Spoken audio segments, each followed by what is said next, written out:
The credit belongs to the man who was actually in the arena, whose face is marred by dust and sweat and blood, who strives valiantly, who errs, who comes short again and again.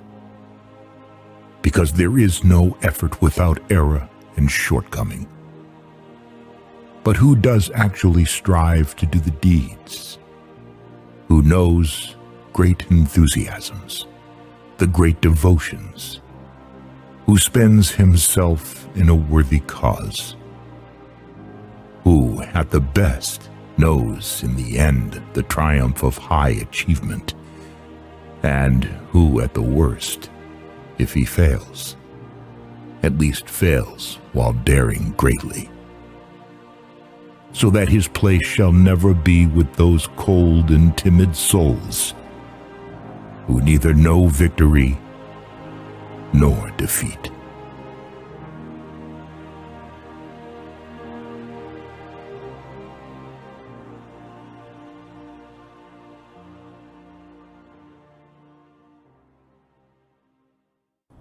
Spartans! What is your profession?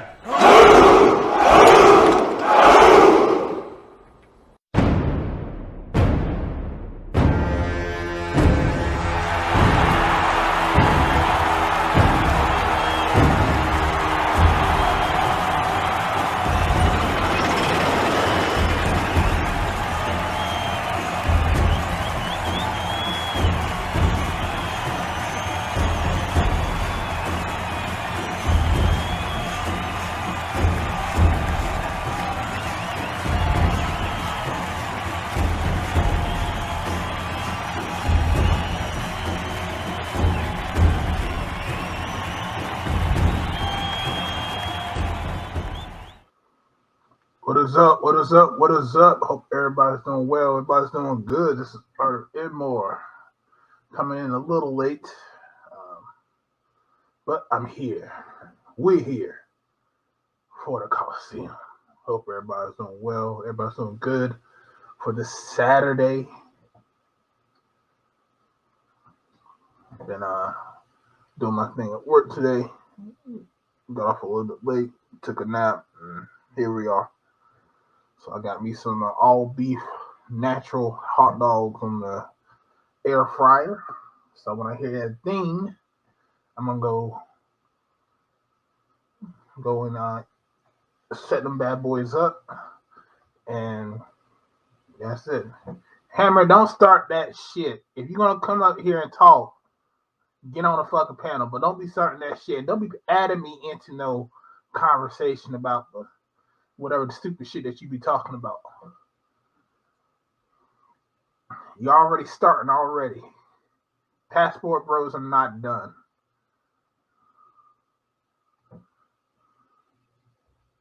You got something to say, come on the fucking panel and say it. Don't be fucking trying to prop up your damn channel with that dumb shit, okay? Always going from panel to panel yelling at people, man. If you're going to have a fucking conversation, have a fucking conversation. But don't be over there and try to overtalk everybody. And you ain't doing that shit over here.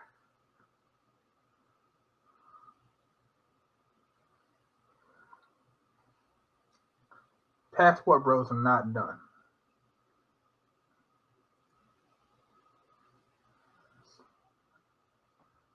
All this really is just dick policing. Everybody wants to dick police black men about where they can go. So the fuck what? That you can, in black man, you can go anywhere you want to go. They can't stop you. So my mic sounds muted. Turn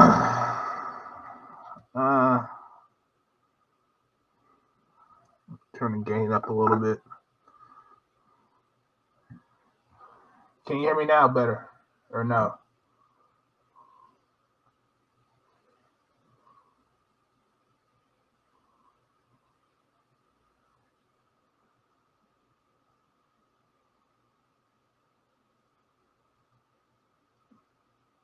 If I sound better, press 1. I had an update on my AMD thing. Sounds the same. It might be my AMD. Hold on. Let me change my settings. Oh, that's why. Hold on.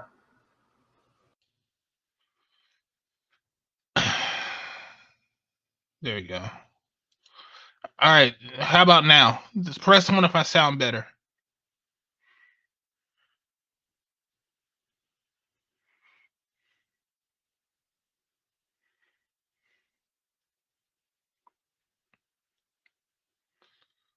Okay.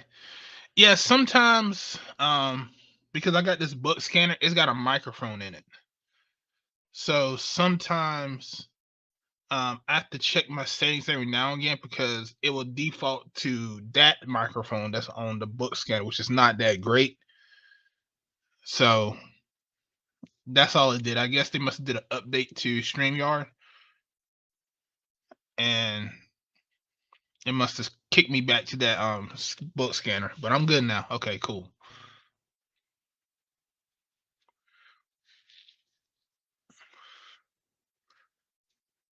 So, but yeah, Black Passport Bros are not done, man. Passport Bros are not done. They still gonna keep moving. Austin Holland is good. He's still overseas. He's still killing it. They try to disparage his name, but this has been going on for way longer than Austin.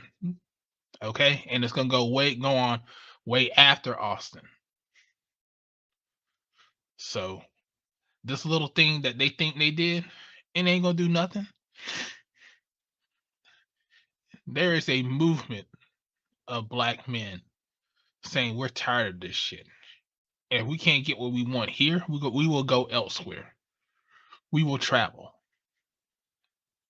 And that's what's gonna happen. So all you hammers out in the world, they'll be like, oh, passport bros are dead. No, they're not. We're gonna keep moving. We're gonna keep doing what we're doing. Y'all just mad because upperly mobile black men know their worth. And they don't have to stay in America. The world is their oyster. And they will take from it for what they will. They're not just confined to fucking the inner city streets of black America. Fuck all that. Do what you need to do, black man, for your happiness. Do what you need to do for your happiness. If it makes you happy to go overseas, do it. You ain't going to problem for me. I just want to see you happy. See, people like Hammer, they don't want to see you happy. And let's be honest, Hammer hasn't been happy in a long time because he ain't got none. How is you a virgin gonna tell me what women do? And you can't even get a date. Your Johnson ain't wet yet. And you gonna try to tell another man about what women do. Man, get out of here. But anyway, enough with all that bullshit. Since I started late, I'm going to go ahead and drop the link. Let me do this real quick before I forget. I'm going to go ahead and drop the StreamYard link. You guys can come up. Like I said, Cash App is starts at $1. You got the $1 holler, but if you do anything more than that, it is on you. Like I said, as much as when I do these Saturday streams, these Saturday streams are for you guys and you guys only. Make sure that you guys support on Saturdays. If not any other day, support on Saturdays because this is your stream. So without further ado,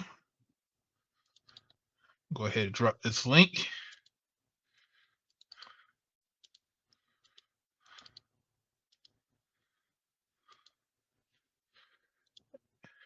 And here is the Cash App link. The Cash App. And I need to get my phone in here so I can start reading it. Forgot to bring it in. I might need to charge it too. FD signifier was on Bernard's stream. How come he don't want to get on the stream with Dr. T.S. Johnson or Ronald Neal or Green Gorilla or any of the PhDs if he actually wants to have a conversation? He's a fucking fraud, man. I don't like that dude. He don't come to the real channels that actually has this information. He don't. So fuck that dude. If he wants to have a real conversation about the stuff that he wants to talk about, go to those PhDs and have a conversation with them.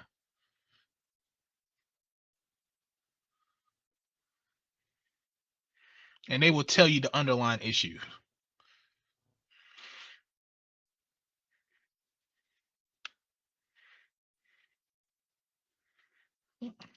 Hell, I hardly watch his Bernard stream.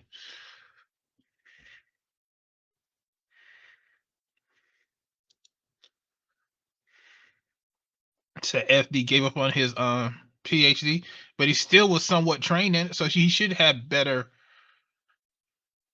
He should have some better research skills than he does.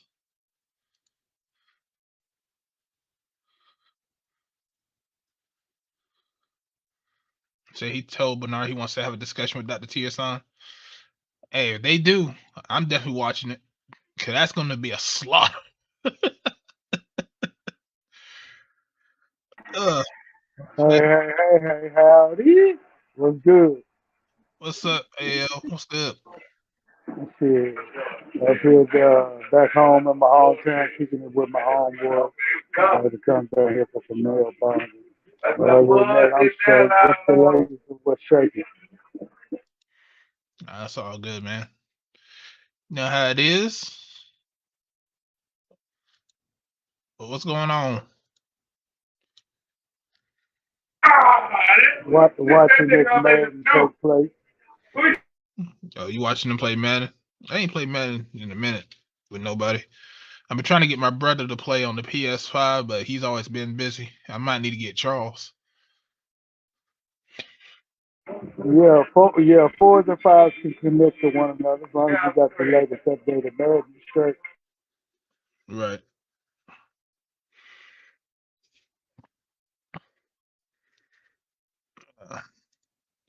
He said he definitely don't want BGS. He don't want none of the guys in the Manosphere. You see, because you see he don't come on their panels. He's coming on the lesser known people that has less than a couple thousand subs. Who you talking about? Thumbtack, aka Hammer? Because I told you Nah, he's not Hammer no more. FD signifier. Oh, you know that runner. He ain't coming. He ain't gonna do it. Y'all, everybody that called him out and called him out. He don't want to come into these sections. Yeah, he'll talk about you, but he won't come on your panel. He come on other people's panel. Get the fuck out of here, man.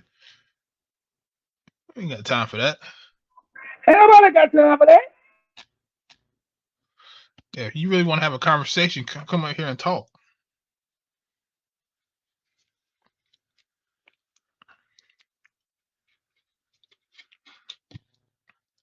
Besides, like I said, Austin Holland is good. He just went to another country. And when all that shit comes out, that chick is all that shit about him trafficking and all that shit comes out, that it was some bullshit. Guess what it's gonna do? He'll if he decides to go back to Brazil, he'll go back to Brazil. But guess what? That's still not gonna stop the people from going to Brazil. People still wanna go to Brazil. She just a washed up OnlyFans model. That's it. She a washed up OnlyFans for what she was on.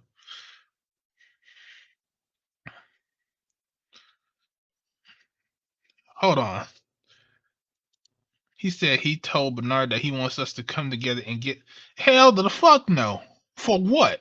Why the fuck will the Manosphere come together with the feminists? I need somebody to answer that for me. Why the fuck would the Manosphere, after knowing all the shit that they did, especially to the black community, why would the black Manosphere, specifically because he's coming to our sector, what would the black Manosphere come together with feminists when it's completely opposite of what we want? We want families. They don't. They don't want no families.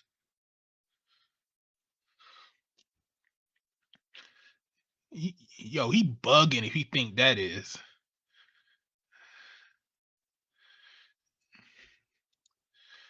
Yeah, that's the only reason, Tolbert, to marry these hoes. Look, like I said, man, if you were a up and coming man,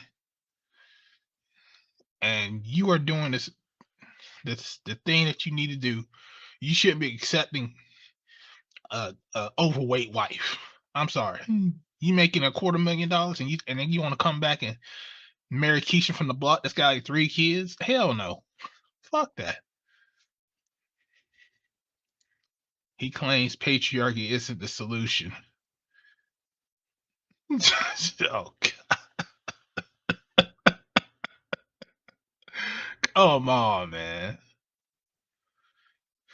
Come on, man. Somebody should have told him when there was a patriarch in the black community.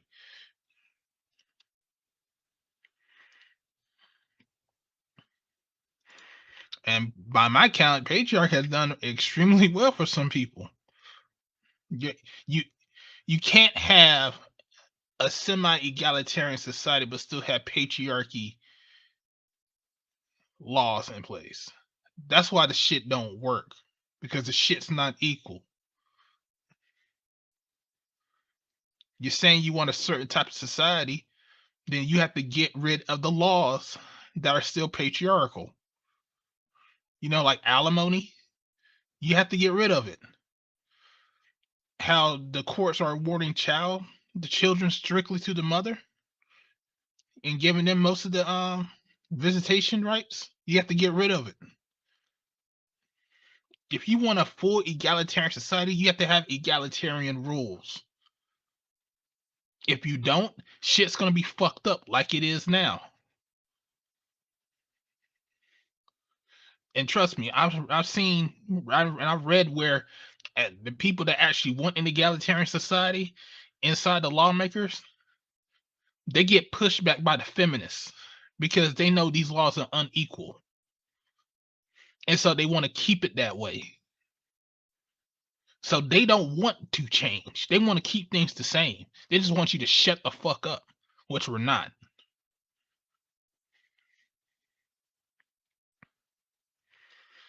The fuck out of here with that dumb shit. Like, we need to come together with the feminists. For what? They're the main ones causing the fucking issue. They're the main ones telling you need to shut up. Don't speak. I ain't your damn pet. The fuck you mean? Don't speak. I speak when I want to speak.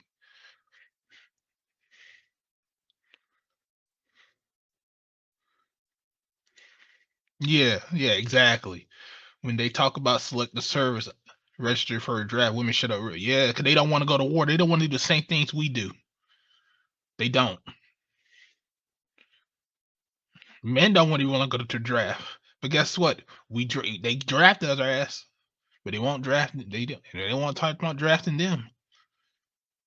How many women did you see start crying when they talk about like they have to go to war and they're in the military? I don't want to go to war. I don't want to get shot at. I just wanted to get a contact. Like, shut up. This is what you sign up for. You see what happened when Russia invaded that country? All the women left and they made the men stay there to fight. You can see none of them signing up. Nope. Not at all.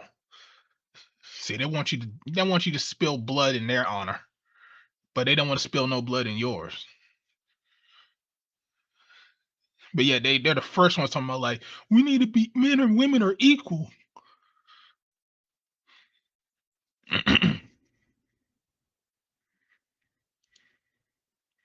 FD said that because he doesn't want to be a traditional man himself, he wants what Destiny wants. So he wants his wife to wants his wife to be fucking other dudes. And he come these new age motherfucker, boy. You know what's funny about this? I'm gonna say something that's probably nasty as hell too. You know what they probably did? That girl probably fucked somebody raw, came back to FD or Destiny, and had them eat them out. All that damn loose shit they got going on.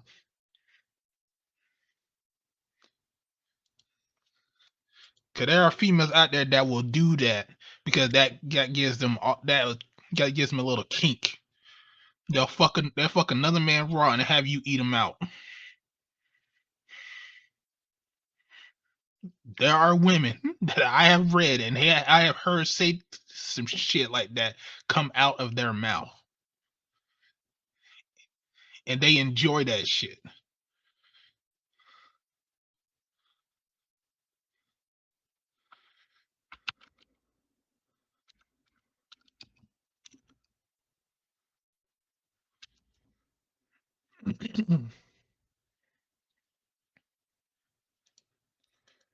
Got PK in here. What's going on, PK? Yo, what's going on, man? Not much. I'm fucking. What's going on, AL? Good to see you, man. What's up, man? What's up? I'm fucking exhausted, man. They got me running. They got me running fucked up because of some shit that happened at my job, man. So I'm not getting no fucking sleep this week, or next week, or probably the week after. So I'm about to be back to working a shit ton of fucking hours, at least for the short term. Hopefully not the long term, but at least for the short term. Which is kind of good because I'm about to be making buku money, but at what cost? At what cost? You know what I mean? Like, god damn. Hey, Johnny, don't be starting no shit, man. Don't be starting no shit up in here. You know I'm a Cowboys fan. Don't be starting that shit now, Johnny. So what's oh, you were talking about FD the foul signifier. shit that happens with, Yeah. with women and the things that they do in those open relationships. There's Yeah. I got a story for you. Go But ahead. I'm gonna keep it somewhat PG. So I don't think I've ever told you this story. One time I was with a woman, right? And it was a woman I didn't really know per se. Like I knew of her by virtue of the fact that I knew her father. Um, and so he introduced me to her. Long story short, we went out, had some lunch, a random day that I had some free time after work, and I bring her back to my place. We do the do or whatever, and I make a painting out of her, literally. Okay, and she let's just say she wasn't a quitter. She you know what they say, how the saying goes. Um, she did that, and then she got a call from hubby on the phone, and then she picks it up and she's talking to him, and I'm listening. I'm like, yo, this some wild shit. And then she decides to part from me, and I drive her back and drop her off, and then there's another dude there. So the other dude was probably hubby. And Yeah. she runs up to him, gives him a big old kiss, and I'm like, you disgust me. This is horrible. Don't even brush your teeth. They do shit like that, man. Hey, look, I don't trust kissing nobody. Look, your chick come home, you better make sure she brush her damn teeth. Many times they probably got yeast infections, man. They ain't clean. I couldn't believe my eyes. I really just sat there. I left, first off. I left immediately. And then I remember sitting in my apartment complex and just sitting there and staring into space thinking. You know what I mean? Just like in complete like disrepair, because I was like, wow, that that's unbelievable. The betrayal is next level.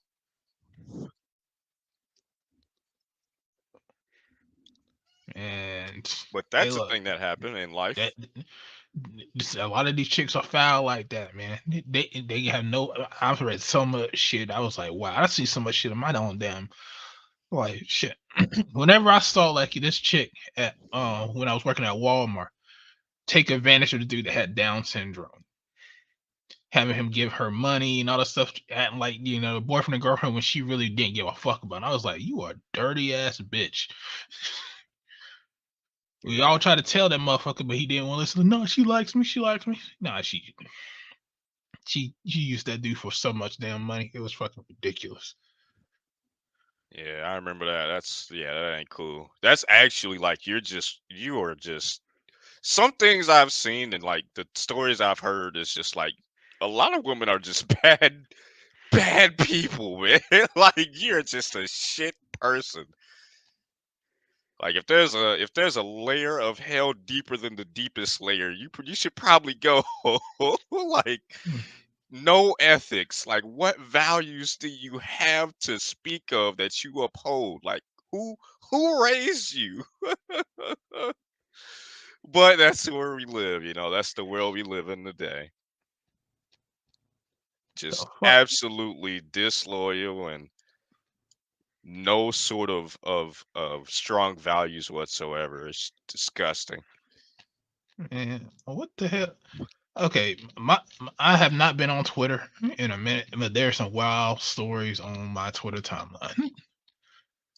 Man, Twitter, Uh, I'll be hearing, I don't know, because I've never had a Twitter and I've never really visited Twitter, but I've been hearing that Twitter be popping off, man. They always got some wild shit going on there.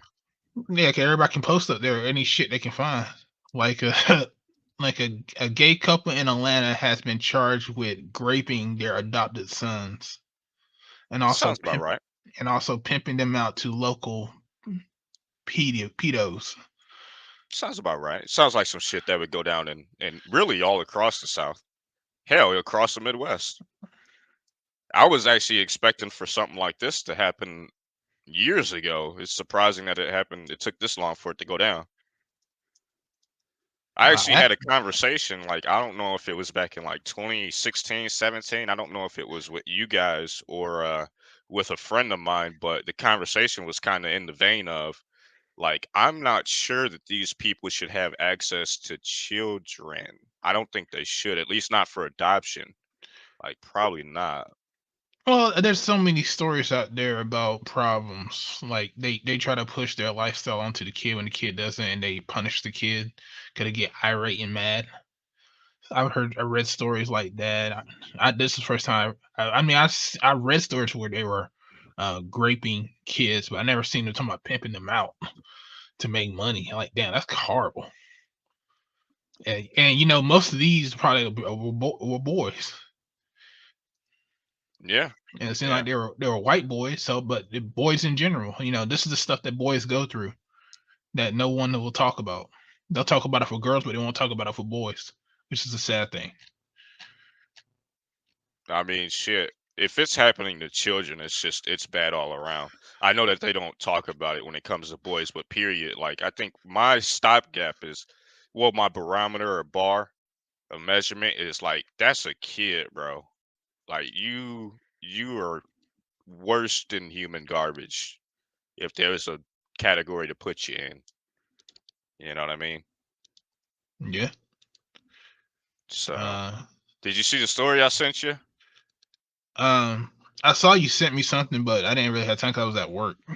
So, a lot of people may not know, but there's a hot rumor going around that in Tennessee, there was a story of a black man who got murdered by the police. 5 police officers supposedly broke his fucking neck and beat the fucking dog shit out of him and killed him.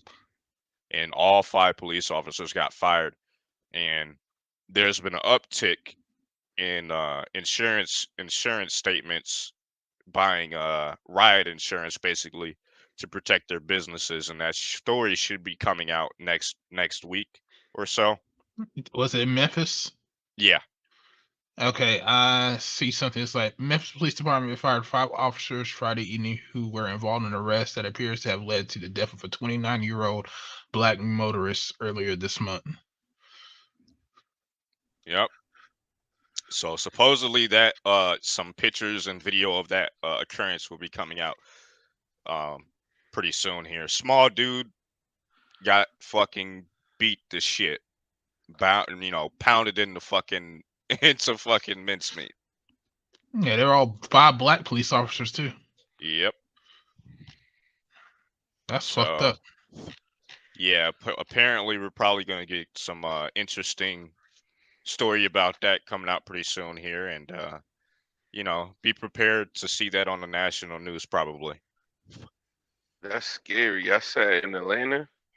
Nah, Memphis. Memphis. Oh, I'm about to say that's where I'm at right now. I mean, we've had some crazy shit pop off in Atlanta too. In Atlanta, right? It's like Sodom and Gomorrah down here, man. It's weird. It's like it got this easy, jazzy side on certain parts. Mm-hmm. Yeah. What's going on, Charles? Whoa. Charles. Whoa. You must say my name on the screen. Wait, type on it. Negro. Negro. You gotta say it at the same tune as the old He-Man cartoons. Negro. Hey, the most powerful Negro in the universe, man. Why they never made a He-Man video game, or did I forget about it? They made a few, but back in the 80s. I think they made one recently for a phone a few years back, but it'll be a cool ass game though. I mean, they got a lot of. You can make it a fighter. You can make it a action adventure. Let me get my food real quick. I'll be right back. Yeah, I'm about to get mine. I'm gonna tell you what's kind of funny. I'm gonna tell you what's kind of funny, and I hate to be on somebody else's channel talking about this, but this ATF shit is bugging. I just seen on Colin Yours channel we got 120 days or something for something. I'm gonna tell you what's bugging, right? What happened? I'm sorry, Charles. My bad. I'm gonna tell you what's bugging. It's not like I'm an expert in law enforcement or guns, but I'm just saying. And that's sarcasm for people who don't get it. Number one, the ATF made out this ruling, not a law, but a ruling, to say if you have a pistol brace, it's going to be considered a short barrel rifle. Do you know what's the difference between an AR pistol and a fucking short barrel rifle is? One has a pistol brace and one has a stock. That is all. Yep. Wow. I'm sorry. I'm going to tell you this. The first gun laws in this country were against whom? Niggas. Jeez. If you're a black person and you're anti-gun, I'm going to say this. You're a fucking idiot. You are the biggest coon that coondom has ever met. Okay? There is nothing more cooning than to agree with a fucking government that said, nigga, get back on that damn field. Okay? And this is coming from a guy who served in the military and law enforcement. I'm going to tell you, this shit is so unconstitutional that it doesn't make sense. You said that these pistol braces were okay previously. That's a pistol. Now, you're trying to say that they're concealable when you're doing it for public safety. Wrong. 75% of your fucking active shooters are done by guys with pistols. Yeah. So you're full of shit. It sounds like tyranny, man. I mean, it's actually, I believe it's even higher than 75%, isn't it? I think it's like damn near 90% in most places across the country. Right. I like to round it off, but it's actually closer to 90 if you're looking at the national statistics. I mean, it's closer to 80 if you're looking at the national statistics. So the closest, I will say about 75, close to 80. So And most of those active shooters, they're having multiple magazines and multiple pistols. A pistol, I can conceal that shit very well. It's even with a short barrel rifle, it's hard to conceal that. People will say, well, you think they should make stricter gun laws? They already got them. You don't enforce them. The only people that follow the law are law-abiding citizens. Criminals don't give a fuck. Shit, even some quote-unquote law, I'm a quote-unquote, I would consider myself to be a law-abiding citizen, but when it comes to gun laws, I don't give a fuck what they are. I don't care. Let me put it to you this way. Ultimately, the only gun law that should be in the nation is this. The Second Amendment, 1. Right. And number 2, if you commit a felony, a sex act, a domestic violence, or your mental faculties are gone, you should not have a gun. Yeah, because it's not going to stop gun crime, because there's always going to be a black market anyways. You're just going to make the citizens vulnerable. The black market, when it comes to guns, is faster than the internet, okay? Exactly. It's like the black web or the dark pool. I'm gonna say this. The government is supposed to be working for the people, not against them. Exactly. That's why I said it sounds like tyranny, because they're not working for us. If you had more armed people, because I have a kid, right? Why do we have armed guards in front of banks? Why do we have armed guards in front of, anything of importance, but you barely have enough school police, resource officers, or armed guards in front of your schools or in your schools? We need to hold them to task in answering that question. So you're going to tell me a guy who held a gun for God and country since 1999, and it's 2023, that's been some years. Matter of fact, it's been some fucking decades. Right? Correct. And you're trying to tell me that I'm not an expert of utilizing firearms. You're telling me, you notice they never in these congressional hearings get experts in firearms to speak on behalf of firearms. You trying to tell me a motherfucker like Dianne Feinstein knows more about firearms than me? Well, her name ends in Steen, maybe. I'm fucking with you. I mean, you trying to tell me that these motherfucking draft dodgers, because most of them were, most of the motherfuckers who is in office right now were, once upon a time, there were people who actually served before they got elected. They actually had service to the people. It's kind of funny, right, that the motherfuckers who have Secret Service and Capitol Police, protecting them are saying you can't have guns to protect your family. I really find that as hypocritical as it gets. Well, we gotta protect them because they do an important job. So do our motherfucker. It's called raising a son. They're not gonna get rid of guns. They can't.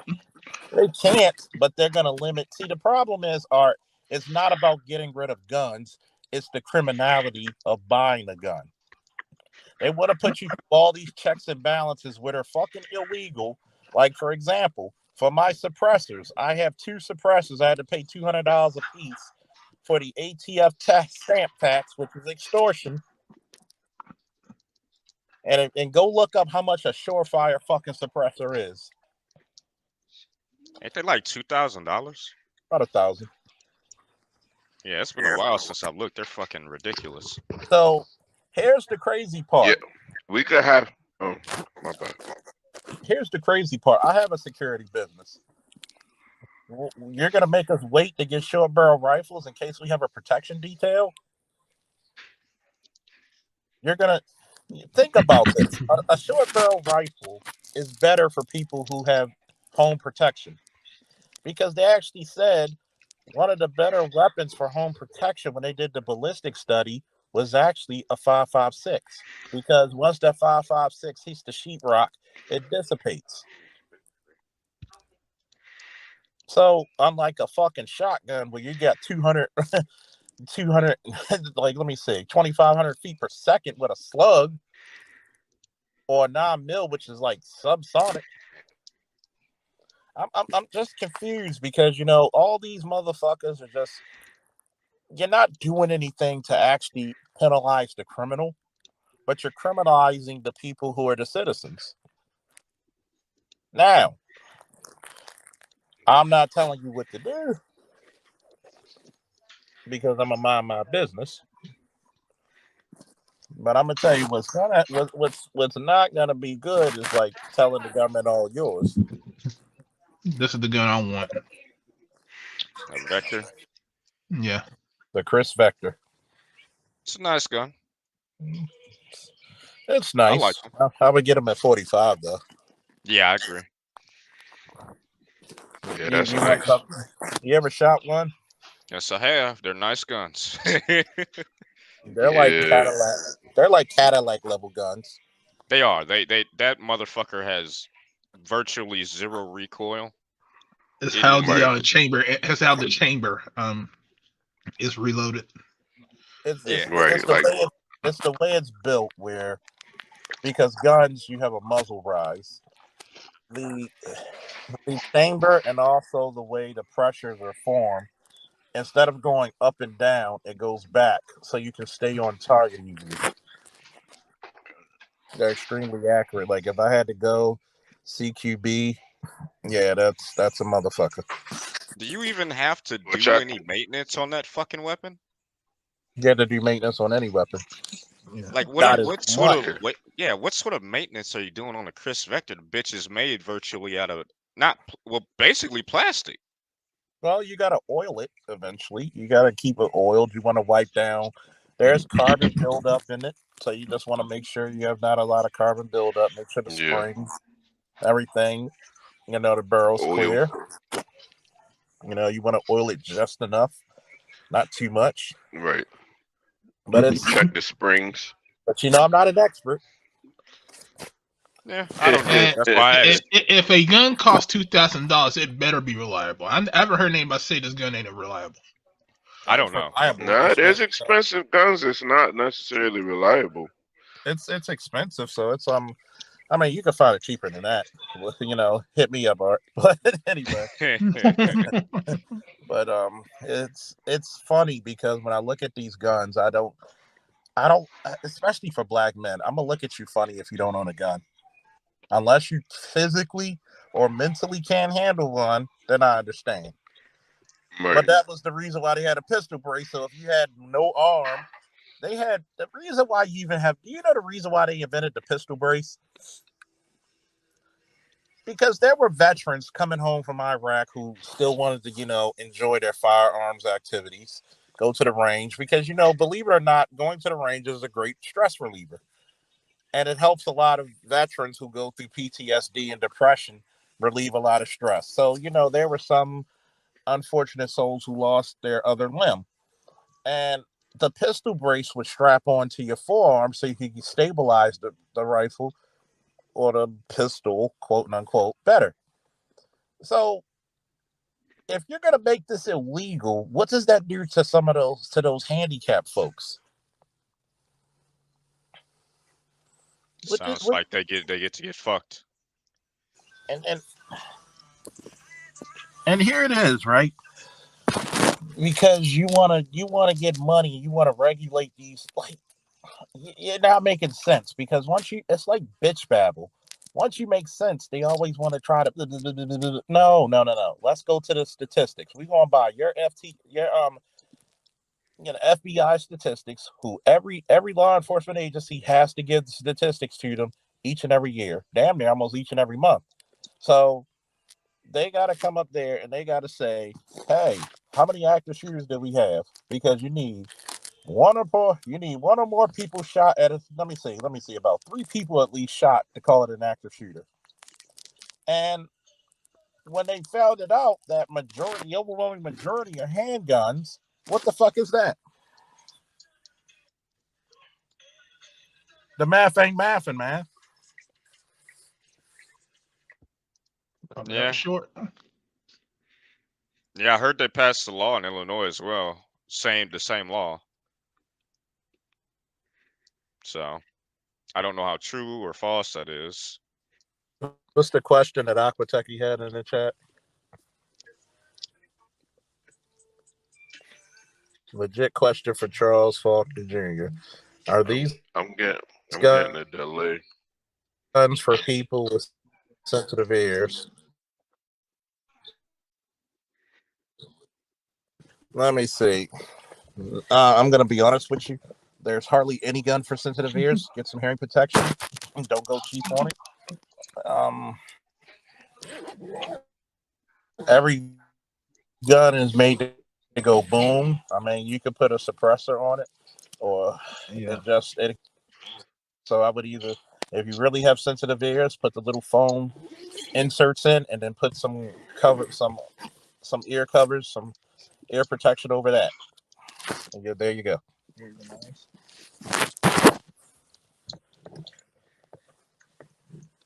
Yeah, that's a tough one. That's what she said. I don't think she said that. Hey. I hope she didn't. She chewing on your dick. Hey. Some of y'all into some wild stuff. I don't know. You know, they got some guys out there who like that fucking assaulting shit. That's that Baltimore shit. Yeah, that's some different shit right there, bro. That's that North Carolina shit. You already know them chicks look like bears out there and shit. Can't tell the difference between what you fucking. So, like, you like to put down bears, so yeah, with rifles. You like to put down bears with penis. So hell the fuck. Pause. Oh man, you'll get a healthy breakfast of bear penis and shit. Did you guys hear about that one movie? What's it called? Fuck. Is it Crack Bear or something? Oh yeah, I heard about Cocaine Bear. Cocaine Bear. Crack Bear. They changed the story to make it funny, but it looks like it's gonna be a fucking laugh. It might be a laugh and a half. Like who the fuck was the they can't make it a weed bear. The bear ain't gonna attack anybody. They're just gonna get the munchies and shit. Like, well, the thing that's actually based off a true story. Yeah. Oh yeah. So, because I think what happened was the guy was trying to buy cocaine and he dropped it off and he parachuted, but I think his parachute got fucked up and so he died. And so a bear found the cocaine and ate it. Now the real story is the bear died from the cocaine because it busted in his stomach. Oh, this movie is saying that the bear is going crazy and going across the countryside, fucking everything up. So the bear is going on a cocaine binge, fucking people up. I was like, yo, I gotta watch this. This gotta be fun. So you telling me the bear's going around like pulling his fur, streaking on people? Yo. I wonder if I could show the trailer. I can see it. Bear in Vegas. Yo, you got the good stuff? Yeah. Like Yogi High is a motherfucker, yo. Like, now what they gonna come out with another movie called Crack Rat? like weed worms or some shit. What the fuck else? Yo, you got that crack? Like, what the fuck you trading crack in for some cheese? No, nigga, I suck your dick for some crack. Like, what the fuck? Yeah, I thought the title sounded fucking crazy as shit, and I was reading online what Art just was talking about. I shared it in my community tab. Everybody looking at me like, what the fuck is this? Yeah. Hey Charles, can you hear me? Yeah. Hello? Can anybody hear me? Yeah, we can hear you. Hey Charles, so we can't have braces on our ARs anymore? I gotta take it off? Well, they want you to register, put a stock on it, and register it because for 120 days they're gonna restrict the $200 stamp tax or extortion tax to register it. I mean, I'm not telling you what to do. But I'll say that. How they gonna stop you, like, effectively? I mean, like, unless you get caught in the midst of a gun crime, you're gonna be fine. Let me put it to you this way, right? Maryland came out years ago with this little, we need to, they had to get a casing from your gun. Okay. Do you know how much crime that shit stopped because they had this database of all the casings? All I got to do is really change the firing pin or the barrel and still have the same shit. And it's not going to have the same scratchings or the same markings from the barrel.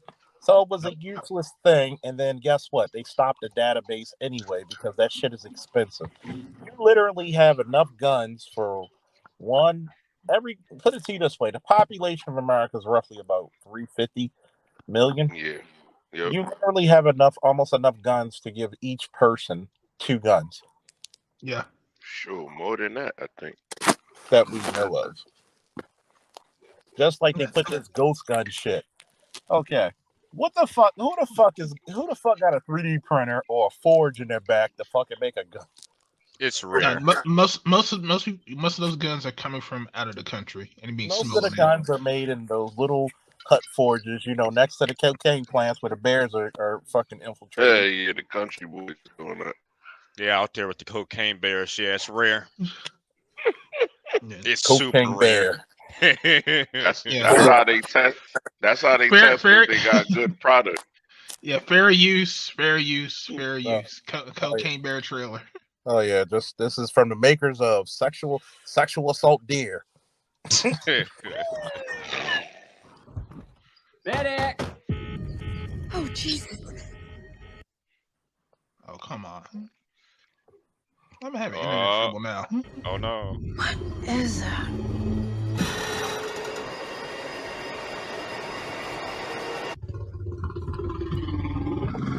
Oh my god! That's about right. Yeah, that's what I'd do. We should go. Millions of dollars worth of cocaine fell from the sky this morning in Knoxville, Tennessee. There's more of this out there. They dumped it somewhere. I'm looking for my daughter. Forest is a dangerous place. Hey, Henry, check it out. Something got into it. A deer, maybe. A lot of cocaine was lost. I need you to go and get it. Recipe for Ray Liotta. Right. Don't eat that. Don't eat that. Let's see what kind of effect that has on The bear did cocaine. A bear did cocaine. There was a bear. A bear? It was far. Hey, that's inappropriate.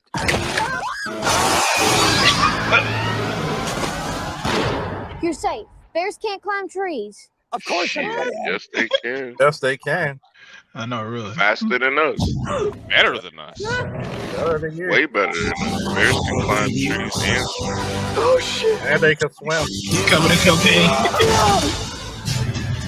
It kind of seems like the thing that stays with the man forever. Apex predator. High on cocaine. Thought it was mine. He just sniffed his arm. Oh man, you fucked.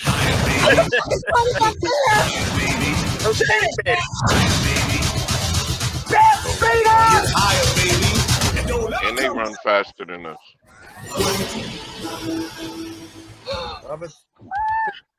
We have such good luck in nature. I'm gonna tell you, people don't even know how powerful a fucking bear is. Like, they can knock your head off. They can literally decapitate you with one swipe. Yeah, they can literally knock your head off. Like, think about all the trash you put inside of a dumpster if you live like in an apartment complex or something. Right. They're playing with that shit like it's a toy. Well, full of trash, they're moving that big ass dumpster. Yeah, you're looking at a fucking, right. And God forbid you're looking at a fucking animal that's 800 to 1,500 pounds that can outrun you. There was a story that came out of Alaska not too long ago. I think it was like a couple days ago of what do you call them fucking bears out there? They got a different Kodiak. You talking about the Kodiak? No, not the Kodiak. It's a different one. But It was one of them. It was one of them fucking racist bears. We're just gonna call it the white bear.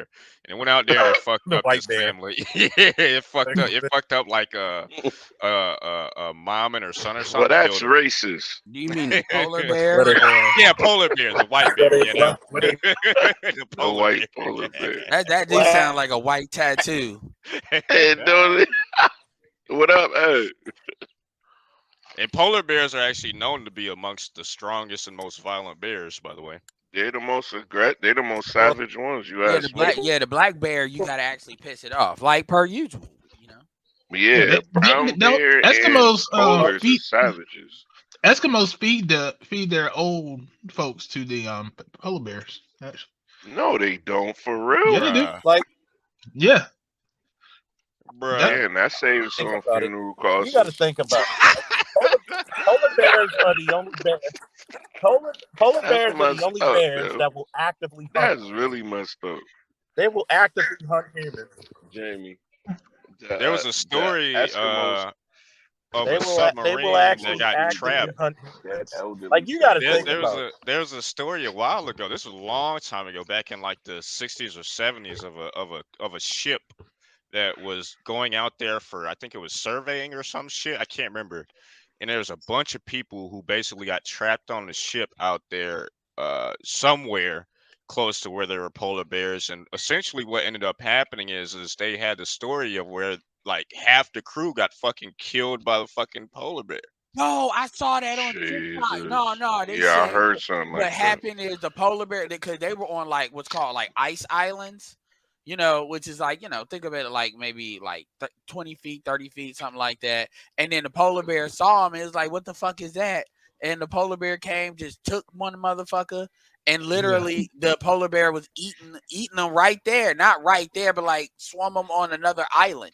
Yep. And it was literally diving up, grabbing their asses, and then pulling them to another island, and like they were watching their crew get eaten. It's called genocide. I guess that's how you say it. Hold on, let me show you. Hey, you should have told the polar bear all lives matter.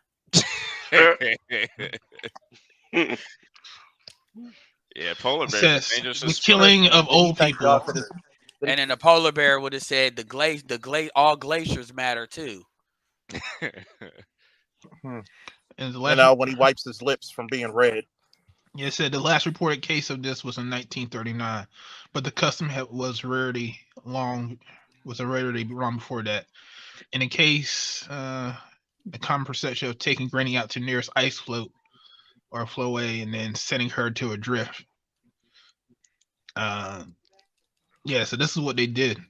It wasn't like they did it all the time, but they were, like it says here, it says they were considered a drain on society. So better you out there for polar bear food than you taking up all the resources. Do you remember like in Tekken where Wrath of Khan ain't no social service here. Hey, yeah, you know, Art you know, gonna like get this working at Tekken, man. Yeah, Whatever. Tekken, right? Where they was what's his name? Kazuya got thrown off the cliff or whatever, right? It's like where in Japanese culture, where I don't know if it's Japanese, it's one of them Asian fucking countries where they have Kill like themselves with the swords. No. They actually used to take old people and throw them off mountains and shit. Off like the real shit. mountains, That's a real I think thing. I've seen that. Yeah, they used to fucking kill them. It's called Beachinese. Yeah, it's called assisted suicide. Y'all need to be quiet about that. Y'all need to be quiet about that shit, because they'll find a way to make that black It's called man. Beachinese It's culture. everything diverse in our community. As soon as you can't fuck no more, you getting thrown away. You might be able to find that, Art, what I'm talking about. That's a real thing that used to go down. I don't know if it still happens, but they used to fucking kill old people by like fucking sending them out to the wilderness or throwing them off mountains. No joke. I mean, a lot of societies in there. Even this one, it says assisted suicide is more common than involuntary suicide. It was more common throughout the range inhabited by Eskimos, the Ute, or the Inuit. I don't know how to say that, so fuck y'all. Like in hard times, older Eskimos often felt they were a burden and asked the younger relatives to kill them. Similar reports made by any Eskimos, young or old, for any number of reasons such as pain, grief, or clinical depression. The person who was asked for the help felt bound to comply even if he had misgivings. I can tell you, they got tired of that cold. That's what that is. Yeah, that shit hurt their bones, man. That shit hurt my bones, man. Yeah, a healthy old person was never killed. You know, motherfucker be like, hey, small bird, are you limping? No. Man, that sound like the fucking story they told. That don't sound like how it really went down. That sound like the story they told. They like, small bird, you limping? No, I'm good. You know, old men start doing push-ups and shit. No. I mean, like, you even see it in some of the cartoons before they took all that shit away. But he's like, yeah, you still can walk. He's like, yeah, I can walk. Yeah, come on. Run too. They treat like, goddamn, that's the Eskimos version of Old Yeller. Like, goddamn. Oh, goddamn. Like, yeah. And we came a far way. Now they got fucking SSI and shit. Now we got a group home. We send. I think it's more humane for the polar bear. Wow. I mean, shit, you been inside of some of these group homes and these old folks facilities, man? Man, they be abusing those people, man. They do. That's a real thing. It's sad every time. Yeah. I remember. There's so many damn videos where you see these people abusing these old folks, and the old folks can't do nothing. Yeah. Yeah, it's horrible. My mother works in one. She says some of the young Jamaican girls always be abusing the elderly. Mm-hmm. Yeah. I'm gonna be having to curse them out sometimes. I'm gonna tell you, them Caribbean and them African women are nasty to old people. Yeah. Like I caught this one nurse, and she's like hitting the old lady back, and I was doing a report for another one. I'm like, what the fuck are you doing? No, she doesn't like to listen. I said, either treat her with respect, I'm gonna do to you what you did to her.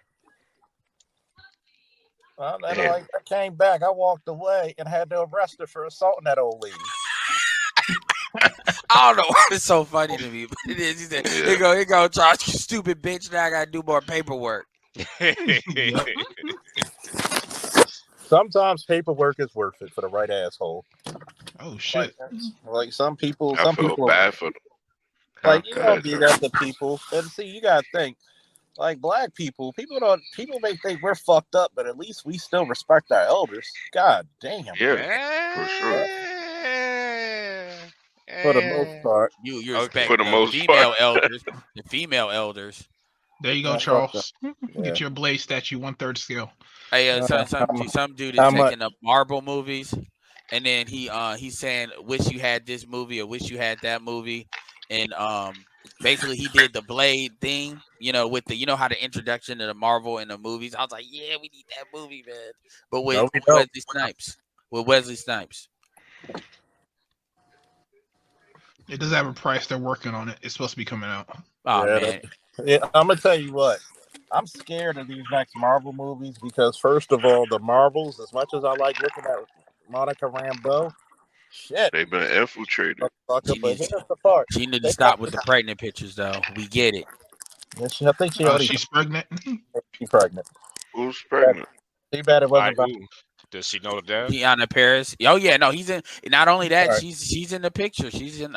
He's in all the pictures. She's always. Is she married? And he's a successful guy, but he's a normal guy. Shout out to her. They're married, so gotta give it. She did it the right way. Shit. Yeah. Shout out to South Carolina, because usually they don't. Yeah.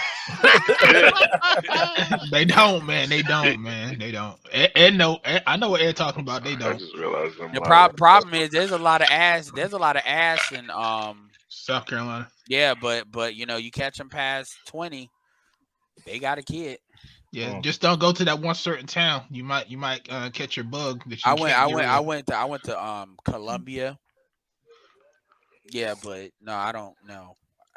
What town has a bug? But they talk about the Jason Pope situation. Pope. Yeah, the AIDS. That one. Get the Pope virus. Yeah, you got this. But yeah, man, this has been a wow. They got the HIV. Oh Lord, they got their hair. These niggas. See, and then y'all niggas get mad when we gotta pat you fuckers down. And I didn't have to. But wait a minute. It's funny, right? How many of these bitches were saying it's black men giving these black women diseases? But well, that can't be true. Y'all overlooked that one white boy, and he had over 600 of these broads. Well, you know why that can't be true is because black men on average have less STDs than black women. But no, you're not supposed to know that. Guess who wears contraceptive condoms the most? Black men out of the country. Guess who uses contraceptives the least? Black women. Mm-hmm. You can find this on the CDC stats. I mean, like it ain't that hard. Yeah, this has been a crazy week this week, man. I mean, what's up with your girl talking about passport bros, but she wants to be a hoe on OnlyFans. Oh, you talking about that beat up bitch? I mean, you know what's crazy? If you actually look at that, like that whole thing, and you actually it's like, so the other sister that didn't say a lot, she was presentable, solid. Lawyer got the lawyer look. Other dude, he got the church look. And then shout out to BGS, the pink shirts. Yeah, man. Hold on for a second. G Serotonin, is this you?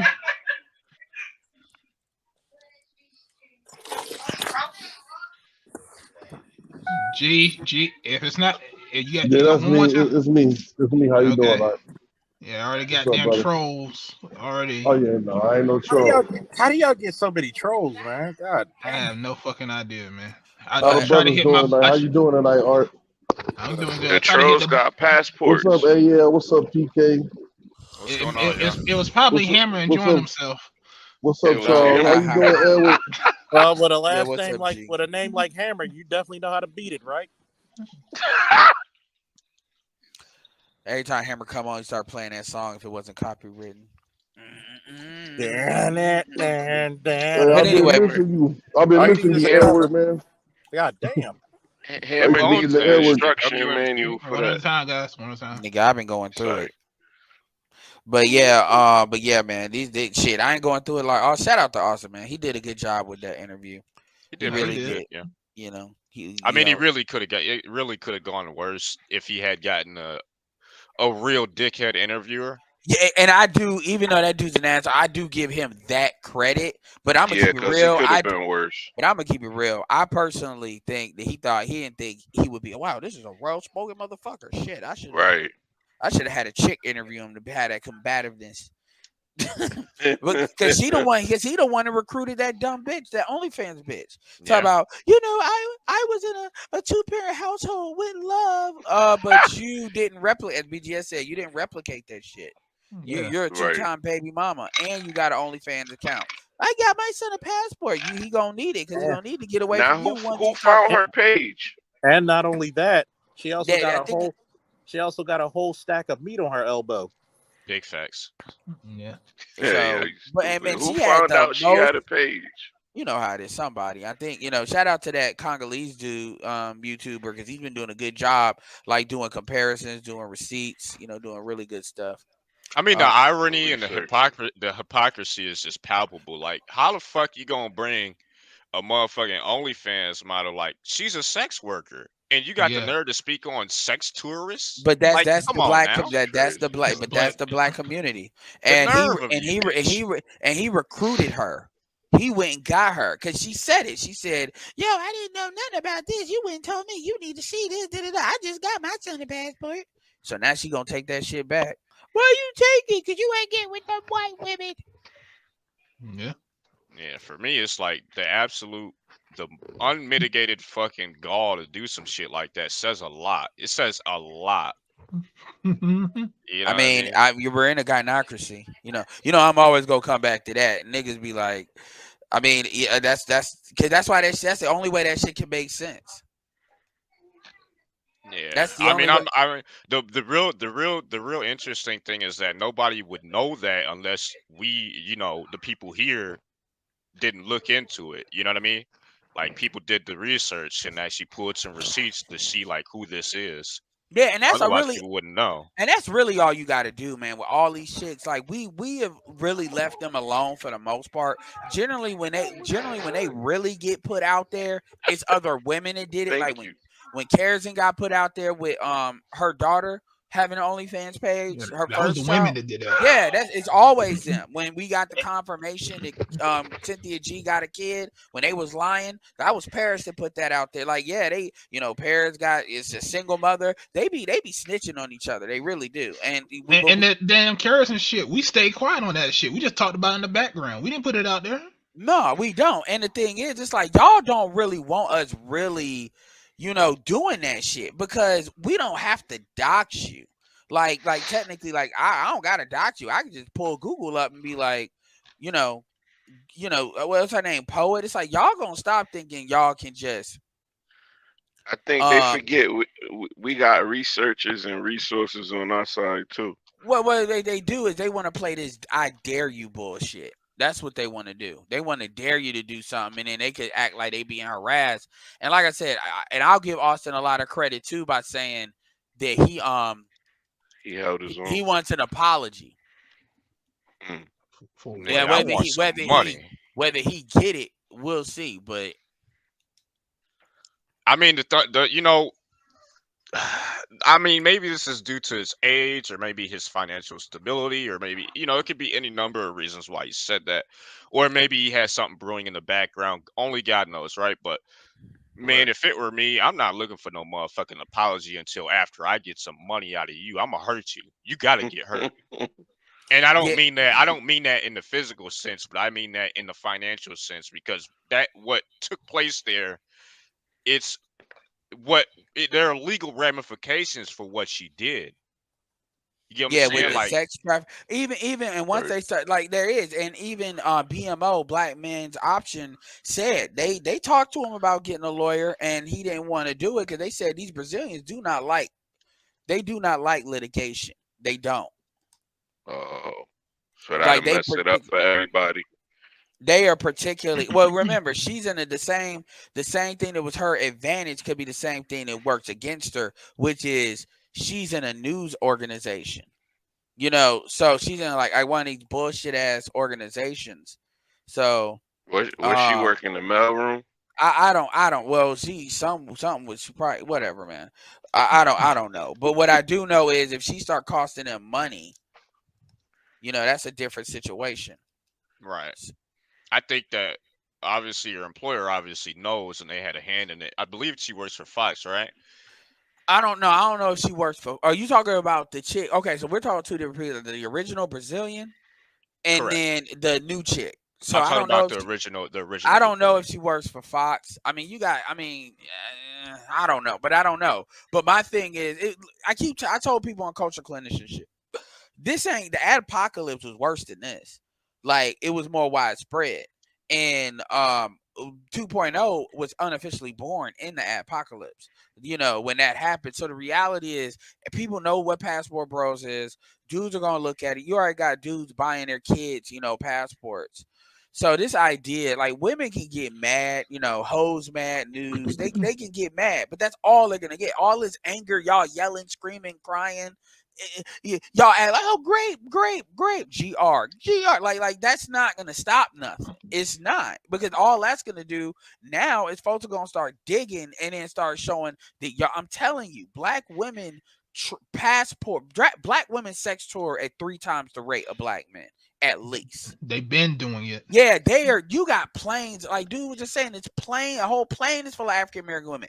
Dude, and so now y'all spot gonna get blown up. Then y'all gonna be mad and talk about y'all being bashed. No, you're not. Black men are not bashing black women. What black men are doing is telling the truth about y'all. Why? Because y'all keep lying on us. This is why when FD Signifier on they keep saying that. Stop talking. FD Signifier, it was a chick that Marty was talking to on Shay Shardae's thing. I thought because I had left, and they keep saying, "Stop talking about black women." Okay, are y'all gonna stop talking about black men? No. That's gonna be my question every time you say that, because 2 things: what are we saying is not true, and number 2, are y'all gonna stop lying on us? That's what I want to know, and they're not. Because it's like the way they say that as if black women have not been lying, talking shit about black men. They really say that like, oh, like this was all perfectly fine up until like 5 years ago. They all, even the dudes, it kills me, man. It really does. But anyway, fuck them all.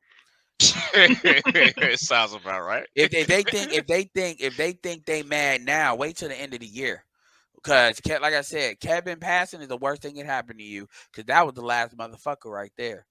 That was Jesus. Now you know what comes next? The fucking flood. Hey, let the record show that men don't give a fuck no more. And ain't no fucking Noah's Ark here in this motherfucker.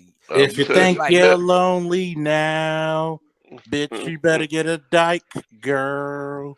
Yeah. Even studs are getting tired of black women. I heard. They said I'm putting that dress back on. I'm shit. I'm letting the hair grow back out. Fuck this. If you think you're lonely now. They are saying that. I don't know. I don't talk to any studs. This is news to me. No, I mean, well, there's people. I mean, I'm talking about online. They've been putting out videos. Oh, okay. Yeah, it does say the same thing, man. You'd be surprised what TikTok will show you. My cousin is one. She said, and I don't want to be surprised that Latin girls now. She said she don't talk to black girls now. She only talk. She's engaged to a Latin girl now. Wow. She's like half black, but mostly half Latin too. And she like me. She like black girls, but just too many problems. And everybody, like I said, everybody. My thing is, and the way black women perceive that is, if people stop talking about it, it wouldn't be an issue. No, because they're gonna deal with it when they deal with you. This is why I keep saying in the black manosphere, we need to have one of the unilateral bylaws. I want an amendment that black men need to start telling black women date out. Yeah. We fully support date out, Hispanic, white, whatever. Like and don't say date out and you can't get nobody. No, that's not our concern. Just tell them date out in the end. Yo, this is messed up because we won't be asking for a lot. Just be nice. That's it. Yo. I don't give a fuck about none of that. Just deal. You know, my hat's off to you and that white man, Bryce, whoever you fucking with. Like honestly, like all it is, what I'm done asking y'all for shit. At this point, y'all just need to do it. Y'all need to do what I say without me even saying it. And if you're not, I'm done. Like this is why even you hear black women complaining, yeah, man, if I tell a dude that I'm not interested, I don't understand why he just walks away and just blocks me or whatever. Like dudes be just getting straight ghosts. That's what they supposed to do. We're supposed to chase your ass 24/7, 7 days. But the thing about it, that shit ain't really bother us like it bothered. But hold on. But that's what they've been asking for, right? No, but that's what they've been asking for. Yeah, absolutely. And then the other complaint that you hear a lot is, I'm just tired of these black men. They want to be chased. You know, the niggas they want to be. No, the reality is the number for the guys that y'all want, the numbers are in their favor and they got to put up with your shit. So you bitch, you're auditioning and you get upset. It's not that they want to be like that, but that's what they say. And it's like, yo, the dudes you said, this goes back to what PK said. You said you did not want the dude to approach you that you don't want. So now the dudes you want don't have to approach you. But Ed, this was really happening, Ed. The dudes that they dissed, they tried to circle back on them and them niggas hit and kept it moving. But now they don't know what to do. Yeah, the dudes that they dissed when we was 25 and 24 and 26, they was fucking who they wanted to fuck. Yeah, especially the big girls. The big girls that did it the worst. They done whore it out so bad that they had the nervous breakdowns and crying in the middle of stores and girls, because what they did was they done prostituted themselves for this fantasy. And then when they get like 33, 32, I'm looking for a real relationship. And you know what the brother they did doing? Oh, yeah, I'm looking for a relationship too. Let's go on a date. Hit that shit. Keep it moving. Well, what you're not saying is a lot of times they keep it moving because they be like, that pussy ain't shit. I was doing all this. It can even be good. It can even be good, Ed. But now niggas know to a point that y'all done had so much. First off, them dudes they've been having sex with is still our friends, right? So they've been telling us what these females do. Like, you see her right there? Yeah, she an eater. You see her right there? Do. So we already know, like, this bitch is a real whore. When I catch her and she come and I catch her, she go, oh, she gonna try to be nice to me.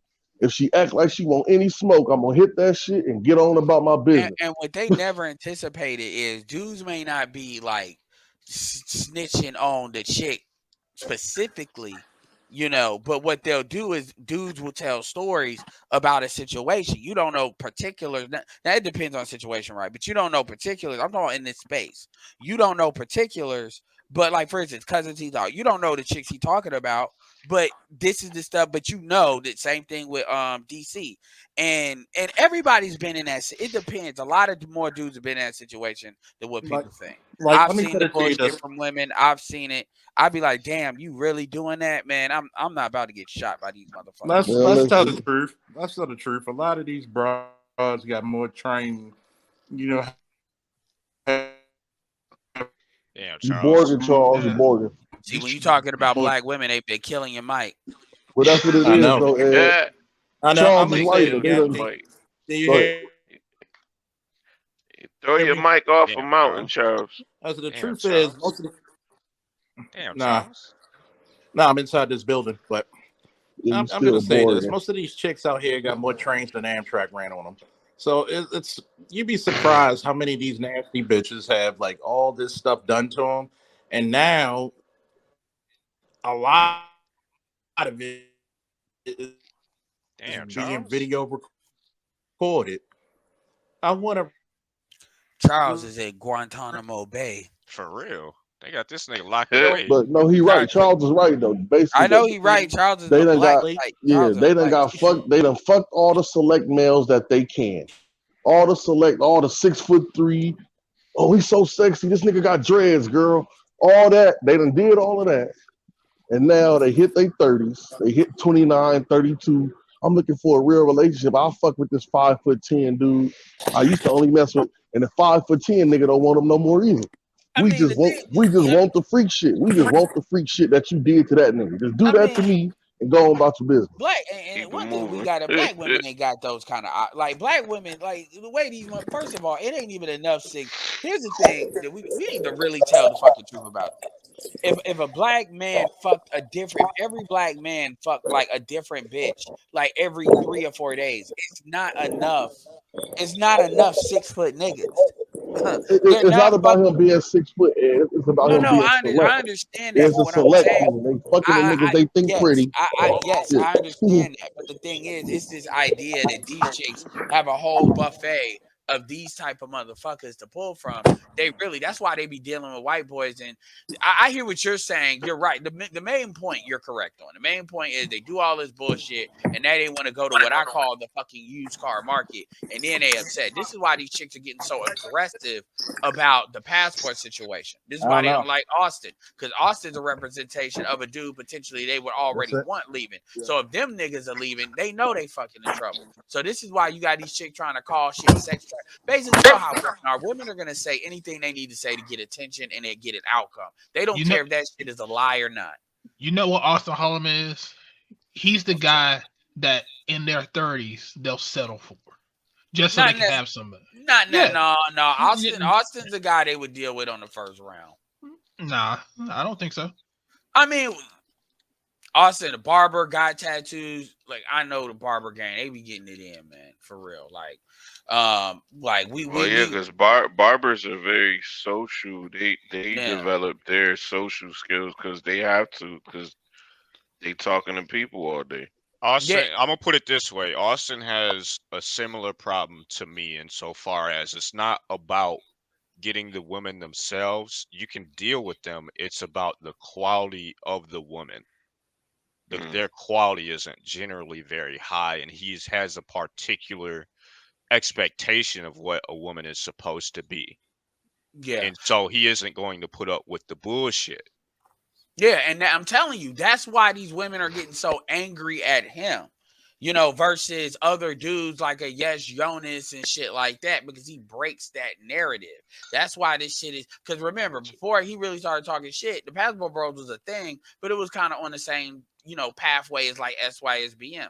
Kind of, you know, this shit, I mean, this shit is on like local news now. You got, like, you, like, nigga, you pulling up Google. I literally put PASS, and then Passport Bros came up, and I said, what the fuck? And then I put that shit on incognito just to recheck it, and I did PASS, and Passport Bros came up. That, like, yo, these chicks, yes. And you know what came up? Austin Holloman, sex trafficker. You know, and then I look at, and then hold on. That's not even the funny part. Then I look at the video. Then I look at the video. It's that Houston video, like a 6 fucking that video. And because that shit is on Houston, because you got to remember the way SEO works is a lot of these links, if they're like news links and shit, they get priority, especially if it's not a lot of stuff. So then it was, then Yahoo took that too. Search engine optimization. And then under that, here's another thing. Under those two, those two posts was a TikTok search for Passport Bros on Google. So if you click on Passport, and then you get all these videos with these bitches talking shit, these dudes responding, and these dudes be giving really good responses for the most part. Like they really do be giving really good responses, you know, to these dumb chicks. They don't just be like roasting them. And it's funny when they just slap the phone with the passport. These chicks can't stand that bullshit. They really can't. But anyway, yeah. So this, like, they're getting desperate. And I'm telling you, Passport Bros is new interracial dating. These motherfuckers are really acting like niggas traveling is a bigger threat than motherfuckers dating interracially. Because their property is leaving. That's what. Man, they looking at you like that's what he said. I didn't know that. I just, like it's I said, weird, it looks like, yo. I know his look. He looks actually similar to me. He's just a bigger version of me. So I mean, he said, how can I be a sex trafficker when I don't even have a fucking car? Yeah. And how you gonna get through Mexico? No, he said that on the interview. He said that on that interview with that black dude that, you know, BGS covered. That dude was, that dude was a joke, man. He was sitting there talking about, yeah, we see what they gonna do with that ass. Yeah, I gotta get that sound bite. You talking about Georgia Peach? Yeah. You know, Dennis need to have a conversation with that motherfucker for real. He already did, didn't he?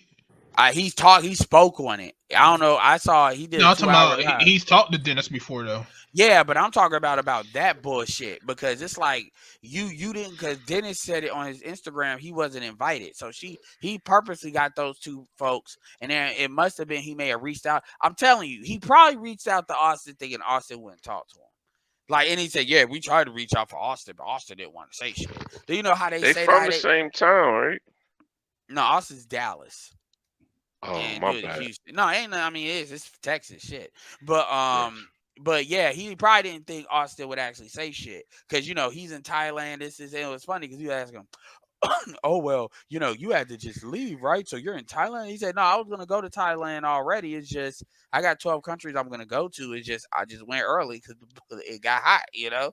So I just moved it up. So it was fun. Like, he really communicated in a way that, like, it's not a big deal. And like I said, he did issue that apology, like, a couple days, which actually helps, a couple days before. So, because I think a lot of people are realizing they overreact. A lot of them Brazilians probably realizing that shit. And by the way, that chick manipulated. It's funny because that bitch manipulated a lot of Brazilians too.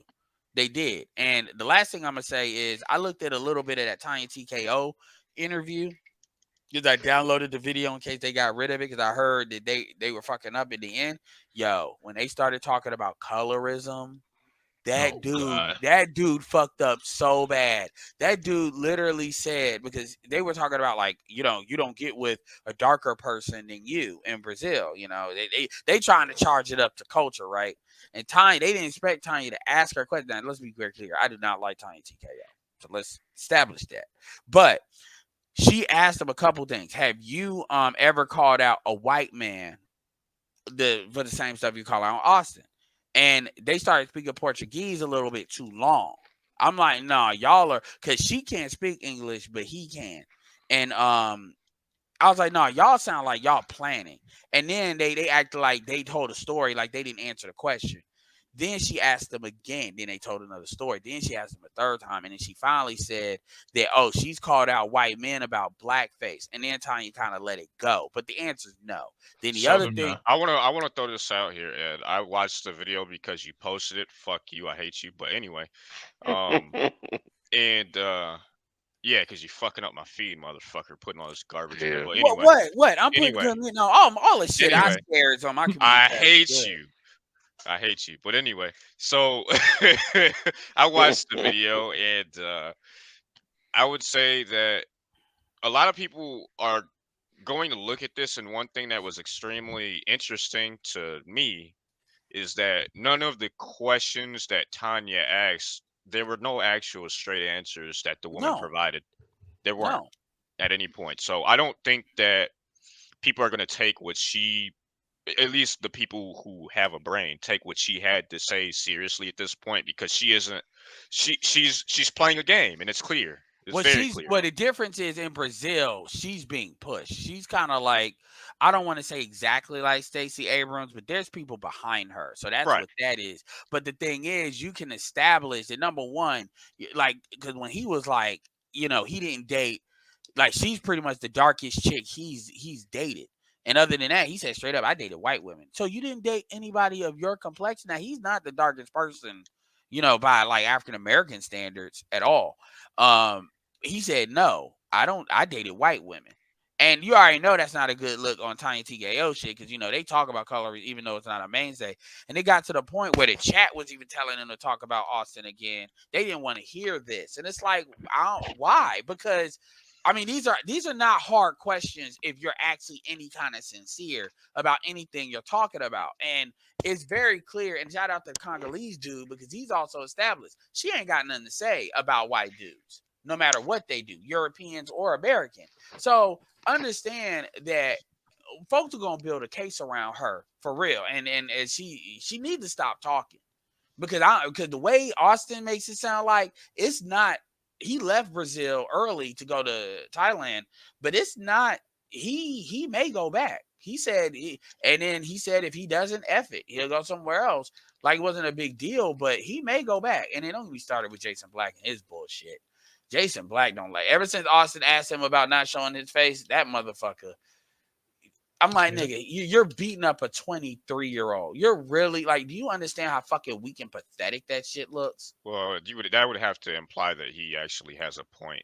I haven't seen any of what Jason Black has had to say about him, to be fair, but Jason Black is doing all the sign language. Predator. These niggas are weak. These niggas it is. Look at him. He's socially awkward. Like, y'all niggas just say that now. Socially awkward. I mean, Jason, you're socially awkward in a lot. I mean, I've listened to him long enough that Jason has, like, if you don't Jason, I hate to say it, but I'm gonna fucking say it this way. Jason strikes me as a guy that if you don't handle him with care, he's like one of these autistic people. He's functionally autistic, he's very smart. But if you do like anything that's like one of his like issues, man, everything's blowing the fuck up. Like I can only imagine what he did in fucking premieres with those the premieres with the, you know, gentrified and all of that, and people were talking about that. Like, you got to deal with him. He's like he's got this eccentric bullshit where you got to deal with, like, if you're famous, you let that go. Like, you know, like if you ask for M&Ms, and if there's a red M&M, he's gonna punch you in the fucking face, like on some Naomi Campbell bullshit. You did a red. You gave me I only wanted brown M&Ms. I'm pro-black, motherfucker. Anyway. I think well, hold on for a second. Is this Giogami? Yes, it is me. It is me. I posted a comment in the public chat to confirm that I was coming up. Okay. All right. I would say that. Sorry, we got niggas down today. The way that Jason interacts with people in general, I would argue it isn't. I wouldn't say he's got an issue with the way that he speaks to people. Like, I imagine he's the type of dude who gets into a lot of fights. You're going to have to fight a lot of motherfuckers because you talk too goddamn crazy. That's my opinion of him. You know, I know how y'all feel about Fantastic, but I'm cool with Fantastic. But Fantastic went on there, and he was talking, and then all of a sudden, like, they were having a conversation, and Fantastic was holding his own. But when he said, yeah, because, you know, white supremacy and racism ain't real, that nigga got gone real quick. And Fantastic ended up doing a stream after it. He let nobody talk. I'm like, nigga, you can't tell that. That's like going in church debating about the Bible, saying you do know God ain't in the fucking day, right? Yeah, that's the and wrong thinking person. thinking you gonna fucking get away with that shit, yo. Yeah, wrong person. But yeah, I don't know. Like, this is just based on the interviews I've seen. I don't know if he acts this way in real life, but he's not the type of person that strikes me as. I don't think he talks a lot in real life. Okay, I was gonna say, because if you talk that, if this is the way you communicate with people in real life, dude, like, I don't know. If it was me, like, even though you a big motherfucker, and I'd probably lose the fight. We gonna have to fight because you From the disrespect me. picture that I've seen, if it's the picture that I think that is I've seen two pictures. One that I don't think, even though they both sound like they could be him, and there's one that I've seen where I was like, nigga, you need to stop calling motherfuckers predators, because the picture I saw looked like, if I was in the jury, I'd be like, yeah, I could believe, you know, you took like, yeah, you just might be. Yeah, I could believe, because you look like that. Bitch, you telling me no? You know the fuck I am. Come here. Yeah. Yeah. Anyway, though. But yeah, I mean, like, this shit.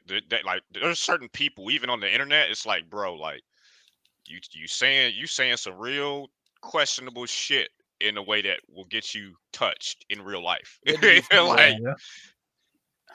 I remember when I played Jason Black in the car with one dude, man. These niggas be getting visibly angry. Not even about what he's saying, but like how he's saying. Like it's crazy. Just like how certain people, if you play Love Dorsey, they hate. No, that bitch sound like she smoke a black a mile a day. I can't do it. Probably. I can't do it. Niggas that I know be fucking strags. I'm like, yo, I've seen anyway.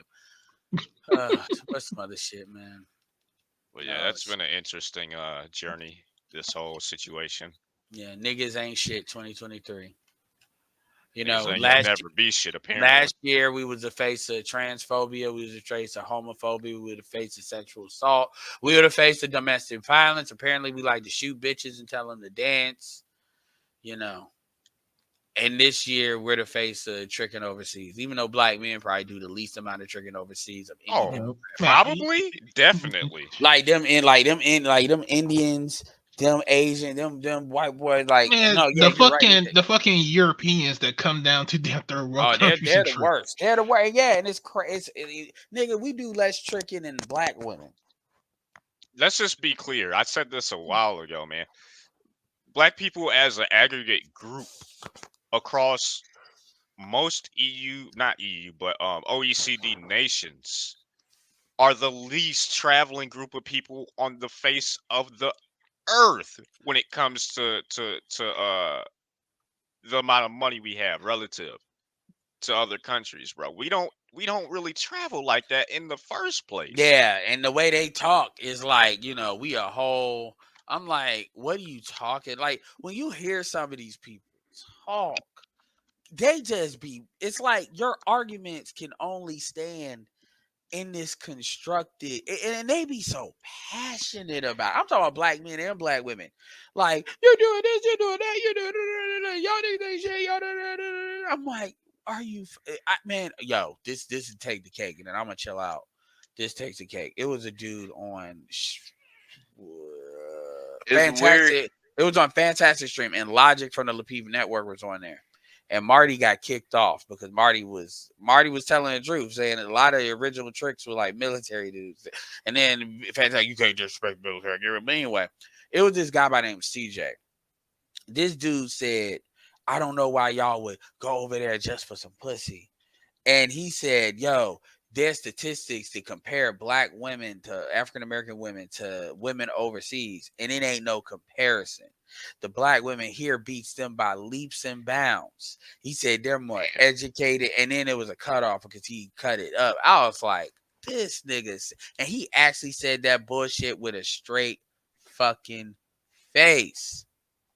I'm like, what the fuck? Like, nigga, they beat these. And then by the way, he's never traveled, of course.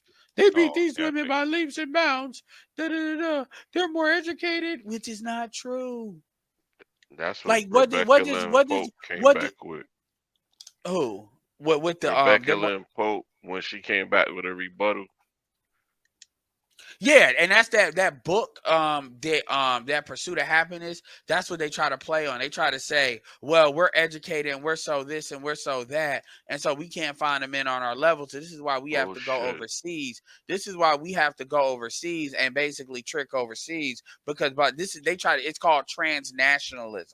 And I'm like, wow, man. And I mean, Rebecca, whatever, man. They kill me. They really, it's like y'all do you all not realize that y'all lying only really hurts y'all in the end? In the end, y'all playing yourself. Y'all not. Who are y'all? Right. Do y'all actually believe that somebody believes y'all bullshit? Because everyone can see it now. They could see it for a while. They just played into it because black women, because it was easy game. And don't even get me started with Bernard Riley and that fucking FD signifier bullshit. Yeah, someone was talking about that. Someone was talking about that. That's the thing, Edward. Like you said. Are you trying to hide something? No, the women. No, it's Stephen. Yeah. I already got one. No, yeah, we can hear you. Oh, I'm sorry. I was saying the women actually feel like we stupid and we ignorant. Everybody else know we not stupid and ignorant. They just ignoring it.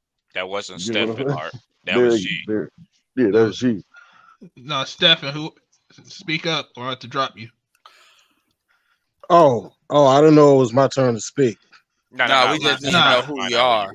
I already got to pull the stream now because someone put some shit up here. So I needed people to speak up. If you ain't gonna speak up, I need to take you down. Okay, well, yeah, I didn't want to speak out of turn because I know it's not my platform. I understand that, but if I say your name and say who are you, just say your name. Yeah, say Stephen. That you're not a troll. Oh no, definitely not a troll. Okay. Well, let G finish and then you can go next. We got the flashlight on you, nigga. Okay, yeah. But I was gonna say, that they know that we are intelligent. They know that we're capable. Everybody, all other groups of people know this. White women know this. White men know it. Everybody knows this. The reason they ignore it is because it's their primary way to suppress us in a society socially. They use our women to suppress us socially. That's why they just keep supporting the bullshit. Well, they know that the stuff they say. Women they know that for it.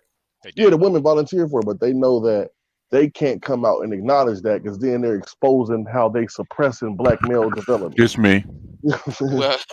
Well, here's where they fucked up, and I'm not gonna go on no monologue. I said this on fucking Keep It 100. They did that so much they didn't fucking oppress they damn self, dumbasses. Yeah, they put themselves on the corner. Yeah, and that's the thing, Ed. That's the thing, Ed. The whole world understands that black men are capable. That's why they kidnapped them in the first place. That's what I'm saying. Or they were selling them in the first place because they were skilled already. But like this I is the said, thing. my answer they don't is want to go get a white ahead. man. Go get a white man. That's my answer. Go do better. If they can get one. I like to see that. I keep telling black men, we need to put I need to outlaw in this space. If I had the power, you niggas saying if they can get them, it don't matter. They are not our concern. When you let a turtle, I had a turtle one time, and I had to let that turtle go. I did not care if that turtle was gonna survive. I just let it go. No, I didn't have. I got the turtle halfway wild, so it'd be fine. But my point is, it's not our concern. Because when you say if you can get them, that makes it sound like you still hope that they don't succeed. I actually hope black women find their Prince Charming. I don't. Yeah, I don't. This thing, dude. I hear you. It's a force of habit. But the thing is, because you're not. The reason why I'm saying that is you're not calling their bluff when you say, "Go ahead, yeah, leave then. You gonna come back though." Because nobody else wants you. No, damn that. I hope you win. In fact, I want to set up a website called Keisha's List where we just say, come and get them. Is instructions included? No. Instructions not included. They'll have sex with handling. I tell dudes all the time, you want to date black women because you think niggas ain't shit? Because, sometimes a lot of these 980 dudes kind of think, well, the women are wild because the men are weak. Cool. If you can control this chick, I will tell you to your face, you are a better man than me. Black women have a bad reputation all over the planet now. Actually, they really do. They do. Even on the continent, they have a bad reputation. Hold on, I gotta get that video. Hey, Art. BTS. Even in Africa, they have a bad reputation. Yeah, black women have. I mean, black women have the worst reputation all over the planet, man. They just do. And they put it out there. It's not. It's nothing that we're doing. They put it out there. Yeah, Right. and then when they show up there and be combative and over talking people and trying to be controlling, you know, the first thing they say, "Yep, that's who you guys are." So, I mean, Art. they are who they say they are. So their reputation is exactly who they are.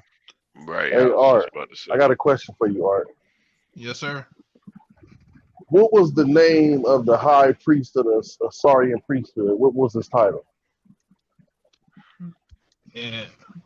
What story you talking about? I'm saying, like, you know, the Asarian priesthood in Egypt. What was the head title name? What was the name of the head person? Assyrians are in the Middle East. They're not in Egypt. No, I'm talking about Asarian, like the Heru Asar. Oh, like Asar. Yeah, Asarian. Yeah. Okay. What was the head name of the Asarian priest? Asar and Aset. Yeah, but that's the story. I'm talking about. Yeah, that's if you're talking about Asar, that's Aset is the female counterpart. No, I'm asking, like, they had a priesthood, right? Like, it was a What's secret the group point? of priests. Let's just skip it. Let's go to the point. I'm asking, what was the head person's name? I'm asking, does anybody know? No. What's the answer? No, I was trying to ask, do anybody know? I mean, the people, the things we don't know because it's over many thousands of years, so there was no head priestess, one particular person, because each segment probably lasts 2,000 or 3,000 years. It's not like a religion to say, okay, this is the head of the religion. No, it didn't work that way. Now the images and the guys, we know the names of them, but we don't know the people that were actually in charge. Actually started it because it's too far back. Okay. I just like to say this, BGS Woo, and your powers are weak, old man. They are, man, getting weaker all the time.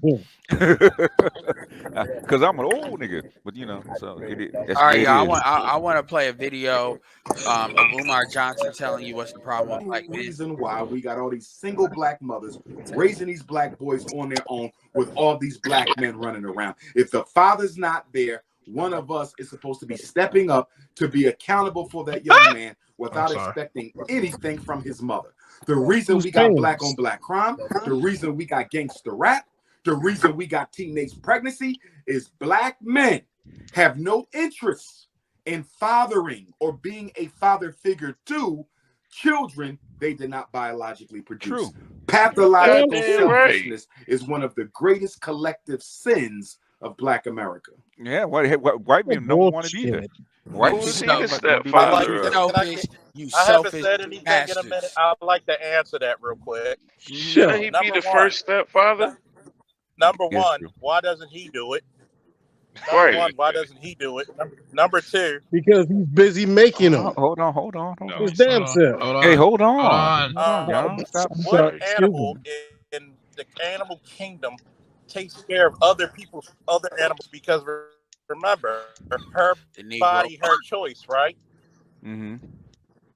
And then on top of that, go ahead. Hell no, I won't let him grow. This is the only I'm like, past. Hell no, why don't he do it? The thing is, the past two generations, the first two generations where black men didn't do it, right? Black men have been socialized over like 20 generations to take care of children that are not theirs. Okay, right. But it's not appreciated. With the thing on the past two, and it was appreciated, man, way back. Back in the back in the day, it was appreciated. Right. Last time. I mean, Art can tell you. Art of Vidmore can tell you because he grew up in a blended family. Okay, right. They had rules and precepts and customs to where whoever's feeding you is the person that's in charge, and you treat that person as such. Okay, that's go ahead, Art. Yeah, like I said, I've always said this is what my mom has told me. She told me about my mom when she first met my dad. My dad had no kids; she had two. Mm-hmm. She said, as soon as I met your father, I knew that's who I wanted to be with. I had to at least give him two kids. Mm-hmm. I don't hear women saying that no more. My mom cooked and made sure that he was straight because he's a man who's coming into a family that's already made. Mm-hmm. She already has two kids. Now she has to give this man two more kids, and she can't be so much of of a bother, even though black women, she was a bother. But I got black. yeah. I got a story for you. I got a quick. One at a time, y'all. One at a time, y'all. One at a time, y'all. I got a quick. Can you Go say ahead. that again Go for the ahead. Negroes in the back? Which part? A part about how she had to dedicate herself to that man who was taking care of her kids that weren't biologically his. Because that was the mentality. She still wanted to be a wife. But she chose my father because one of the reasons why she chose my father because he was a pastor's son. She liked church, so that's one of the reasons she chose him. But the thing is, she knew that he was a man coming into a disadvantaged situation. She already had 2 kids. So she already knew that if I'm going to deal with a man with no kids, I got to at least give him some. Because every man wants a legacy of his own. I got a story for you. That's different. This actually happened recently. I'm sorry. Hold on, bro. I got a woman that I met recently, and she's been basically telling me about what's going on in her life and the things that she wants. And she is a single mother of 2, white woman, by the way, a single mother of 2, and she decided that at the age of 24 years old, she was going to go and get whatever the fuck that procedure is, where they remove your uterus. Yeah. So she can't actually have kids on Hysterectomy. her own. Yeah, a hysterectomy at 24 years old. So now she can't have kids, and she's single on the dating market looking for a man to basically come in and support her 2 kids as a white woman at 24 without giving them anything in return. Okay. So that's her expectation. And that's basically a lot of women's expectations nowadays. That's what they're doing. Hey, yo, can you play this goofy they bitch become for a second? intersectional. It's only 5 Become seconds. intersectional black women. What's wrong with the black community? Because I support single motherhood, promote single motherhood. Yeah, then you're one of the biggest problems because no. I just wanted to play that dumbass part. Go ahead, Stephen. Stephen's been trying to get in for a minute. Yeah, go ahead. I'm sorry. Thank you. No, you good. But well, first of all, to you guys' point, how in the world can men be the problem if we don't have as much expectations as women? Number one, and number 2, Edward Anderson. I heard some of your last videos. By the way, they were fire, and they definitely got me through work a couple days ago. And glad to have helped. I caught you. I don't know if you recognize my name, but I caught you earlier today on your live. Yeah, it was a lot of, you gotta remember, I'm driving, so I don't see all of the chats because I'm not trying to get in an accident, but motherfuckers be doing the shit in the chat. I got you. I see it. Okay. But yeah, what happened? Yeah, and I got you. And also, I think and I'm starting to become a big fan of yours. Okay, what's your point, I don't though? know. You gotta get to your point, though. A few you. Okay, but my main point is, BGS. I respect you and everything, but I had to respectfully disagree with you a couple of months back. Okay, when you said that Ibmore, the concept of Ibmore and the tenets of Ibmore does not need to be promoted more so than Passport Bros and SYSBM. And I disagreed with that. And I said somehow or another this week, I knew that Passport Bros was going to go left. Now, I don't disagree with the Passport Bros. How has it gone left? How has it gone left? What is this? Yeah, okay. When I listened to Jason Black. Oh no. Okay. No. Hold on. Let me get it out. Okay. I follow Jason Black. But you have to see. You said the Passport Bros has gone left. So the thing is, we're asking you. Okay, you're gonna give us a story. Okay, but the thing is, how has it gone left, and then give us a story. Because now they're calling those brothers pedophiles and predators and all this other kind of stuff. Yeah, but what I'm saying is that's other people calling them that. What have they done to have gone left? Oh no, not them. Okay, not necessarily them. They didn't do anything. Okay. But my issue is, you know, guys, especially I was really hurt, and I gave Jason Black some pushback. Okay. On his business channel, I said, no, you don't have no right to call them that. You don't have no right to call out the Manosphere and talking about calling them the Winosphere and stuff like that. Yeah. And it's like it is really gonna go. I think it really hurt the movement when somebody as big as Jason Black, not really, you know, called them out. No, not really, not at all. Let me explain. Guess who else he called out? Guess who else he called out on a regular basis? Kevin Samuels. What did it hurt him? No, Kevin. But then did Jason Black copying his show? Kevin, I mean, and also. And I gave Jason some pushback for that. Hold on a second. In other words, when you say that Password Bros has gone left, that means they've done something to go off the rails. If they haven't done anything, just because somebody criticizes you, doesn't mean that the movement or the people or anything that the tenets have gone left. My thing is, black men have been criticized. Like I just said before, black men as a collective group have been a face of anti-Semitism, homophobia, transphobia, sexual assault, violence when it comes to shooting. This is all in 1 year. Remember that Asian hate bill? They were trying to put us as the face of that. Like, we're the face of everything. And black now we're colonizers. And well, with all of that now they really why they hugged up in the real why they hugged up and banging the real colonizers. Right. Ain't that some gaslighting for your ass? But here's another thing too. They'll sit there. Somehow you can be a trick and a sex trafficker. You can't be a trick and a pimp. You they just saying shit. And so the thing is that you got to understand is black men got to get off this kind of appeasement mentality. I said that on my live where it's like there's nothing unless you want to be a slave and cut your nuts off. Somebody's gonna have a problem with what the fuck you doing. That's why, if you notice, black gays don't get a lot of pushback, and statistically, black gays make the same amount of money as white men because they pretty much already did that. That's why Dwayne Wade's kid ain't really getting no pushback by nobody, and that's getting celebrated. So my thing is, I get what you're saying that because Jason Black is saying something that's a bigger deal. But what I would say is Donald Trump literally, and I'll give Trump credit. Apparently, Trump went to two black women that were really for him, and one of them died. Oh, yeah. I'll get folks see what that. The hell? He went I to didn't hear that. about that.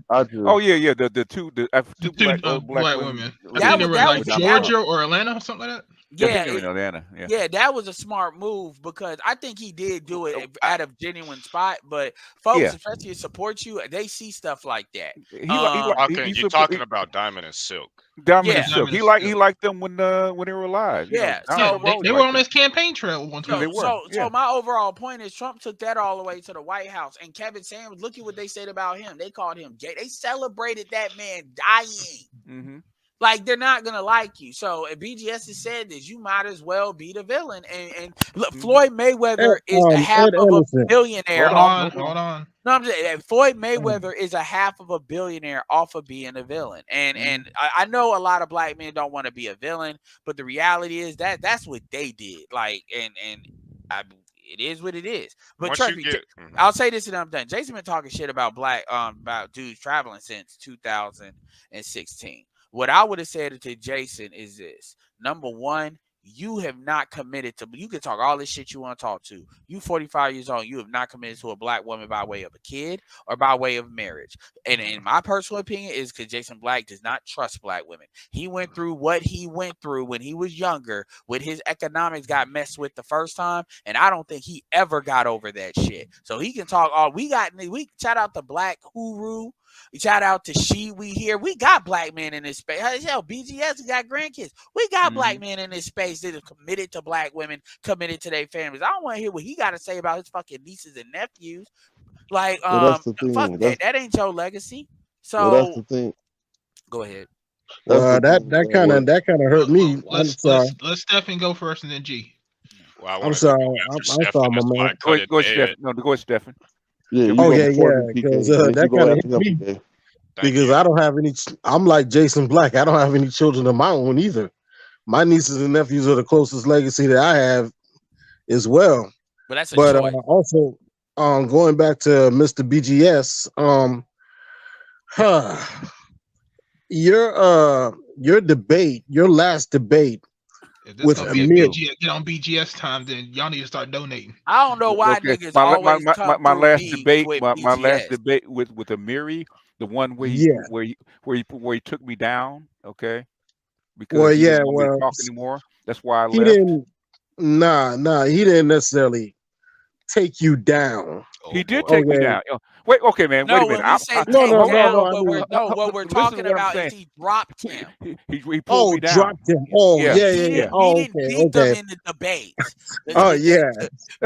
You gonna get that shit clipped, man. Yeah. Gee, he said I won. I want to get that shit clipped. Yeah. You got to edit that out too. The agreement was we were going back and forth, right? He kept interrupting me. Okay, so we were going back and forth with it. He wanted to get his shit off. Okay, so what he did was he dropped me down. Okay, so the thing is I didn't, I didn't want to hang around for that because he's not worth my time. So he dropped me down and stayed down there for like 10, 15 minutes, and I left. So he didn't beat me in a debate because the last few times that he's actually we've actually conversed.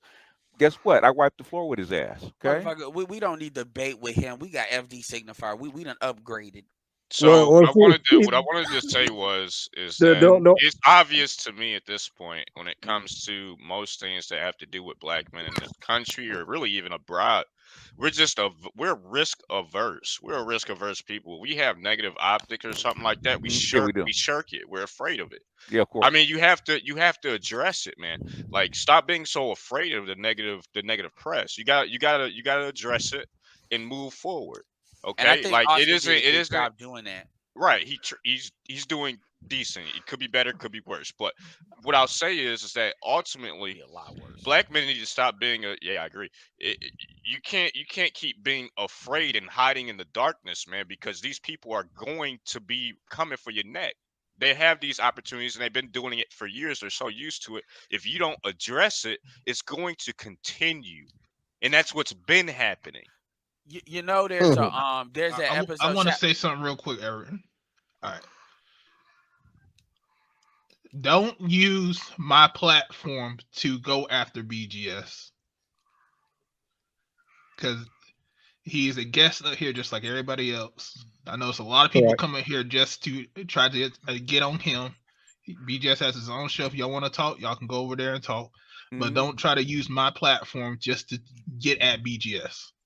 Oh, I'm sorry. Did you feel like I was doing that? No. I didn't say that. No. I was just. No, I'm just saying. Establishing that in case motherfuckers, because a lot of a lot of people come on my platform and want to get at BGS, and that's it. And then they drop off. They're not trying to engage into the whole conversation with everybody. Yeah. Oh, okay. Well, to be quite honest with you, I really don't know too many people on this platform. It's just that I just wanted to, give Ed Anderson his flowers real quick, and to ask BGS as well to about promoting it more, just a little bit more, and you too, Mr. Art of War. Art of It More. Art of It More. Yeah, because that's the only number one. That's the only black first. That's the only black. It's the only black male first movement. The truth is, the ignores and also real quick, BGS. The only issue I had with your last debate with Amiri, I just want to say this real quick, is that y'all kept going back and forth about matriarchy, and I said, and I'm screaming through the thing, I'm why aren't you saying gynocracy, not matriarchy? Gynocracy is what we are in. Well, that's what we're in. But the thing is, if you did that, you would have shut them down completely from the beginning. Not really, because gynocracy is a form of matriarchy. It's just a higher form of matriarchy. And the thing is, he doesn't believe there's such a thing as a matriarchy in the first place. Okay, that's what he wants to debate about. But the whole discussion was not about a matriarchy. Okay, that's what it was about. It was actually about whether whether Moynihan and whether Clark were correct. Okay, They were. of course they were, but the thing is, but the thing is, he keeps going back to matriarchy, but he doesn't even have the proper definition of what a patriarchy actually is. Yeah, and the thing about it is with Amiri, real quick, is I'm gonna keep it real with you. Ultimately, we folks humor these dumb fuckers. They want to act like they're smart. I'm gonna say it just like that. But the reality is, it really don't fucking matter. And I'm gonna tell you why it ultimately doesn't fucking matter. Because at the end of the day, if black men as a collective group are saying we're not fucking satisfied with with this non-contract, this evil pay as you go fucking this buy here, pay here, black bitch program that y'all got shit going, we can say fuck it, I'm out. And the reality is, thanks to remote work, thanks to quote unquote white supremacy not on our ass as much, we can do that. Whether you ain't even got to travel. I keep saying the majority of sexual threat ain't traveling. It's in the United States. Domestic bros is what you should be worried about, not no passport bros. And so at the end of the day, you can debate this, but you're not going to debate your way out of this. I'm telling you what the fuck it is. And the reality is, what the fuck you going to do about it? Nothing. You going to be on fucking YouTube talking your bullshit. Just like how y'all try to say what we doing, even though we on motherfuckers are on the fucking news and shit. They're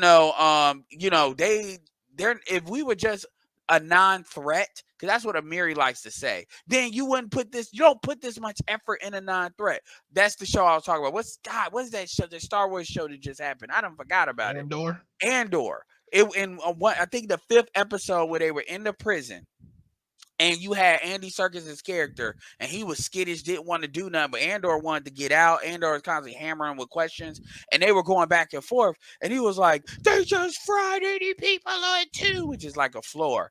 And he said they're desperate, and he said, no, that's power. He said power doesn't get desperate. That's not what power does. And that's the thing here. What you're seeing is desperation. Jason knows. Look, Jason is hitting a lot of his videos. Stefan, how long have you listened to Jason Black? I've listened to him since 2016. There's a reason I'm asking this.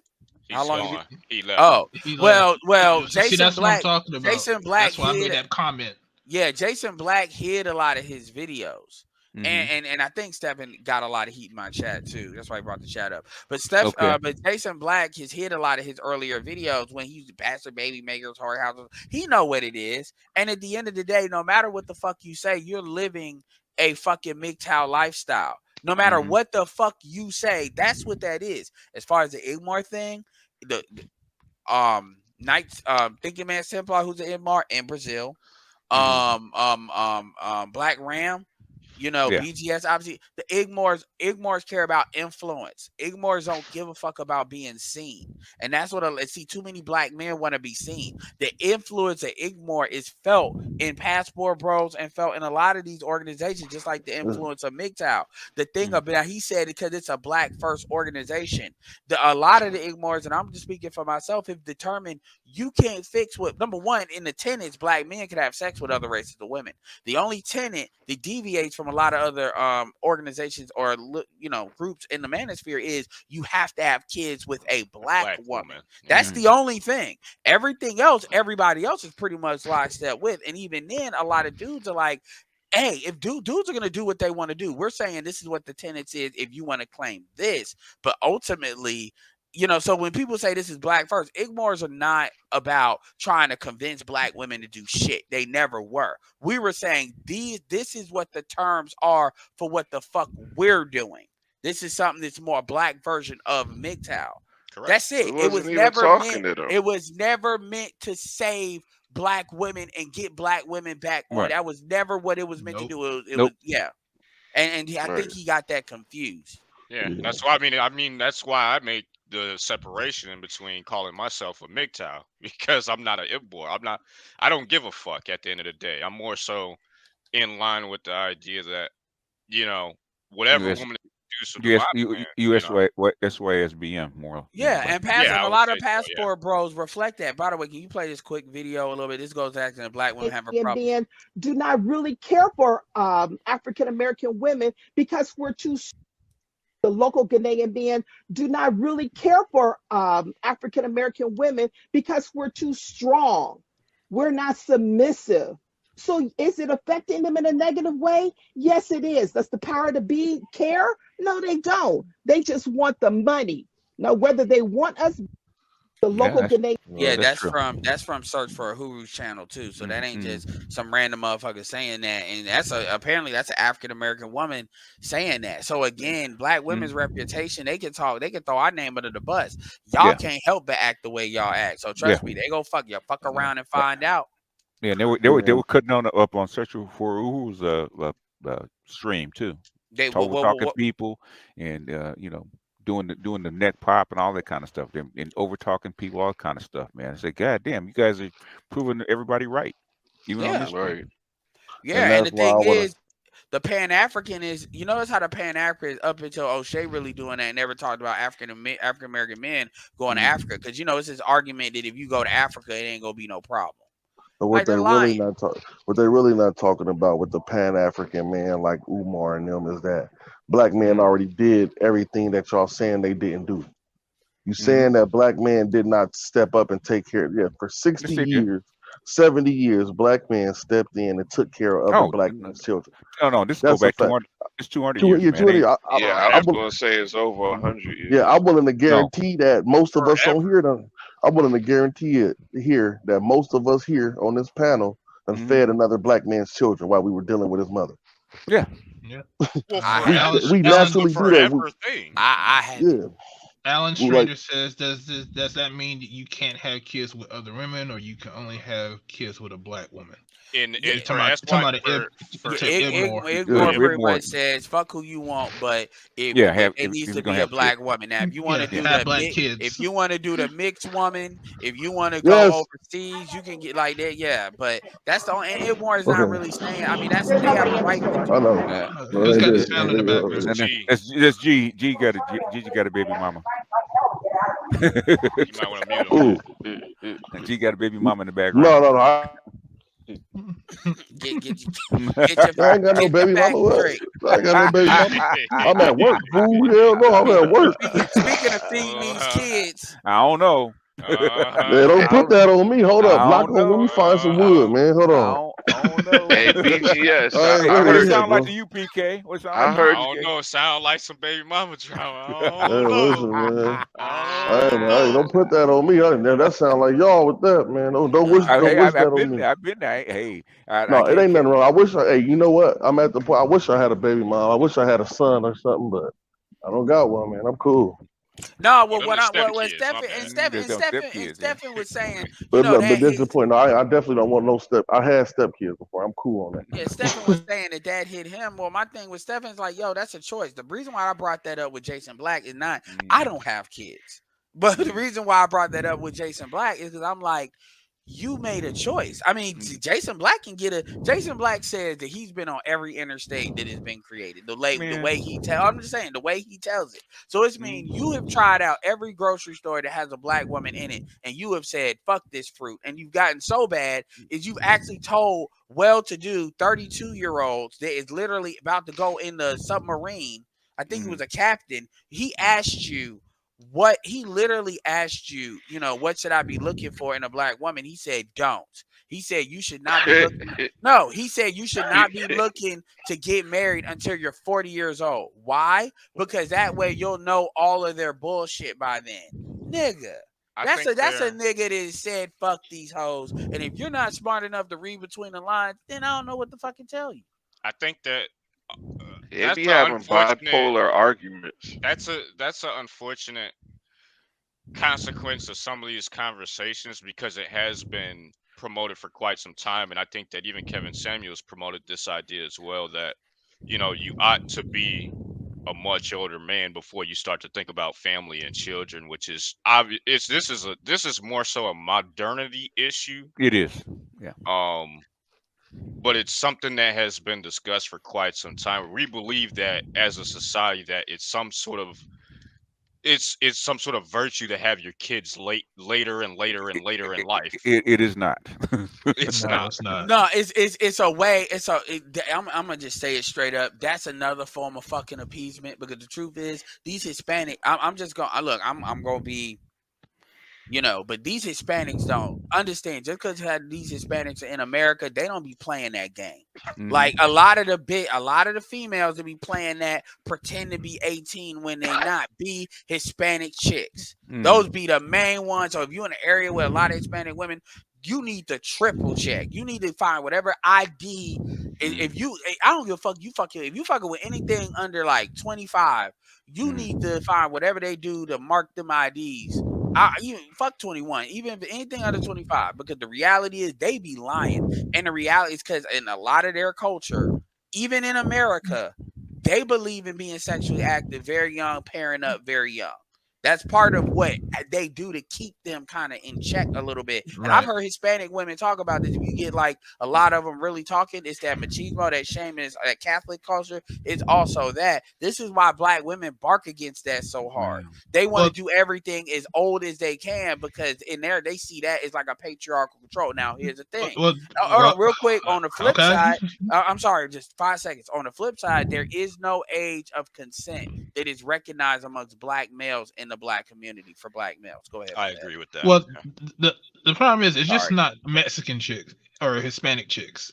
It's all of them. Like I said, one of the things that I heard when I was getting ready to go to work, I was at Denny's. I was hearing this black chick saying that how she was in her she was a teenager going to Atlantic City with this older gentleman, and she said she knew what she was doing. She didn't care, but she just wanted to have fun. And she said it straight out in Denny's, right down off Wake Forest Road.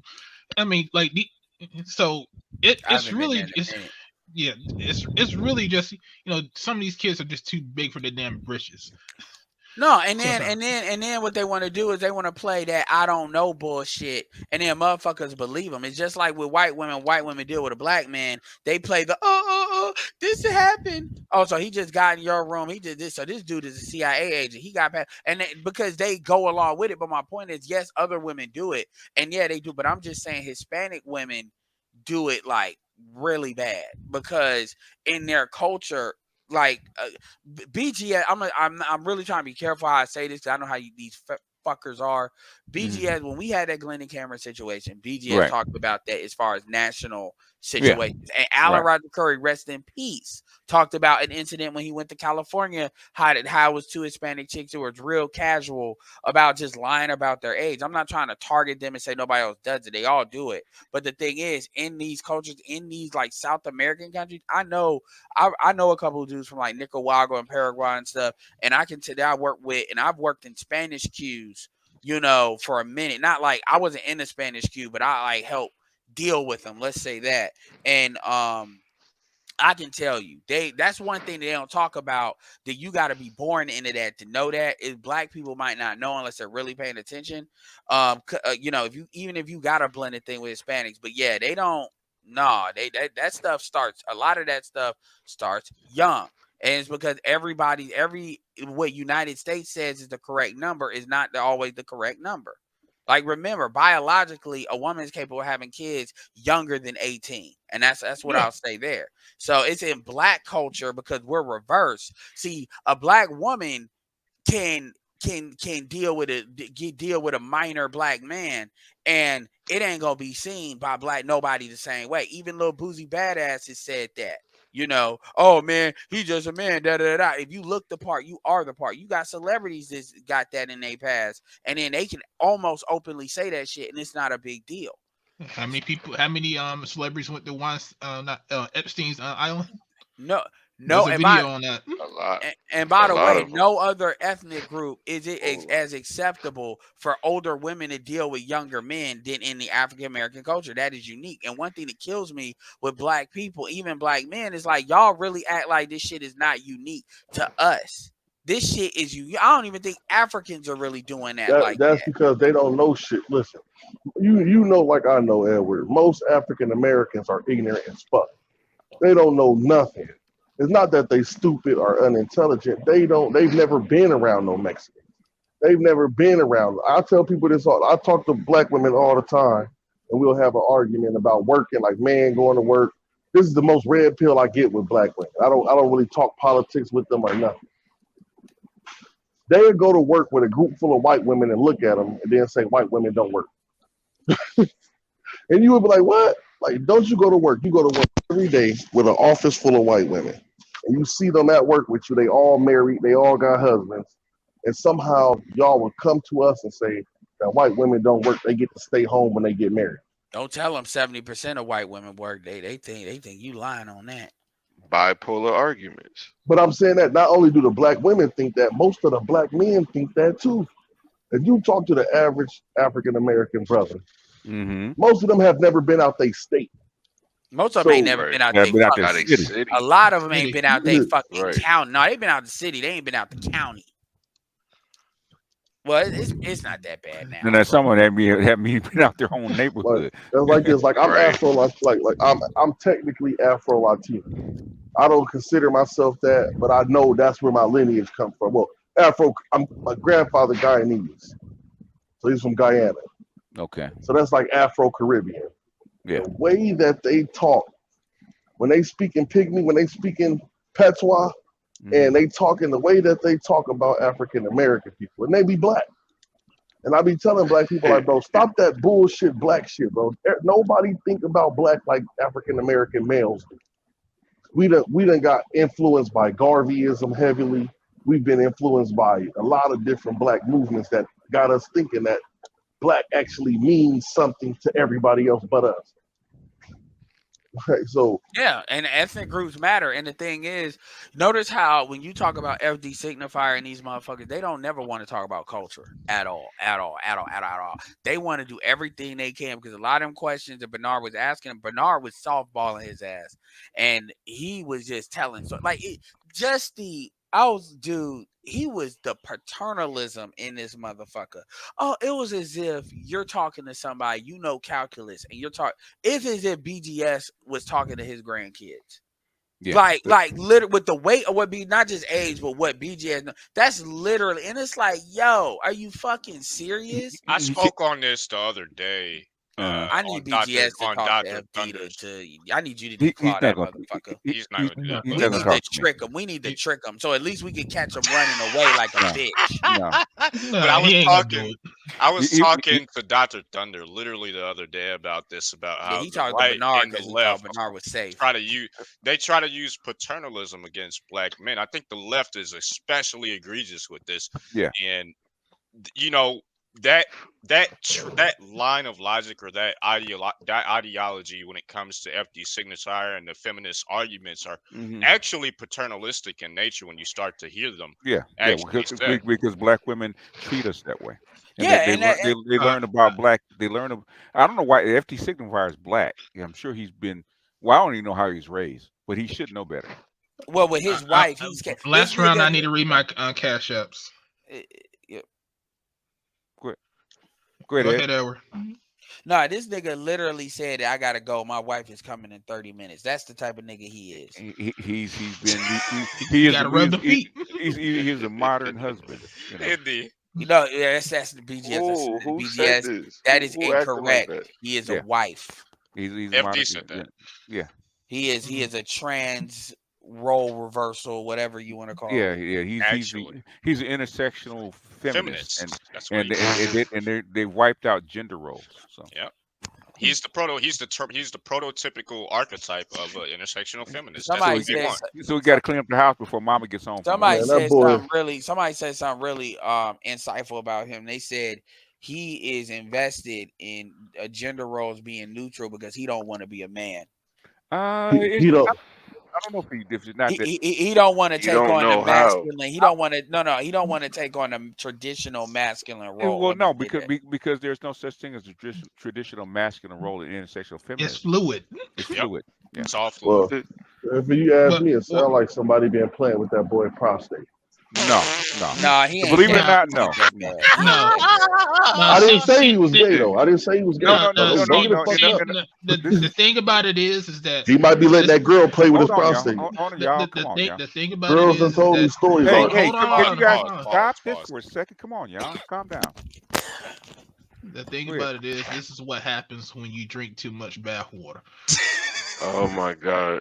Yeah, these are the men. These are the men that feminists have trained over the past 50 years. Okay, Yeah. this is exactly the kind of guy that they wanted. Exactly kind of a partner, quote unquote But they don't partner. want them. No, what I'm saying is these are the ones that they trained. Okay, if you go read the literature, this FD signifier and what's blue hair, what's his name, Destiny. Those are the guys that are supposed to be mated to high-powered feminist women.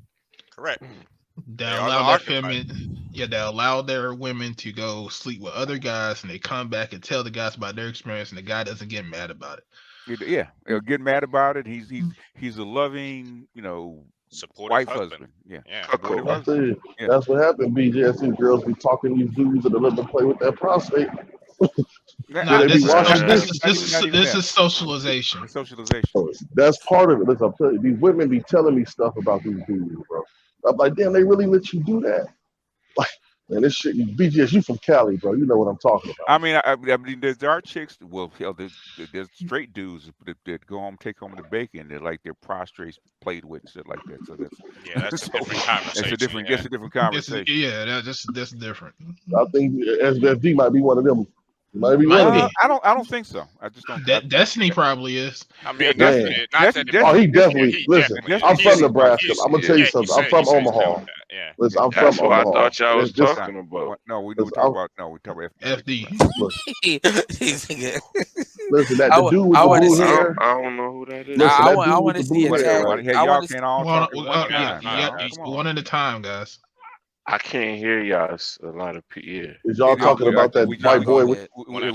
We just cleared that up. Yeah. I'm asking. Are y'all talking about the white boy from Omaha with the blue hair? Well, blue hair is Destiny. Destiny. Yeah, he's from Omaha. Yeah, I know that. Like, we see that. Yeah, okay, I know. I knew he was a twink when he first showed up with the blue hair and shit like that. And look, so what is this little twink doing on coming in the Black Manosphere? Well, it is. Right, he can't. You be surprised how many black. I'm gonna tell you how he got here. All right, y'all. One at a time, y'all. Last round, and I got to do my cash outs. Okay, I'm gonna tell you how he got here, BGS. I grew up in the I'm where I'm from, highly gynocratic and LGBT leaning, even though they Republican. That's why I always be weird when people be like they Democrats, because the most liberal people I know are like weird Republican dudes with green hair. That they really racist, and what they do is they use that I've got green hair, I'm LGBT accepting and all this stuff, so they be able to say what they want to say to people. They really trolls. They really want to just say what they want to say to you. It's like, well, it can't be offensive since I'm okay with all this other marginalized or oppressed stuff. I'm okay with LGBT. I'm okay with this, that, the other. So therefore, fuck you, nigga. Like, that's what they own for real. I don't disagree with that. Read your cash apps. All right. Aquatechy, appreciate you. F Holiday says good to see you back. K Austin, appreciate you. We got Pensive, he says BGS and driver's ed tax. And no one, $2 holler. All right, no appreciate you. And let's see. To Triv for support, appreciate you. Memphis Ogun, appreciate you. And Jay Butler, appreciate you. $2 holler. All right. Well, yeah. So I mean, a lot of the feminist ideology, man, is wrapped. It's dripping with a sort of what is it? Not patriarchal tone. That's not the right word. What's a paternalistic tone, right? So I mean, that's what they're truly doing, and they do this on the left all the time, and people haven't really caught on to it except for some of the people here, right? But they're actually making a lot of the same sorts of arguments about how the state should have basically access and control over your family and men, really. So that's where we're at now. I mean, like your destinies, your FD signifiers, and really most of the left are actually signing up to be the new daddies. That's what they're aiming for, is to be the new fathers of this system, of this society. So, but the only issue is, are most of the women? Is this what most of the women want? Nope. No, it's not. No. That's the issue. Because even the women are rejecting feminism at a certain point. To a certain point, I should say. Yeah, especially when it comes to marriage. That's like a marriage is so far down. Yeah. Because I've read so many instances where women be extremely feminist, but yet at the same time she still wants her men to be masculine and the provider. And a provider, yep. And that's the So problem. basically, his money has to pay for everything, and she ain't gonna do nothing. She wants because to play she's a modern woman. She wants to play the traditional female role with extra steps. Yeah. Like, I don't have to cook for you.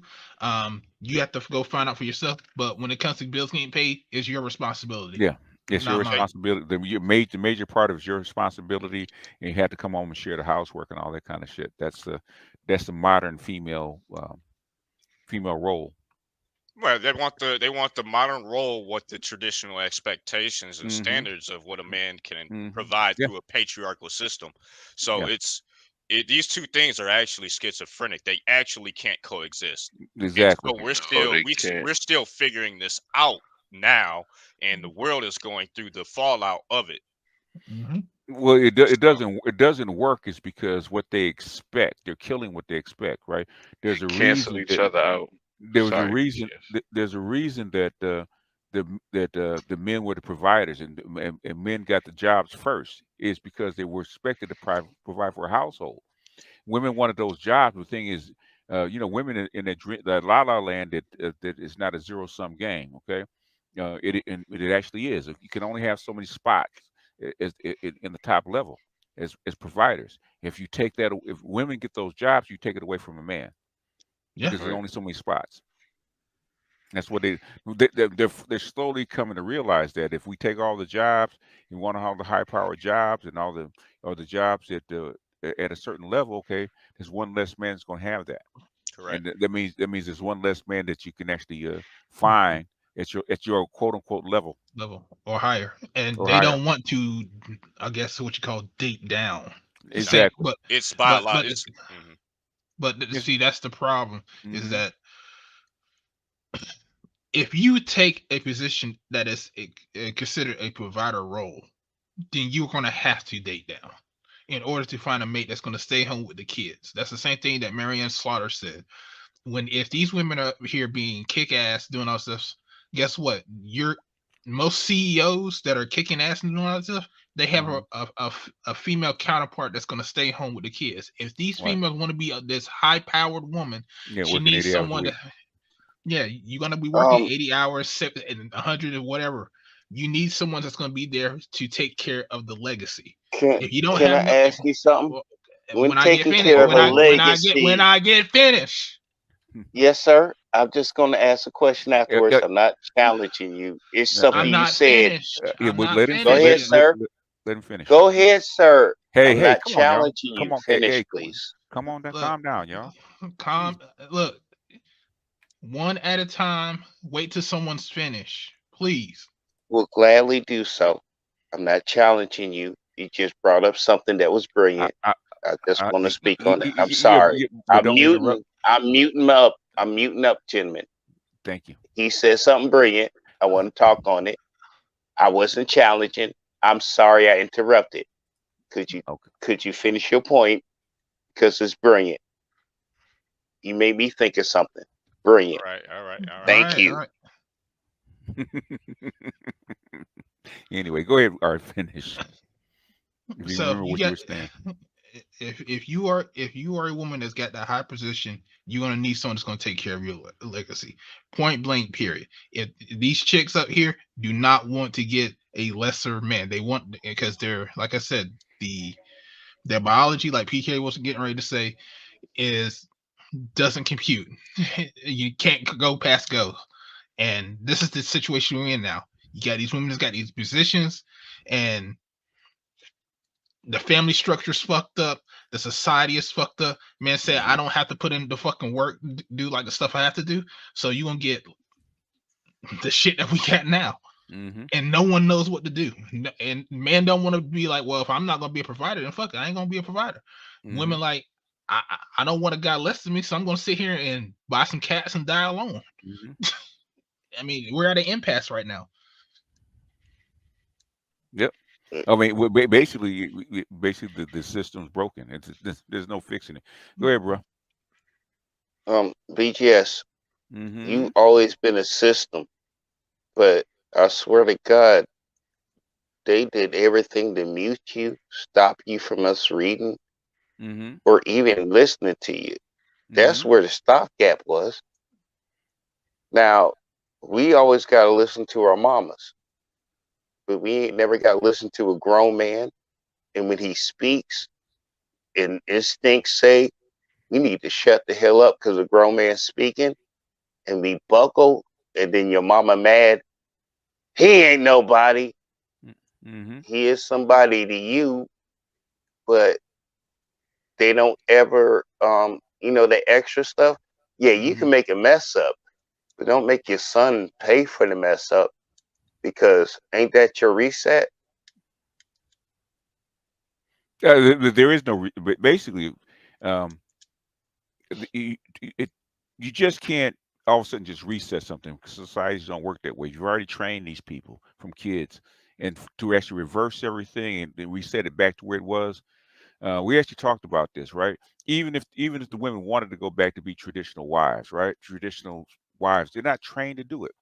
Most traditional wives, like Art's mother, she was trained that way from the time she was like 2 or 3 years old. Okay, she grew into that role. She didn't just, all of a sudden one day she got to be 30 years old and said, I'm going to be a traditional wife. Okay, you're not trained for it. You don't have the instincts. You don't have the training. You don't have the built-in built-in habits that a wife is trained to do. Like most wives, man, they if they see a dirty house, they're going to just walk in and they can't stand it. They'll actually start cleaning just automatically because they've been trained to do it. You can't build that training in after the kid is grown. And I could tell you by having. Go ahead, Art. Art, you got the floor, sir. It's your panel. You got the floor. I can tell you from even having seen multiple generations. You can, if you had like a great grandmother and you see your grandmother and then see your mom and see women now, you see the steady decline of a wife throughout the generations. Like how when my great aunt, when she was still alive, and saw how like she cooked every day, her house was clean, smelled like fucking pine sol. See my mother, it got down a little bit down. Then see my sister, and then start seeing the women now. It's like you just see it, you get kind of depressed. You're like, damn, really? What the fuck would y'all teaching these girls?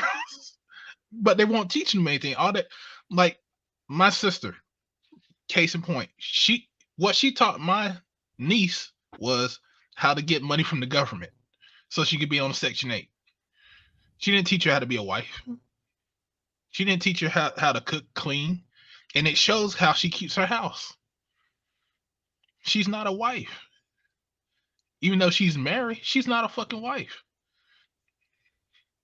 That's why they have problems now. But yeah, BGS, can I ask you a quick question? Real quick. May I ask a quick question? Do you remember when the church burned every disciple's doctrine when it didn't follow the church doctrine they want to run? It's kind of the same thing. Now, there is paperwork in a clay in a desert. Yeah. And we can get that paperwork. But the problem is they burnt all that, and they had centuries upon centuries to make their own new God. Yeah. And that's kind of, is that kind of the same way, BGS? Every religion does that. Every Thank religion you, sir. does that. Yeah. Yeah. Every new idea, every new religion actually does that, tries to destroy and hide the old stuff, even though you can't destroy everything, but they try to hide the parts that they don't want in. But even Christianity did that back in the 3rd century BC, 3rd century AD. How many books we got? We got 66, unless you're Catholic. I think you got Catholic got 72 or 73, and then the original one, I think you had 80 something. So, and every they, time humanity tried to include a religion without a God, humanity failed. well, you can't have a religion without a God. God, yeah. Go ahead, PK. I was just gonna say that, yeah, I think that a big issue that is really one of the biggest ideological components to feminism, not the only one, but one of the biggest, is that fundamentally there's a big biological disconnect where they actually discount the importance of biology as a factor in any of their discussions. They actually fundamentally believe that biology plays no role in any of the outcomes when it comes to women and men and the choices that they make. So it creates a disconnect in between nurture and nature, where they believe that nurture is the It's supreme. predecessor or Yeah, precursor. it's supreme over nurture. In other words, they believe that they believe in the blank slate. So, in other words, they can overcome nature with nurture. Right. Yeah, So you're like clay. I can mold you to what you. I can mold you. Yeah, that's the blank slate. Basically, the store gave her a double coupon if she got a coupon. So she saved 40 cents, she gets to save 80 cents because you know what? That's they could use that 40 cents for themselves. It's like an unflavored cake, right? In other words, there's no frosting on it. It can be flavored any way you want to, because it's blank. Hold up. Yes. Cake comes in vanilla, strawberry, and chocolate. How the hell she make an unflavored cake? No. You're playing your base vanilla cake. It's a plain cake, and it's just you change the frosting. The frosting, yeah. Oh damn! She can fuck up strawberry, chocolate, and vanilla, and that's the only cake flavors from Betty Crocker I can get, because I ain't making no fresh cake. I know she ain't making Betty Crocker just like me. If she make a plain cake and it's supposed to be flavored, that's a nasty bitter chick. If she take the flavor out of Betty Crocker, I don't want to mess with her.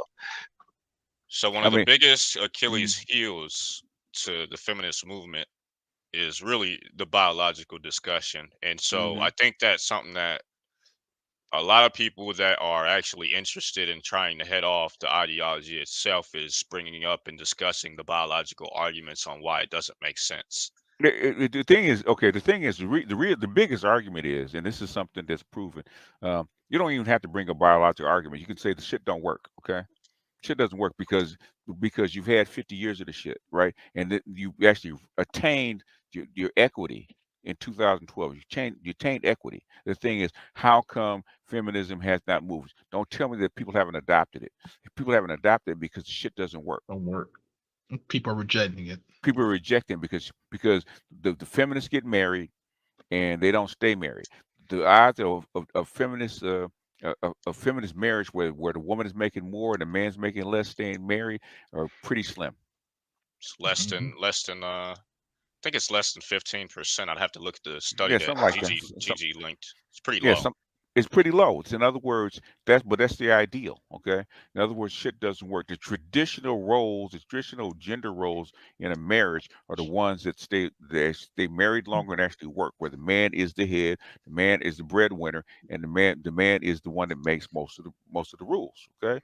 The traditional, even though it's been softened, the traditional marriage still works, and that's the one that traditional been white man though. And What? here's the problem. Traditional been white man's policies. Black men didn't even have policies until we marched and people got shot and stuff. Pause, LaShawn. Yes, sir. That's a misnomer. That's not true. That's not true.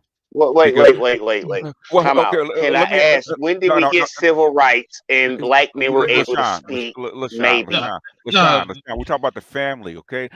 You have the basic same kind of family in Asia, on the continent, in Latin America that you do in it's not Europe, just right? here in America. It's not just here in America, okay? I understand that. I'm with you on your example, but it's just it messed up here.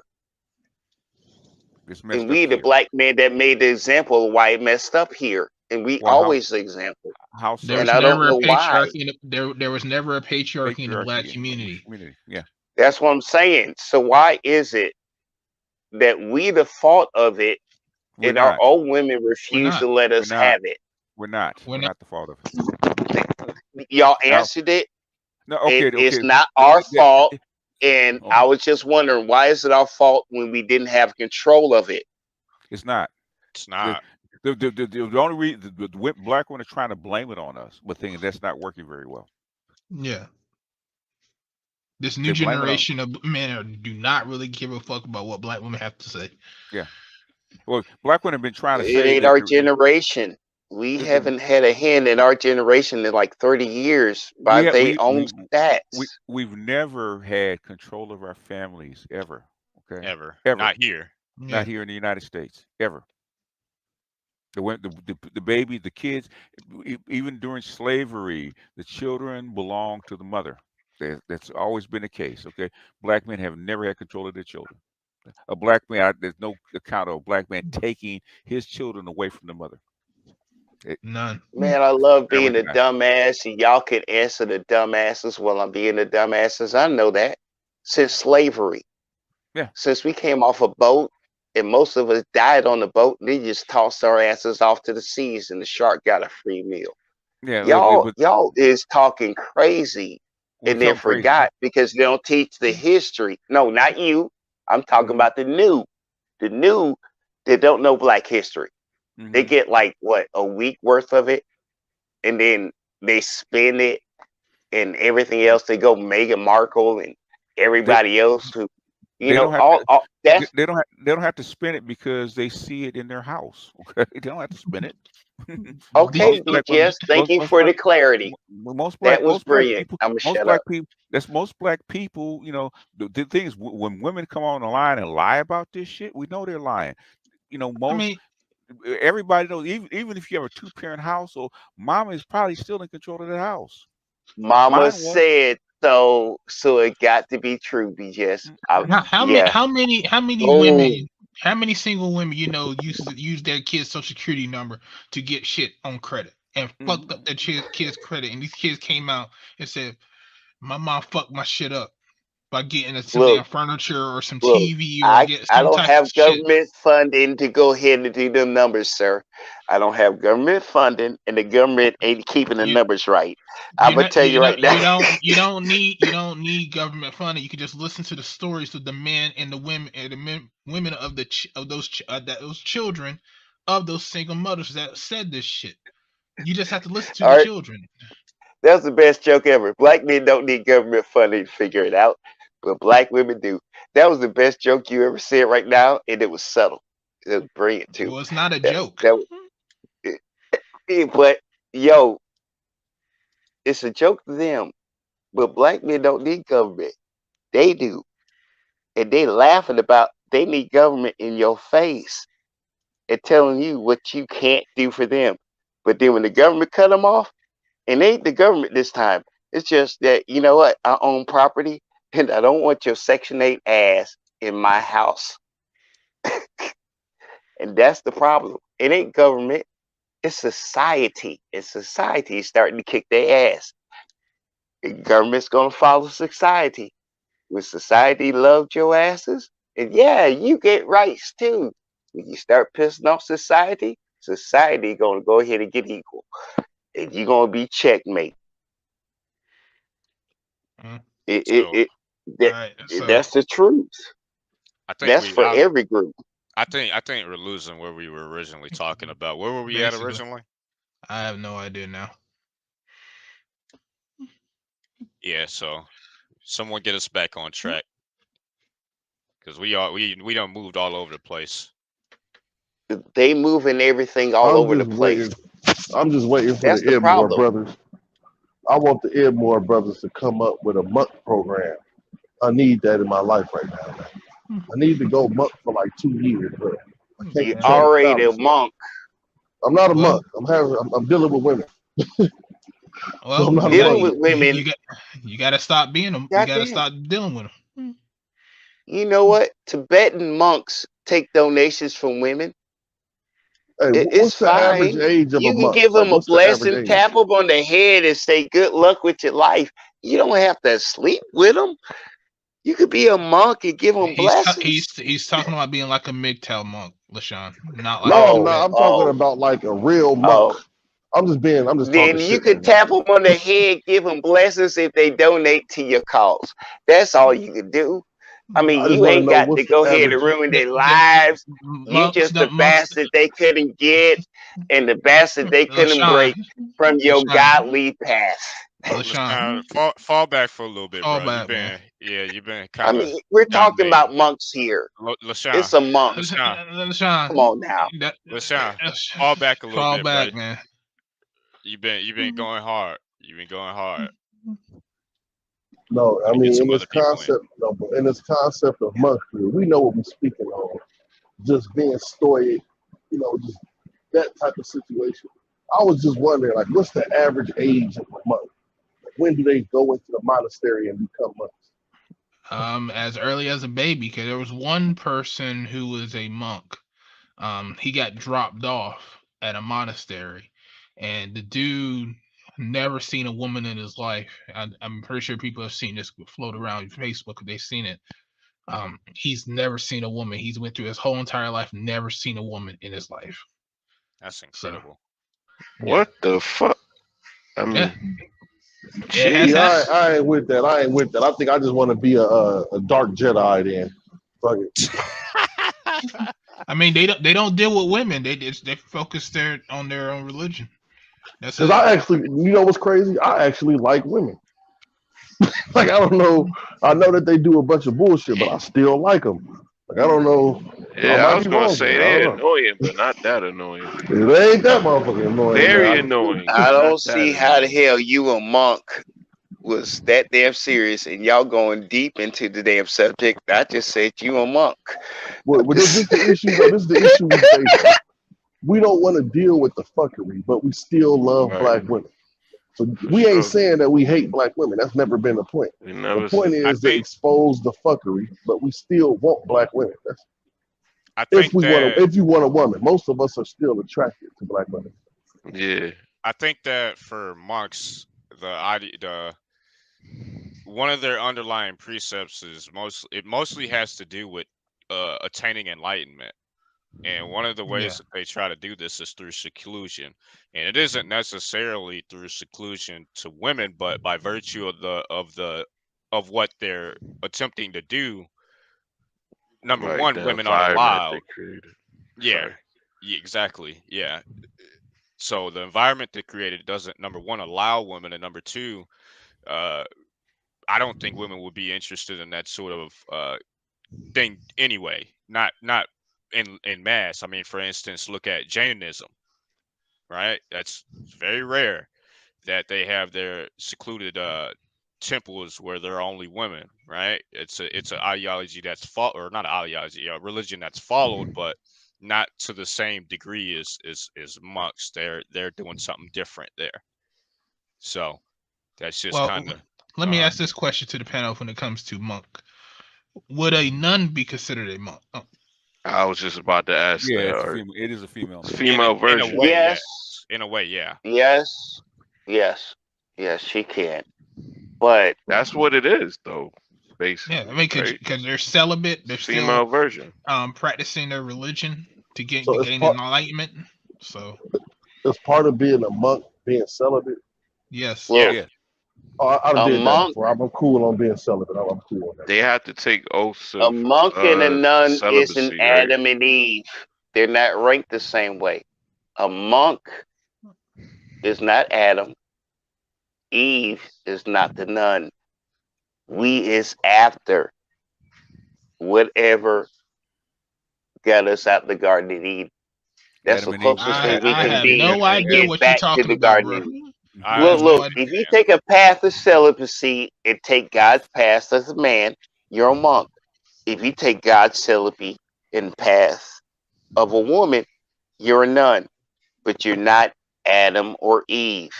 You can't be judged on the same process because we came after and we're trying to follow the path we think they should have took.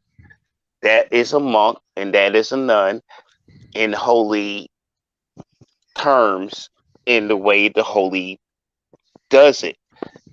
And we respect that even if you're an atheist. We still respect the monk. We'll still respect the nun out of respect, not because of their religion, because of the path of life they took as a human being, doing right by all human beings by their religion, no matter what.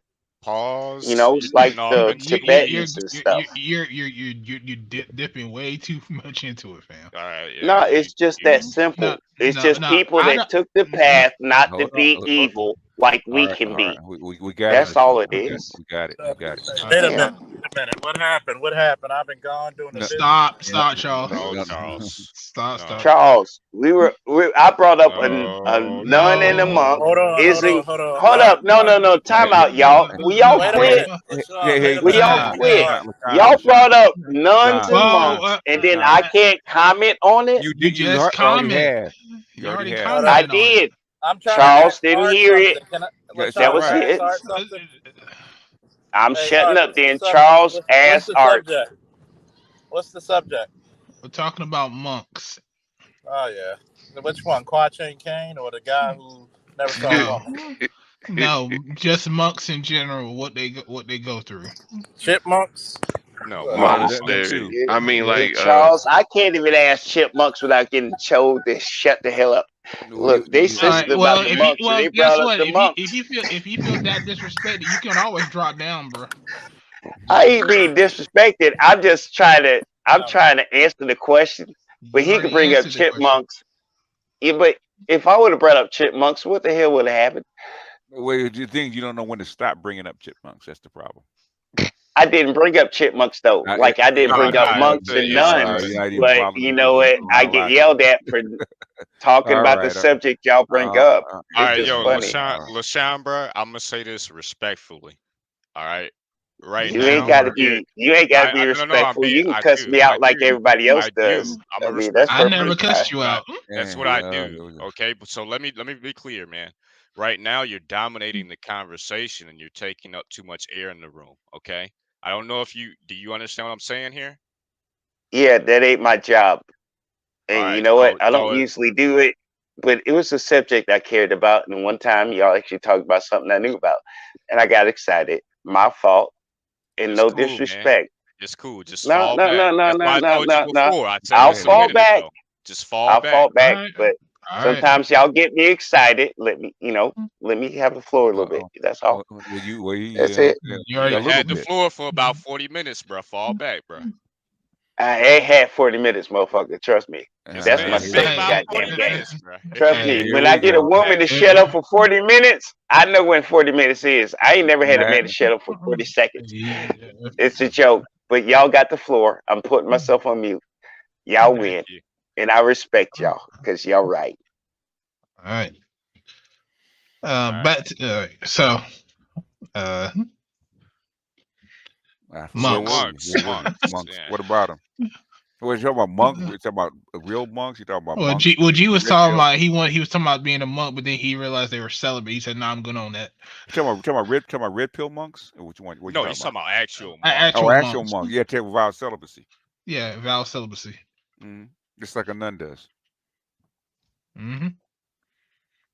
I would say the major underlying difference is the attainment of enlightenment in the past to it, and the difference in between the ways that they do it.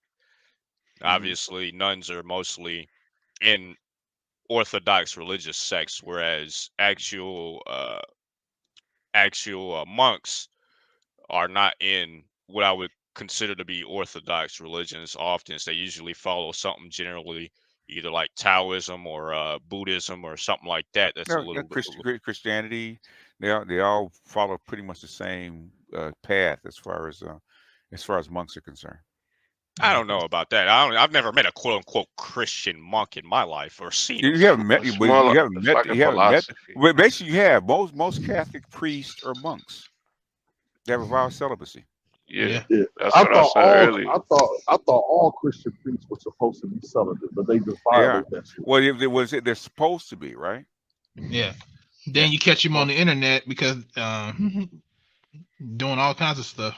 Yeah, I haven't seen it in my life. I don't know. Yeah, You can tell me if there's any Catholic priests running around here completely Well, celibate. Most of them are married. there are some sets. There are some sets who are actually married with children. Yeah. But if you met a Catholic priest, you probably met a monk. Yeah, if you ever go to a monastery, they're probably monks. A monastery where there were secluded monks, but monks, which is normally where you find it because they don't want any outside contact. But most Catholic priests are monks. They're called. Let's see. I don't know how to say this word. It's like a hero monk, hero monk, something like that. It's a priest monk. It's sometimes called that. Eastern Orthodox. Okay. Yeah, so they do have it every day. Yeah. BTS. I'm sorry, but the priest during current times in the recent history, they lost their monk rank. Well, I'm saying they're supposed to be monks. Yes, sir. Yes, sir. I heard that, but most of them are. I was stacking on that it was a large problem at a certain time in the 2000s that a lot of stuff came out and they kind of lost their monk rank. Now, I'm not saying all. It was just the people they caught. Well, it was, and that was too many in the religion.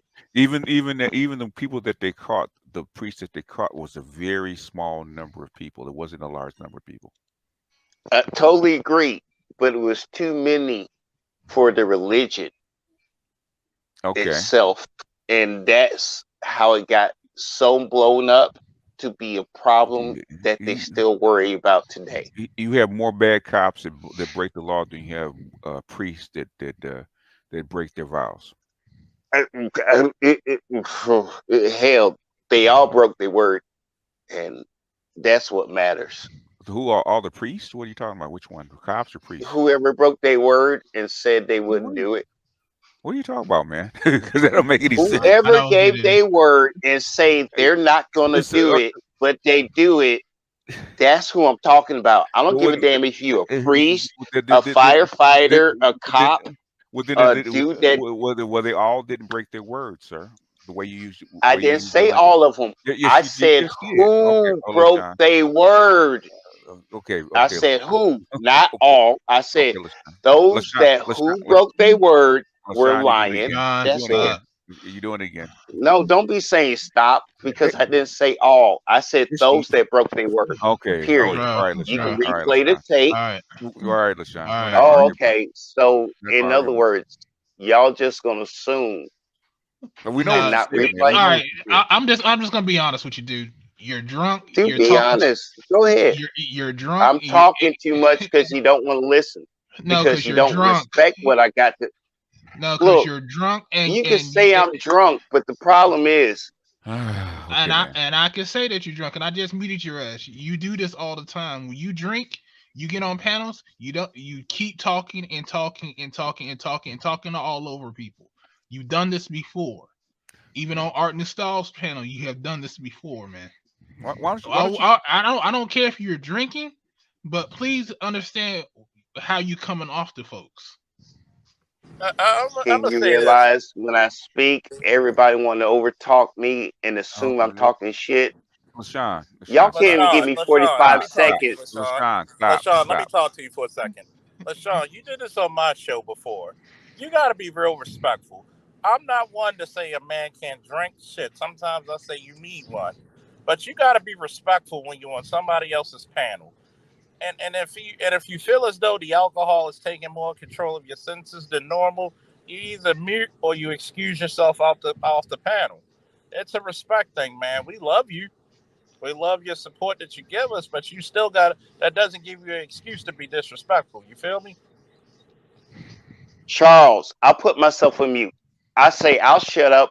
Finish your point. Okay. I don't. No, wait. Why is it that I openly say that and openly say I may overstep when you say it? But then the thing is, when I'm look, time out. BGS. Don't you say be the wife. I said you Sir. need a wife. I said you need a wife. Okay? No, I don't need a wife. Because you need to talk to her this way, okay? Excuse me, BGS. Now out of your own personal history, do you need a wife? Nope, I don't. But you hear then don't be telling me I need a wife then. That's rude, sir.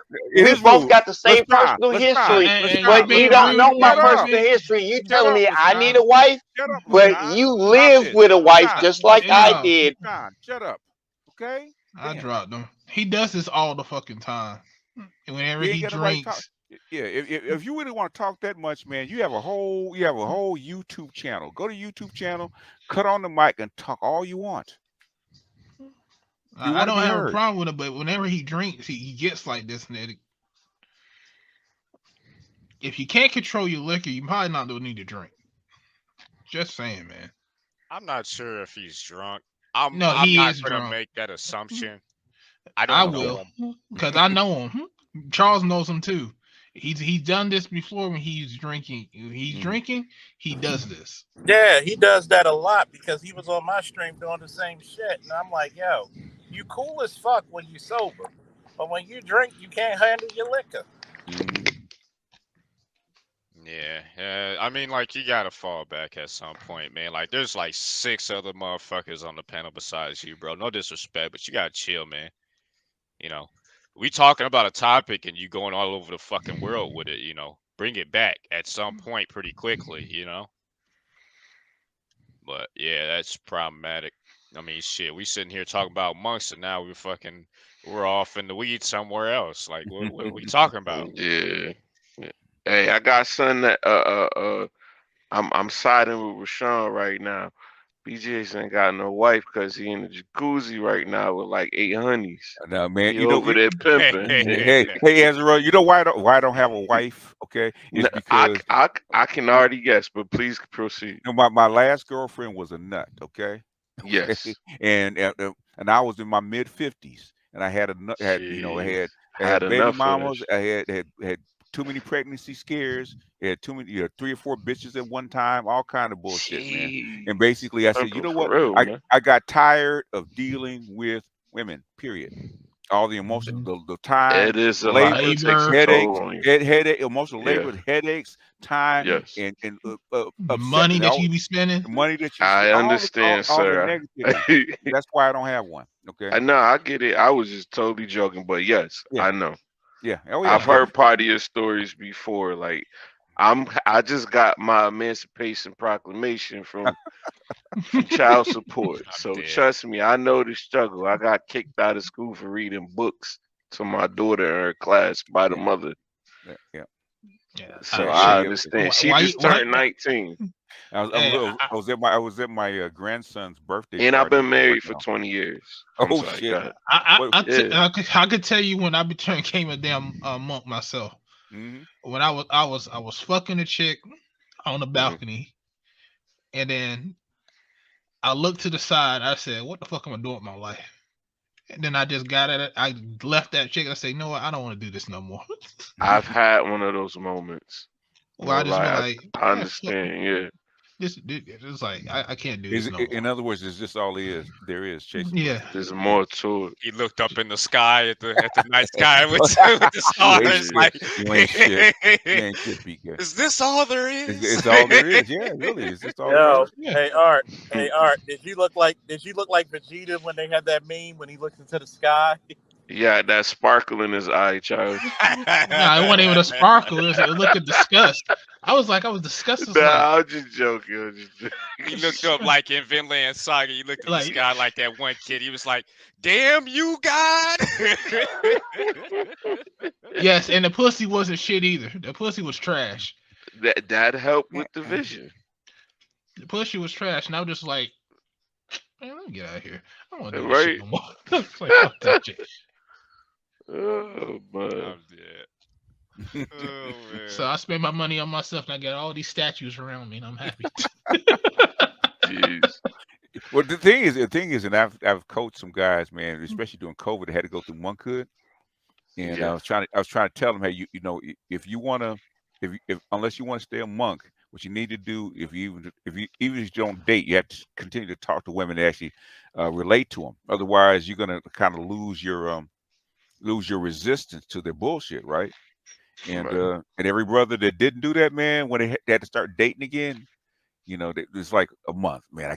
A week, man. I can't stand this bitch's bullshit, man. She's saying this. She's saying I gotta call her, and she wants to talk, and blah blah blah, man. I tell her I ain't got no time. I said you got to build up your muscle, man. You got to stick with it. Man, you know the one thing I hate about females. What? When you try to have a conversation with her, you try to, and you get Why one would you word. do that? I'm saying when you try to, and you get one word responses.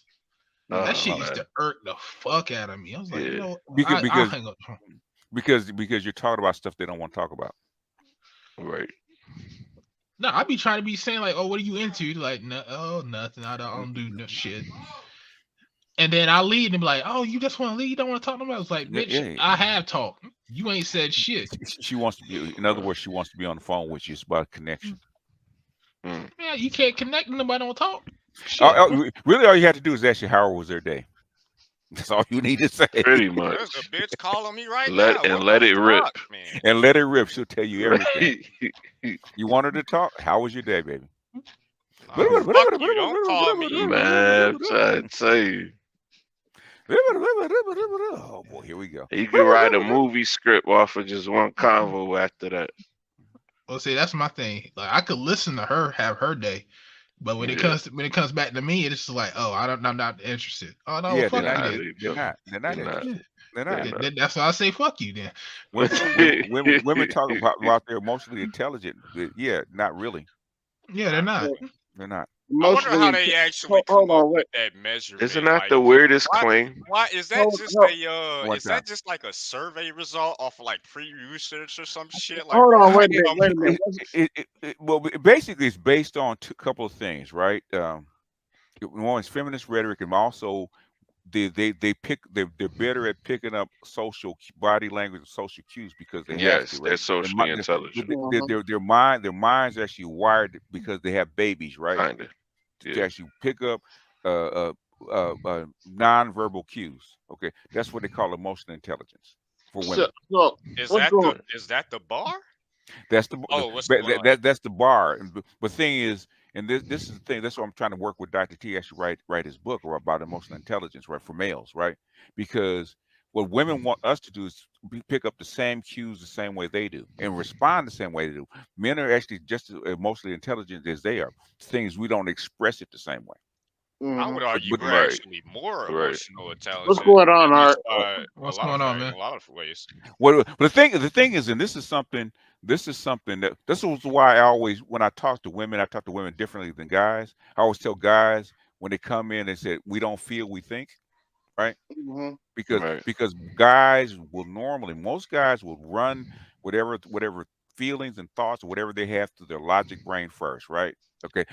We don't even know how we feel until we think about it. We think about what happened. Filter it. We got to center it and think about it, and then we feel it, right? Women have to feel it first. They run it through their emotional brain first, and then they think about what it is. So you have to reverse it. So when I used to counsel couples, right? A male or a female, right? Well, I can't, like my niece, right? Well, my husband's coming, he's doing this, and I keep talking to him, he's not listening. Blah blah blah blah blah blah blah. I said, okay, well, slow down, right? Number one, he's not a woman.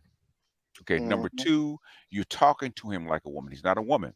I said, number three, he doesn't have the endurance that women have to sit up and listen to chatter. Okay, right? They speak so many more words than us a day. And they don't get. Yeah, but you know how a picture is worth 1,000 words. Yeah, right. But to describe a picture, you have to use 1,000 words. Okay, right. They're not trying to get to a point. They're trying to express to you how they feel. They're trying to express feelings. They express feelings, so it takes way more words to express the feeling than get to a point. Basically, look at them as like, you know how you go into a store, you know where you want. Yeah. We're straight to the point. Women, they have to be fluid when they talk. And a lot, and with feminine, even with the way men have been taught right over the past 50 years, right? You know how sometimes they had to stop you guys and say, "Hey, get to the point first, and then give us a story." We've been taught We want to talk about women to give the story first. Yeah. And then get to the point. The point someplace in the whole story, If but you're you got to lucky. weed through the whole story. Yeah, if you're lucky. Hey, BGS. Yes, sir. So let me get this straight. It's emotionally intelligent to divorce your husband and then turn it to an instant thought. That is not the way. That's just training. Okay. That's what partners do. In other words, when the business breaks up, they go out and spend the money together. Well, you got to understand something. When you let me explain this to you, AB. And we've been messing with each other for a minute now, right, AB? Yeah. You know, I got my PhD in bitch babble. Yeah. So when a female breaks up with you, make sure to frame it. I had to. You know, it's gonna be up there with the Frankie Beverly picture. Thank you, Art New Style. But it's the fact of the matter. She broke it up because the nigga was too nice and too good. Not necessarily.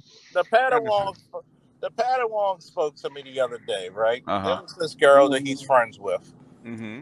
She's 20 and she broke up with the dude because he's too nice. Okay. Okay. When she says too nice, what does she mean? Like, he treats me too nice. What does that mean? That means that she's never dealt with someone that has treated her very boring. well. He's boring. It's just what it is. He's boring. He's not. Boring. He's not doing the activities that she likes. Yeah. Settles for the dude, but she settles for the dude who has a girlfriend. Yeah. She's 20. She wants to mess with a dude 30, and she's the side chick. So, but the dude is 30. The dude that has 30 has disposable cash, right? Yeah. And he probably goes out a lot, right? Yeah. Just don't give anything to her but his girlfriend. But here's the crazy part. It's like the old cadence in the military when you're running. I want to be an airborne ranger, live the life of sex and danger. That's women. Yeah. That's women. That's women in a nutshell. It's all women. All people. Okay. And he told her, he's like, since she said he's too nice, when shit falls apart, and it will, this is what he told her, don't you fucking complain about it. Eat it. And she's like, she's breaking at the streams, like, I want to tell you what this guy did. Eat it, digest it. In other words, I want to tell you what this guy. In other words, you have to be my emotional tampon. I need to talk to somebody. My ear. Out of here. What'd you call it? Emotional labor? Yeah, emotional labor. Basically, you know what I do? I actually taught this to a couple of people, right? Make them if pay. you got an ex, make her pay. If you got an ex that wants to talk, do the emotional dumping on you, you give her like 20 minutes tops. Yep. Okay, bro, you get 0. Okay, baby, you got 20 minutes to get this off. Okay, what you got? Hurry up! You got 10 more minutes. But I need more time. You need more time. I need some pussy. Okay. You know what? You know what, BGS? This is a trial period. Your trial period. No. You get the first 20 minutes for free. After that, you got to start paying. You got to either bring me over some lunch or give me some pussy. You know what, BGS? I got. And it did work too. Go ahead. You know what, BGS? My master's degree is in an EQ, emotional intelligence. Because anytime a chick says, "Well, I got to tell you about my day," okay, so we'll be going to lunch. Yeah. I'll be like, I know I can get the pussy. She was like, "Why you want lunch?" Because I know I can get the pussy. I want you to come out of your pocket. You should have said, so I could write it off as a business. You son of a bitch! What you think? What you? Art, you son of a bitch! $35. I need my nunchucks. If they're life size, I'm wearing that shit to work. Nah, that's tiny. Oh yeah, by the way, BGS, like I told you officially, I'm going to another small department and they're hiring me as a sergeant. So they should. You could probably, buy hire a smith to extend unless you know how to do it. Hire a smith to extend the chain link, so then you actually. No, they're real small. It's tiny. Yeah, they're not supposed to be. It's the fact of the matter that I've learned one thing about females. I gotta make you pay because you're gonna respect my time and you're gonna respect my advice. And I was like funny because one of my exes, her two daughters' father died, and she hired us for security. I said, "Baby, you pay cash," and I'm gonna tell you what. Shout out to her. She paid the cash up front. and we kept a lot of fights from that funeral. Matter of fact, we did such a good job. The family actually tipped us two $50 bills a piece. Me and the Padawan. Nice. So I mean, like I tell people, look, I'm not afraid to listen to my ex. Yes, I can get the pussy. Sometimes I do. But when you become a more refined man like myself, This y'all mustard ass nigga.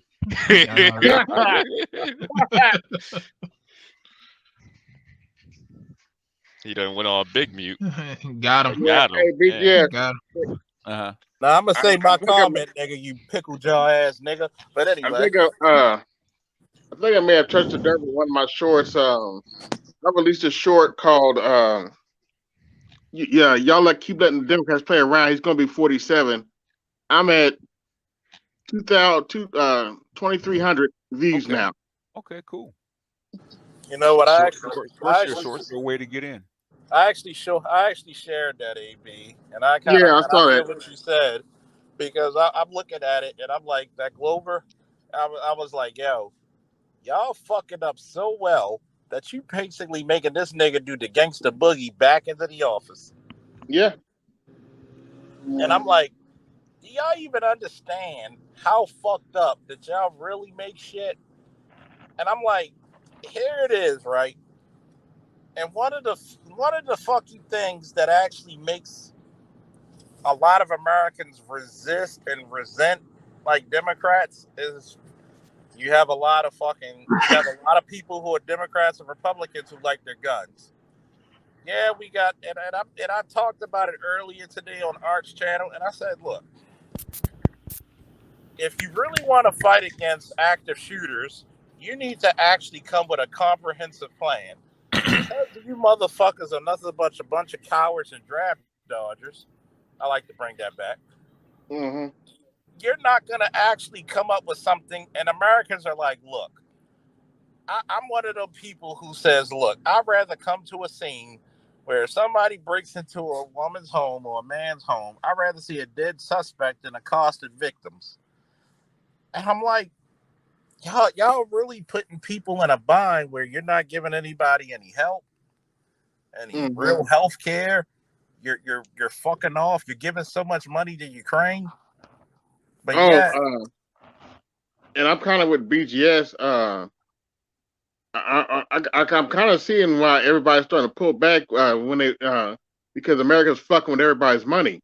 Mm-hmm. When they fuck with Russia's money, that's not a good look. Yeah. I see where BGS is coming from. That is not a good look. I told you guys that almost a year ago. This is not going. I know they don't like Trump, but I'm like, okay, the establishment did not help themselves with that. I see where BGS is coming from with that. Yeah. You know, I had hoped that Biden was going to do the right thing. I didn't think he was going to do this. I said, oh boy, okay. You know, let's not get it twisted. Let's not get it twisted. I don't think Trump's an angel, but goddamn. But shame on you, BGS, thinking the senile was going to be.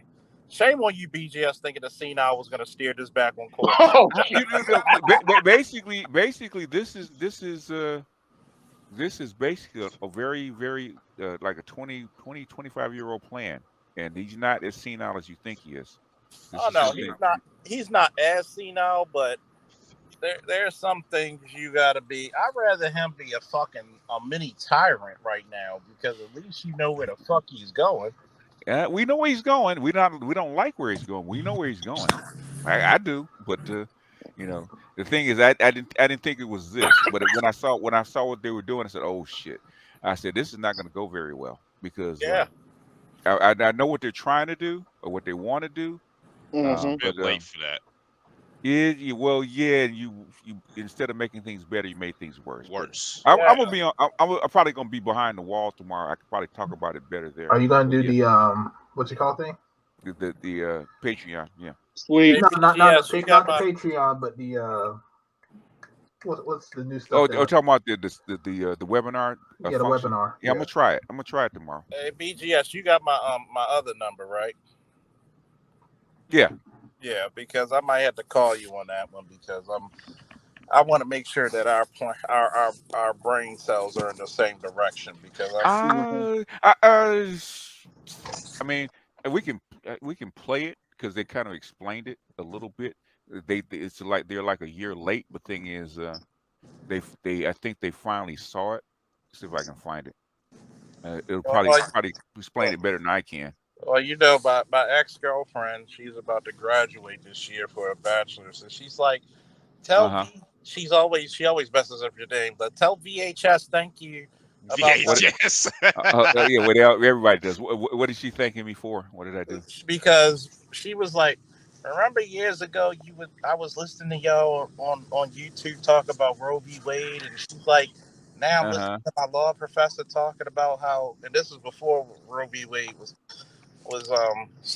stomped down, and she was like, you know what? I knew you were intelligent, but goddamn. She was like, I will never question you again. I said, if you did that the first time, we still be together, motherfucker. But and I was like, what have you learned? Not to question you. What are you not going to do? Question you. Thank you. Now that we can go back to our regularly scheduled programming. And people say I helped them somewhere. I always ask them how because I can never remember this shit. I'm always laughing when she tried to like talk about your name. Like, tell VHS. I said, did you just call him a fucking cassette tape? I might use that as a pseudonym instead of BGS, VHS. VHS it more. We gonna call it BGS because BGS was around when they still had records. We gonna call you Records. Well, I was. Greatest hits, nigga. We're gonna call him Betamax or. Beta. Remember, you probably seen them right in pictures, right? The old stereos that took up the whole wall. Oh yeah. Yeah. That was. You know, I bet you still got a. I bet you still got a Capone set just for keeps. A Capone set? Yeah, I do. I want one so badly. Yeah. The thing is, they're so rare now that they really cost because they only make the high end stuff. They don't make the cheap stuff anymore. Yeah. Anyway, we can play this real quick. We'll kind of explain it about the Saudi Arabia's move away. They kind of talk about the other stuff that goes along with it. So it should be safe because they're white. They've escaped most of the shadow banning. But he's English and he's Greek. White, yeah, okay. But I'll play it. Andrew, let's talk about this. Can y'all hear it? Is that Richard Martin or whatever his name is? Saudi Arabia says they're open to settling trade in other currencies.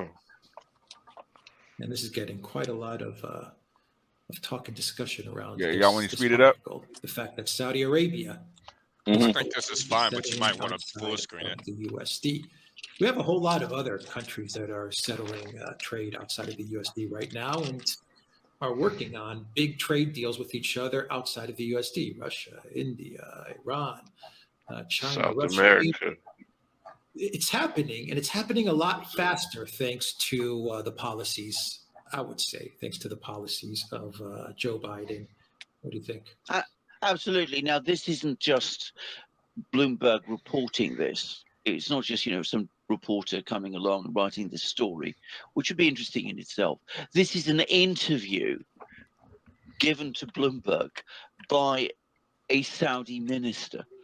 He's actually gone on record and saying that Saudi Arabia is absolutely prepared from now on to accept payment in any currency that is appropriate. And he mentioned the euro, he mentioned the dollar, but he also mentioned the Chinese currency, the RMB. And that's the key one, because of course we had Xi Jinping coming to Saudi Arabia a short time ago. He had a meeting with MBS and other members of the Saudi court. He also, of course, met a lot of the other leaders of the Arab world and of the Gulf states, who are still the core of OPEC. He's got excellent relations, of course, with the Russians.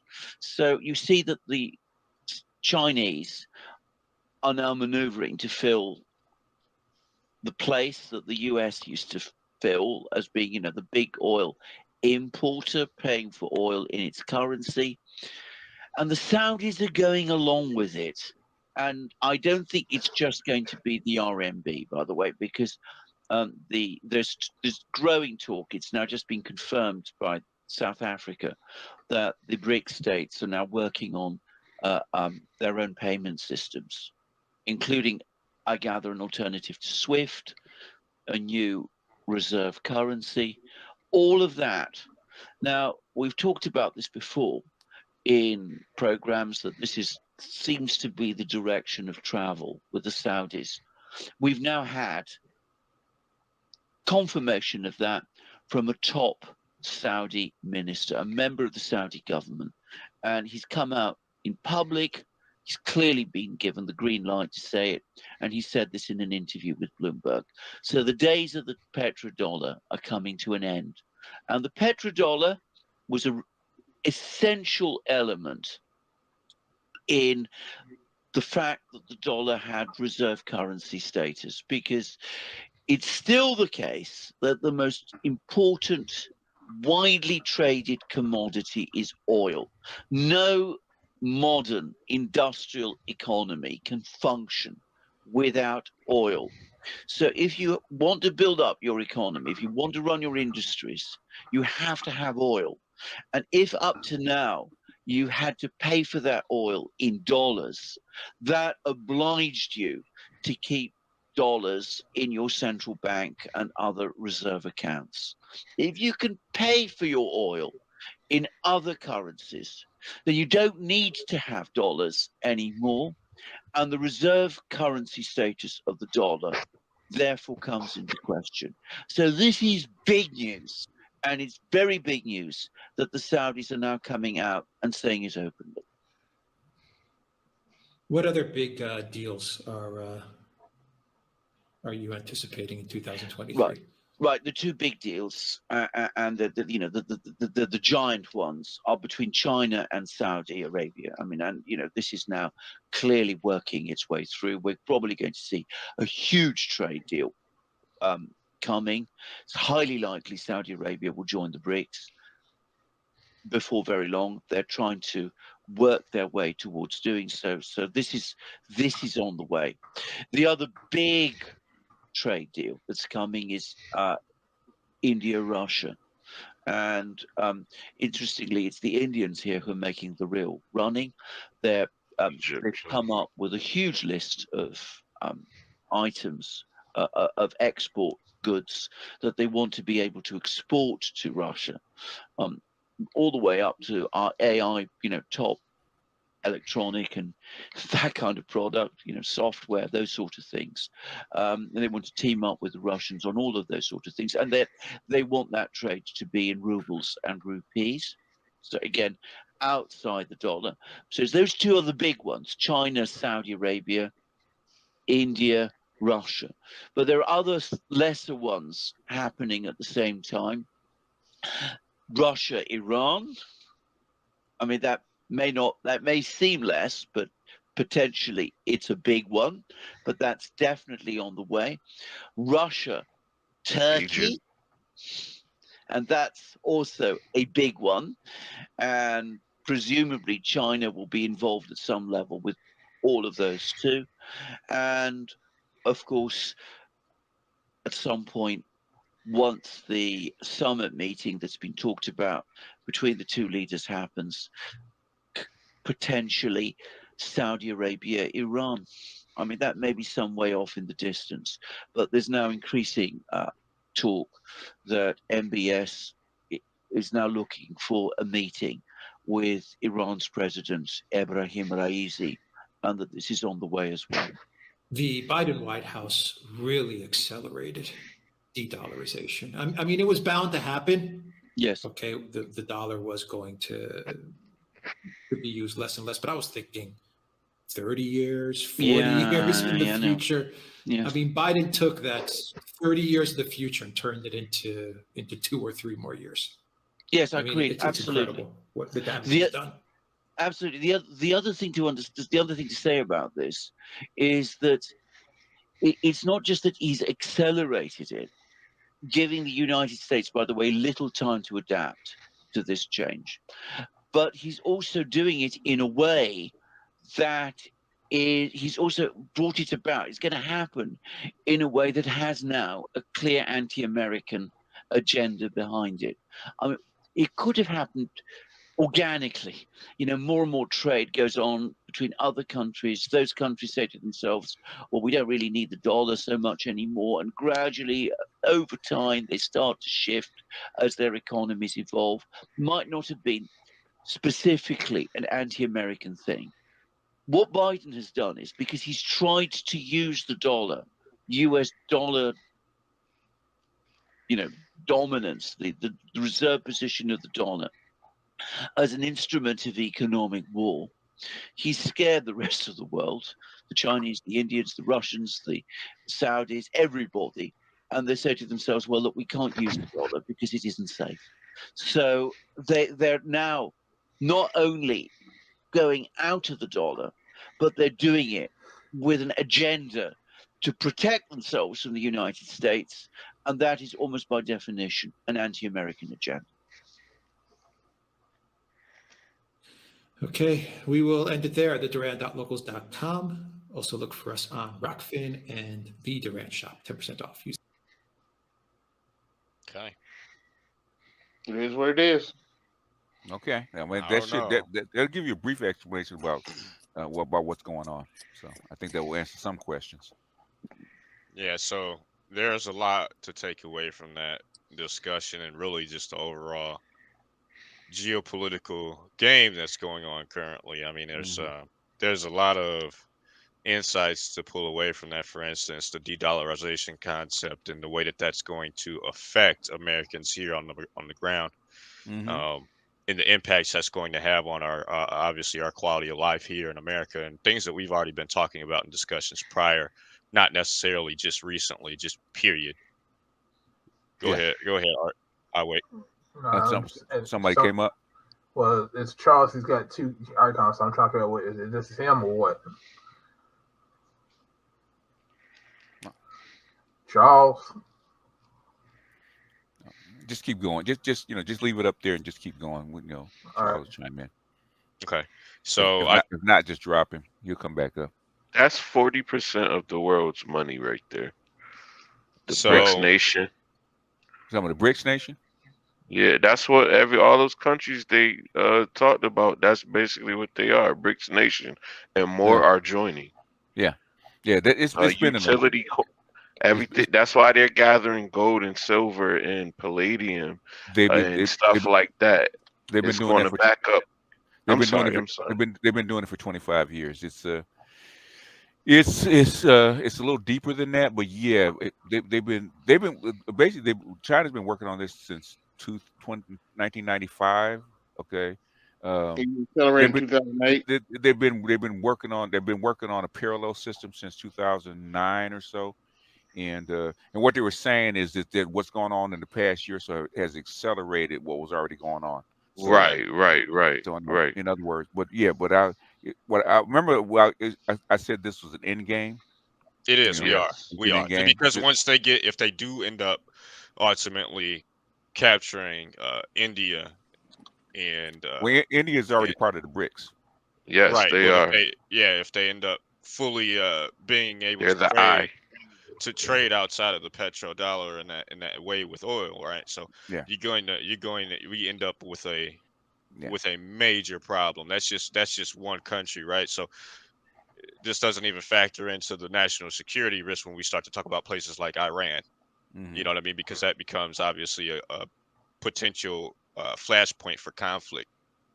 Okay, so there's a lot at stake here, and the West has some very hard decisions to make and how this is going to go. We'll see, because this could turn into something extremely nasty depending on. I expect the West to lash out. It's already nasty. It's already nasty. Right. I mean, you probably have to join me behind the wall so I can explain to you. I actually talked about this. In fact, Lindy wants to talk about it probably tomorrow. But I talked about this back in March. okay, what they were planning to do, and what's probably going to happen. So people that, I mean, I think AB was with me. You behind the wall, we want to talk about it, AB, right? Yeah, I think so. Yeah. Yeah, AB can tell you I talked about this almost a year ago. Gotcha. And that this is the path. This is probably the possible outcome of it. I think. Yeah, he said Biden pretty much came in and tossed everything up in the air. Yeah, because this is an end game. They're trying to achieve something. I'm not going to say what it is, but they're trying to achieve something, and they're willing to take this risk to achieve it. And basically, the Ukraine war was a proxy for what they wanted to achieve, and it hasn't gone too well. So for a host of reasons, but since Charles asked the question, I just wanted to play it for him so he can actually get an idea that. Yeah, I'm so sick. BGS, I'm so sick of seeing Zelensky's face. I'm like, man, you need to sit your ass down. Don't show your face no more. You pissing me. You started to piss me off. He has to. I mean, he has to. What I've heard some stuff about what he did and did not say, and who said it in his place. So this is something this has been planned. It's been planned for a long time, and Trump wasn't evidently Trump was not down with this. So he said he said he was standing in the way of it. Yeah, I mean, the only thing standing was him. Nor should we have been, but I mean, for national, I mean, like if you're an American, this is going to affect you. Yeah. Obama wasn't down with it either. So this is no, he wasn't down that with it either. you kind of have to be you whether you like it or not. If you live here, you have to be against it. Yeah. Well, you know, if it works, then it's all good, right? But the thing is, the thing is, it's like pushing your chips into the middle of the poker table for one hand. If the hand comes up, man, and you get whatever the top hand is, okay, you take away all the chips. If it doesn't, and you lose that hand, it rolls the other way. It's downhill. Not good. Yeah, it's not good. It's not good. And, what does that do for traveling? It's not so much traveling, but what it does for your money. No. You can always travel, dude. We will have a. I mean, safely. We will have. Let me tell you something. We will have a fucking nasty ass fucking. We will have a nasty economy here in America, bro. Really across the world. Traveling is not going to be your problem. No, it will not. You'll be trying to figure out what the fuck you're going to eat. But go ahead, Art. Yeah, but I'll do more on my I think it's as Lindy said 6 o'clock. So about 6 o'clock PST time. I'm probably gonna do Behind the Wall if you want to learn about it more. It's gonna be on my Patreon. Yeah, you just usually do like a community tab. So just I'll let people know that's gonna be. Is that Richard guy still around with his forecast of everything? Richard Martin. I don't really listen to Richard Martin as much anymore because he's really on that the COVID-19 and vaccine kick. Oh. And I get tired of him doing like an hour, 45 minutes on COVID. Yeah. So I kind of drifted away from it. I still get his stuff. I just need to listen to it. But he's still there. Yeah, but he's been on COVID for like 3 years, man. I said, Rich, it's like 2 years. Rich, I can't do this. Man. Like, dude, already, yeah. Already. That's crazy. Man. Yeah. It's the weak dollar is not. The weak dollar is really not what we're talking about. The weak dollar doesn't matter whether it's weak or strong. The thing is it the reserve currency or not? That's what matters. Really, it's extremely important that we hold the reserve currency, especially right now. Yeah, well, okay. Yeah, you would think, huh? You would think so, considering our economic situation. Yeah, I would say so. You would think so. You would think so, but America sold its soul, man.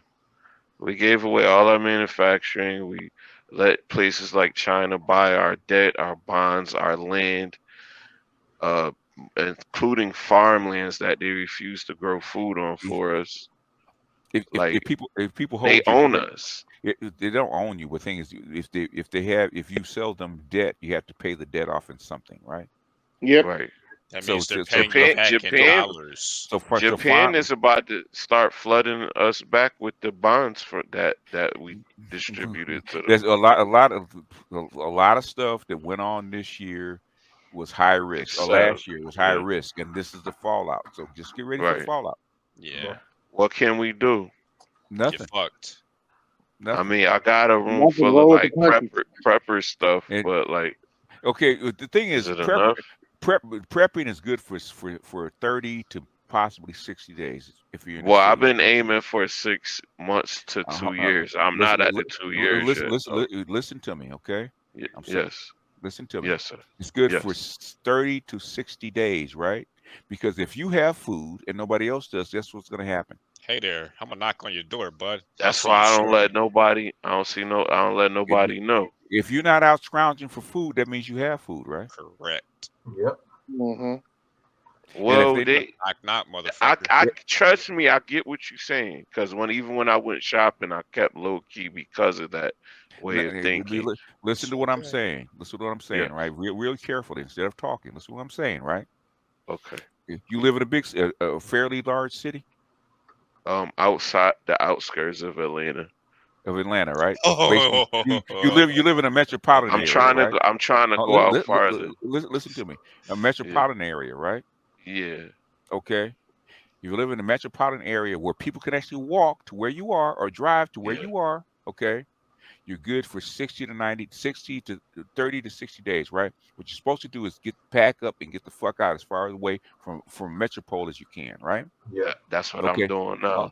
Okay, there's a whole bunch of things that could happen, right? Okay, food is just one of them, right? What if they shut off the power and water? Right. Water, I'm no aware power, of that. no nothing. No, I'm aware of that. Have you lived in a house with no power and no water? Yeah, but not for more than 60 days. What's the longest you ever lived without power and water in a house? Without power and water, maybe 4 days, close to 3-4 days. Check out a week without power and water, because guess what you need to do? You need to go to the bathroom, right? That's number one. Right, I get it. Yeah. And what happens when the toilet doesn't flush? You're fucked. No, you're not. It's gonna smell like shit.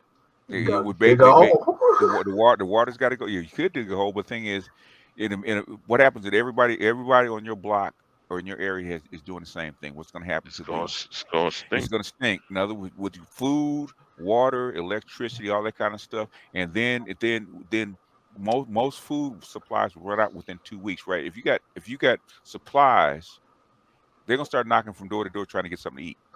Okay, and if you have it, people say I'm gonna get a gun to protect myself. You cannot protect yourself from somebody burning down your fucking house. Okay, very true. Very true. Okay, and way back in the early '90s, Craig Hewlett actually had seminars about shit hits the fan, right? Okay, the first two things that first. What you want to do with backup supplies, right, is wait out the 30 days. See if they're going to fix the shit, right? If they can fix the shit, you're good in 30 days, right? If they do not, what you're supposed to do is pack up and go to your secondary staging place. Preferably at least 100 miles outside the metropole. Right. Somebody said 200. You want to be 90 to 150 miles away, bro. You got to get the fuck out. You got to get the fuck out because hungry people... People can live without food for about 90 days, and the can't live without water for 3 days. Yeah, 3 days, but you can 3 months without food, right? And within those 3 months, they can do a whole lot of damage. They're going to do a whole lot of damage. Yeah, human nature really kicks in. We're in survival mode. Just look at COVID, right? When they announced the COVID shutdown, right? Look at the stores. Look at the shelves of the stores. I'm a trucker. I'm very aware. I know when it's gonna be like that before everybody. I deliver for Walmart, Sam's. I stopped mentioning it, but like 6 months ago, a year ago, I was telling everybody. I'm like, I ain't gonna tell them no more because I don't want to bring no attention to myself. Yeah. But I be knowing this shit. I know, be knowing Dan, that we could have been very close to countrywide riots, right? So yeah. I mean, hell, you had just because of the fertilizer thing, you had food riots all over the world. This whole The world farmers couldn't afford it. The whole world is connected like a Swiss watch. One little thing can throw it off. You saw that with COVID. Right. You know, I like the way you said that. Yeah. You saw like with COVID, when they actually put a ban on Russian fertilizer, nitrogen fertilizer coming out of Russia. Yeah. You had riots in like 20 countries because of that.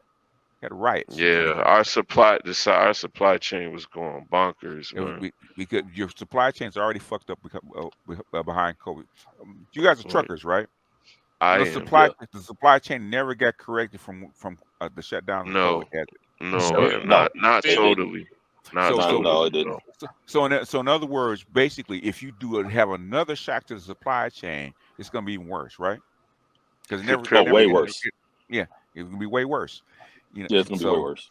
So in other words, man, like I said, now's the time to pray to the God of your understanding that they actually calm down and fix this shit. Nah, man, fuck that. It's time for hype time. That's what we're on now. Shut up, PK. And y'all know, there's mask off, motherfucker. Back away from the abyss, PK. And you trying to take that black pill, PK? You know, why not? Yes, you are. That's black pill, motherfucker. That's black pill. pill. You sound like our man. Quiet as kept, these prices are raising up when you don't even know that they're raising up. I was ordering some Instacart, right? Eggs, an 18-pack of fucking eggs, $10 fucking dollars. Yeah, $10 for an 8. That used to be $4. That used to be $4, $5 if you got the expensive brown cage raised shit, right? $10 fucking dollars. I went to the store, a bottle of water, right? This is at an HEB down here when I was ordering it. They wanted $2.60 from the store for a gallon of water. I went to Walmart, and all of the like jugs, the traditional gallons of water, all of those were gone. There are, and I asked you this, BGS, a while ago, like, when the people who are in control of this stuff, the architects of society and all of this stuff, right? What is it that they're trying to do? And I remember you said, well, we don't know where they're trying to go, but basically, we're all pawns. The thing is, you can only push people, so we're still biological beings. You can only push people so far. How much of a risk are they willing to take to squeeze every red cent out of people that they could possibly get?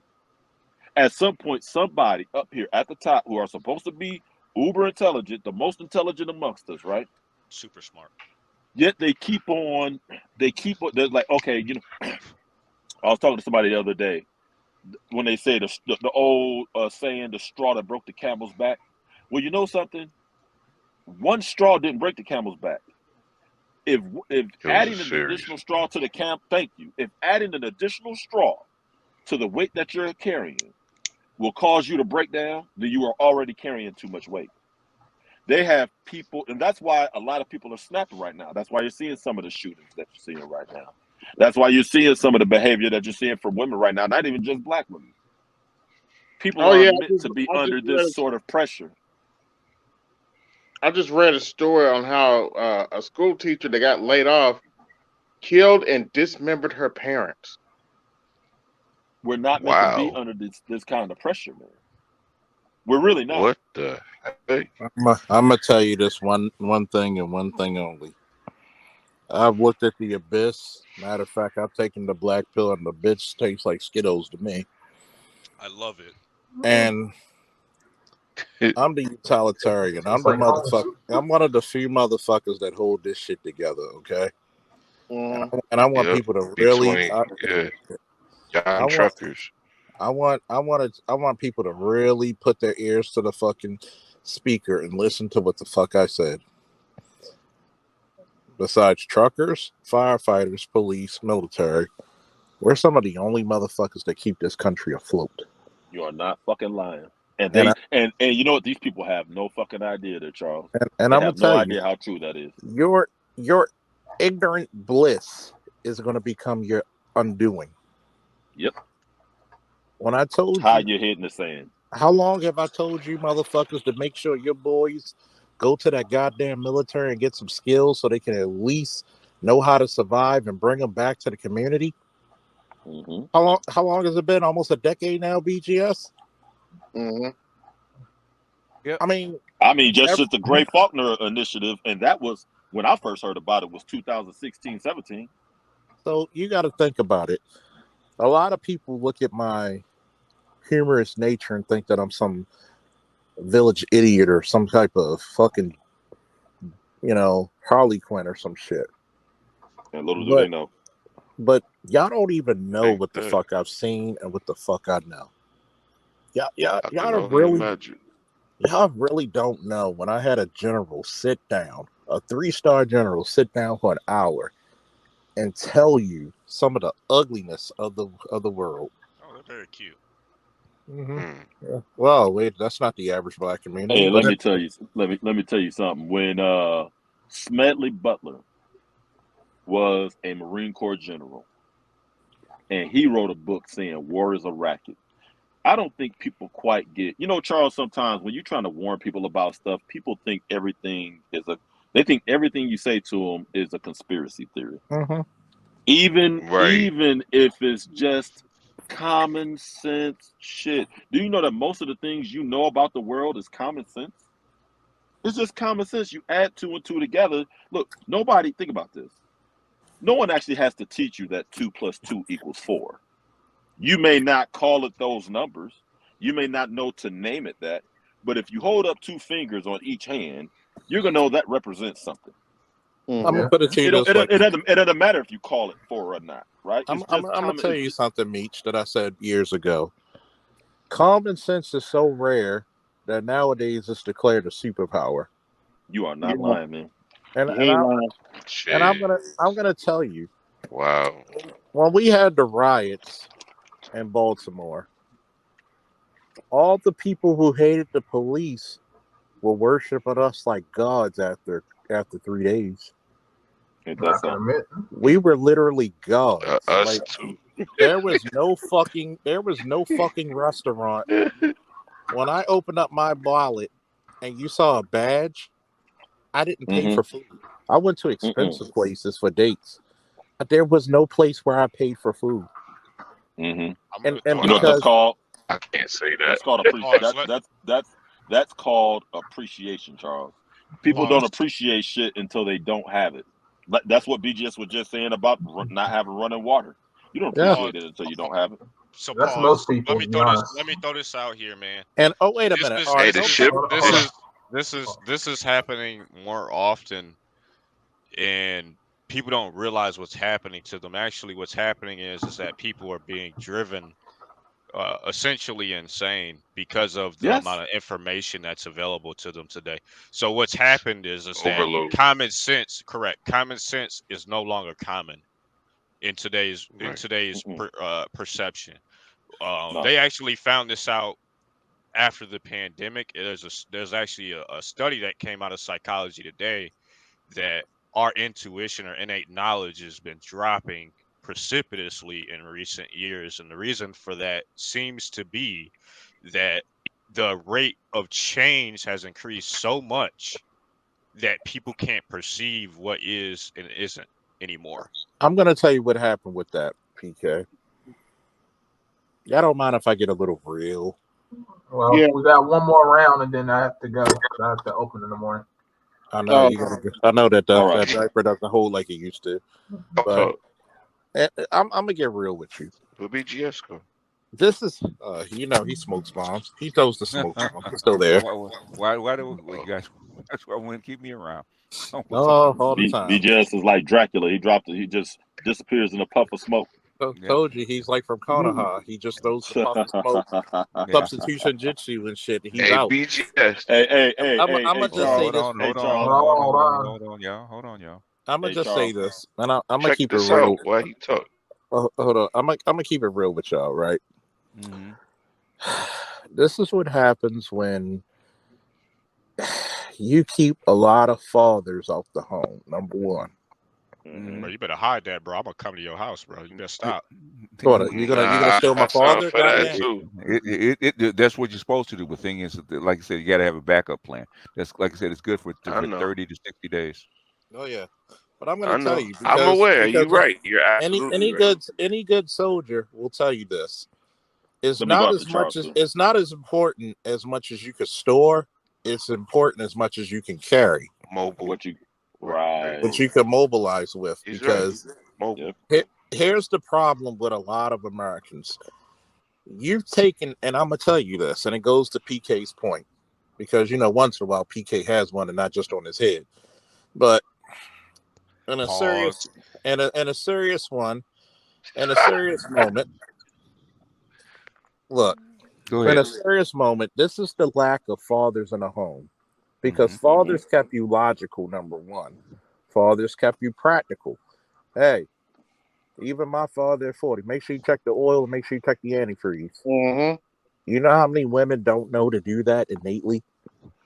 Do you know how many young boys at 16, 17, 18, 19, 20 don't even know how to hotshot a car? Hey man, I didn't even know how to pump gas when I was 16.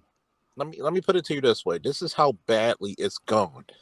And this is where all these feminists kick themselves in the ass. Who's going to protect you when shit goes bad? Feminism goes out the door when first world luxuries go out the door. The stud, that's what's gonna protect them. You're not having gonna protect them. And the studs are getting knocked the fuck out. Like, bitch, you're gonna be treated like any other hoe. Yes, that's basically what they're saying. Nah, the studs are going back to the guys saying, "I wear a dress." And guess what? Here's the most submissive women you'll ever meet are studs when they get sick and tired. And here's the craziness about it. You conditioned your boys not to be warriors, so guess who's bending the knee to places like the ATF and others to submit their guns? So when danger does happen, and you're gonna get that fist of the North Star marauders, don't worry. What if you have a small town and you get these marauders there? Nice to meet you. My name is PK. we own your town now. We own your town. Your sheriff department does not have only 15 to 30 people.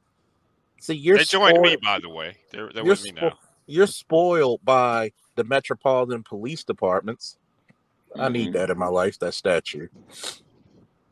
And the dudes they could put on send off missions. And let me tell y'all something, man. What happens when the dudes no longer think about it? All the dudes are getting passports. They're leaving you. And guess who's going to get hit the hardest, the most? It's black women. Black women. And black women are just not that smart to be like, I need to get with a capable man. I need to get with a man. Go to the blue hair destinies. He'll protect But them. guess what? The blue hair destinies are hiding under their skirts while they're wearing one. They'll be the first ones picked off. Destiny will be the first one picked off. Real quick, and I'm sure BGS will be able to appreciate this if he remembers it. After he drops disappears in the plume of smoke there, Charles, you hear in the background fading out, cradle of fucking civilization. That's BGS. I told y'all I think he's the guy off of Dave Chappelle's Black President skit that said the old dude that said don't drop that shit, cradle of fucking civilization. I think that's BGS, man. I'm gonna keep it 100 with y'all, man. You know what? BGS, when he drops the smoke, he'll be like, "Renegade, motherfuckers." Renegade, motherfuckers. But he likes something, man. Here's the thing, man. What Charles said was absolutely correct, right? So here's the issue I'm really taking. I said this before. Women don't have the they don't have the wherewithal that men have, where there's no equal term for women as it is for a man if you call him a little bitch. We all know somebody call you, I mean, you a little bitch, right? There's no equal term for a woman. And we will make sure, we will check ourselves. No, what I mean though, no. What I mean though is I'm not even talking about that as offensive.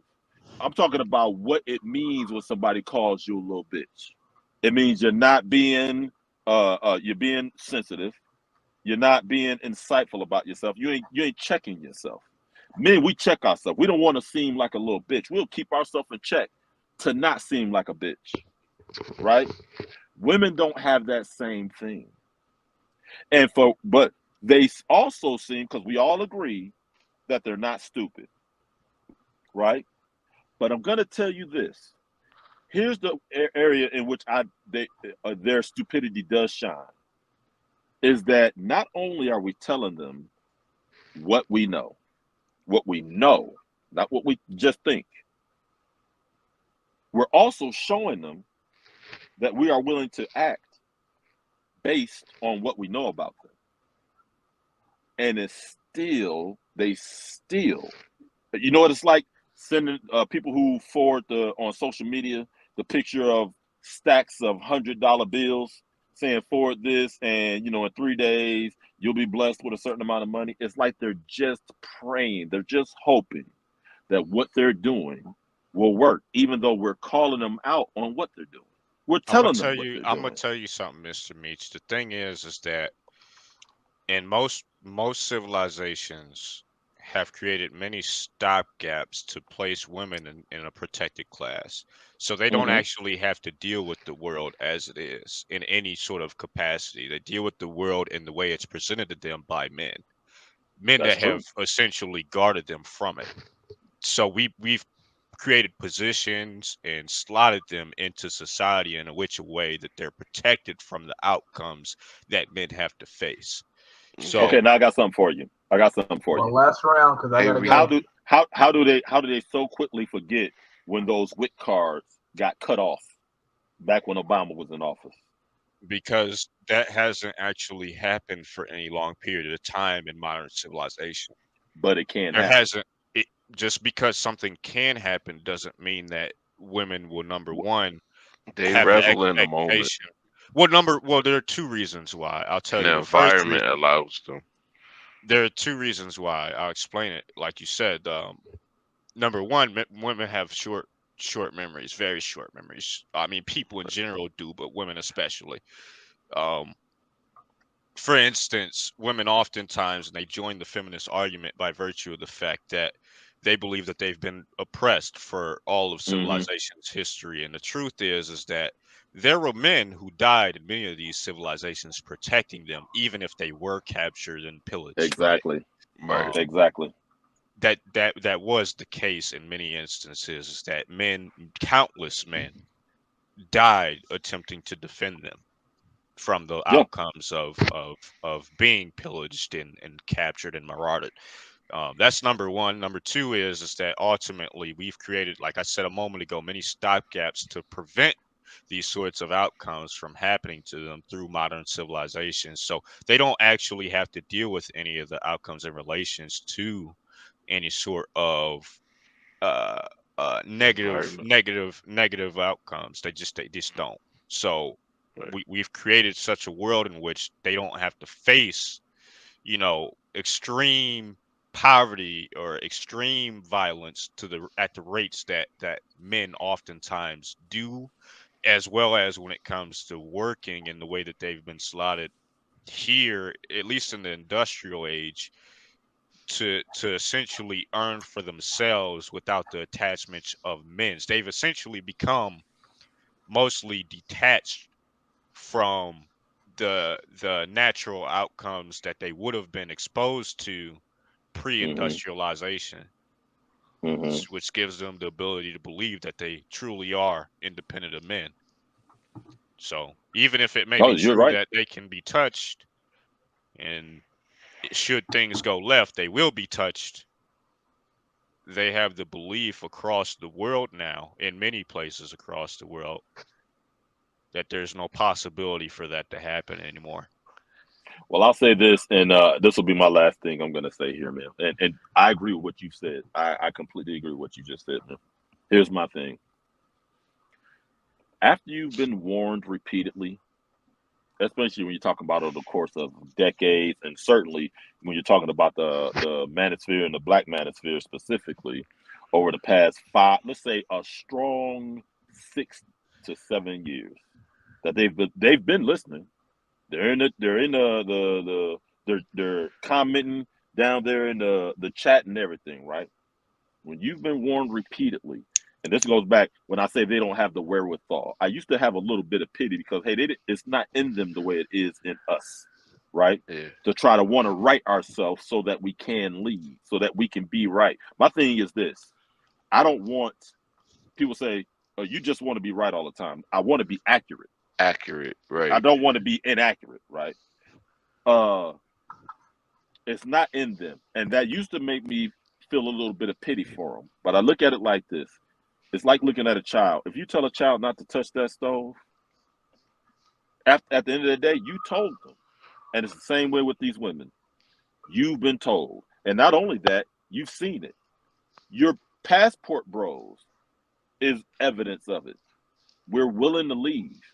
Then what are you going to do? Oh, we don't care if you leave. Then why are you making such a big deal over passport bro? Women We told you. oftentimes struggle tremendously, and this is just an issue of the female gender and their condition and nature. 1 second though. I'm almost done. Ahead. I'm almost done. You've been warned. You were warned repeatedly, and it's like you're looking for us to prove to you that we know you know better, and we don't have to prove it to you. All we have to do is leave. And when you're asked out, understand this: it's your fault. That's all I got.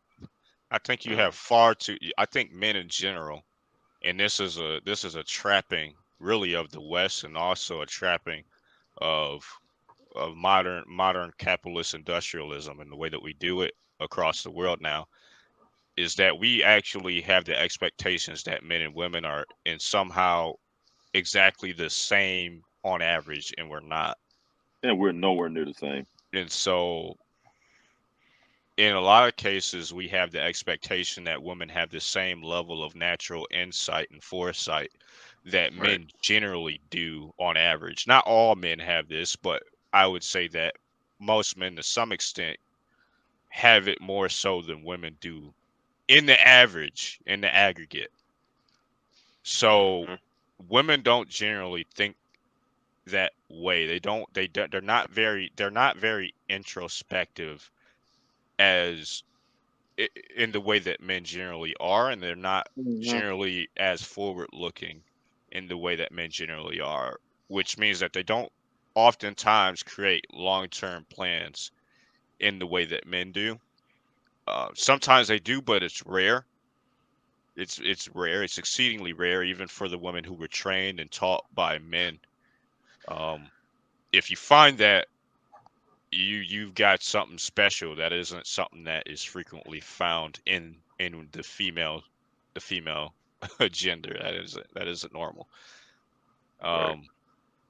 And women generally times aren't very they are actually supposed to be masters of insight. They're supposed to be people who are highly in tune with their feelings and the spiritual the aspects of the internal, but that's all a They're myth. the masters of the unknown. Correct. They're the masters of the logical. They're supposed to be, but oftentimes most women are. I think that's a bit of a misnomer, and it's an old sort of knowledge that we used to think because we didn't interact with women as much as we do today.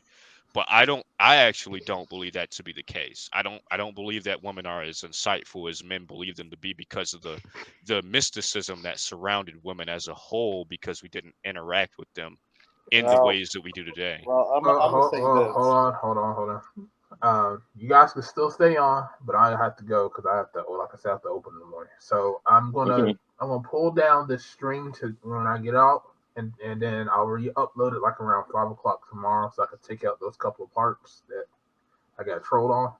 But thank you guys for coming through. I appreciate you everybody for coming through. Take it easy, Art. And I'll catch you guys later. All right. All right.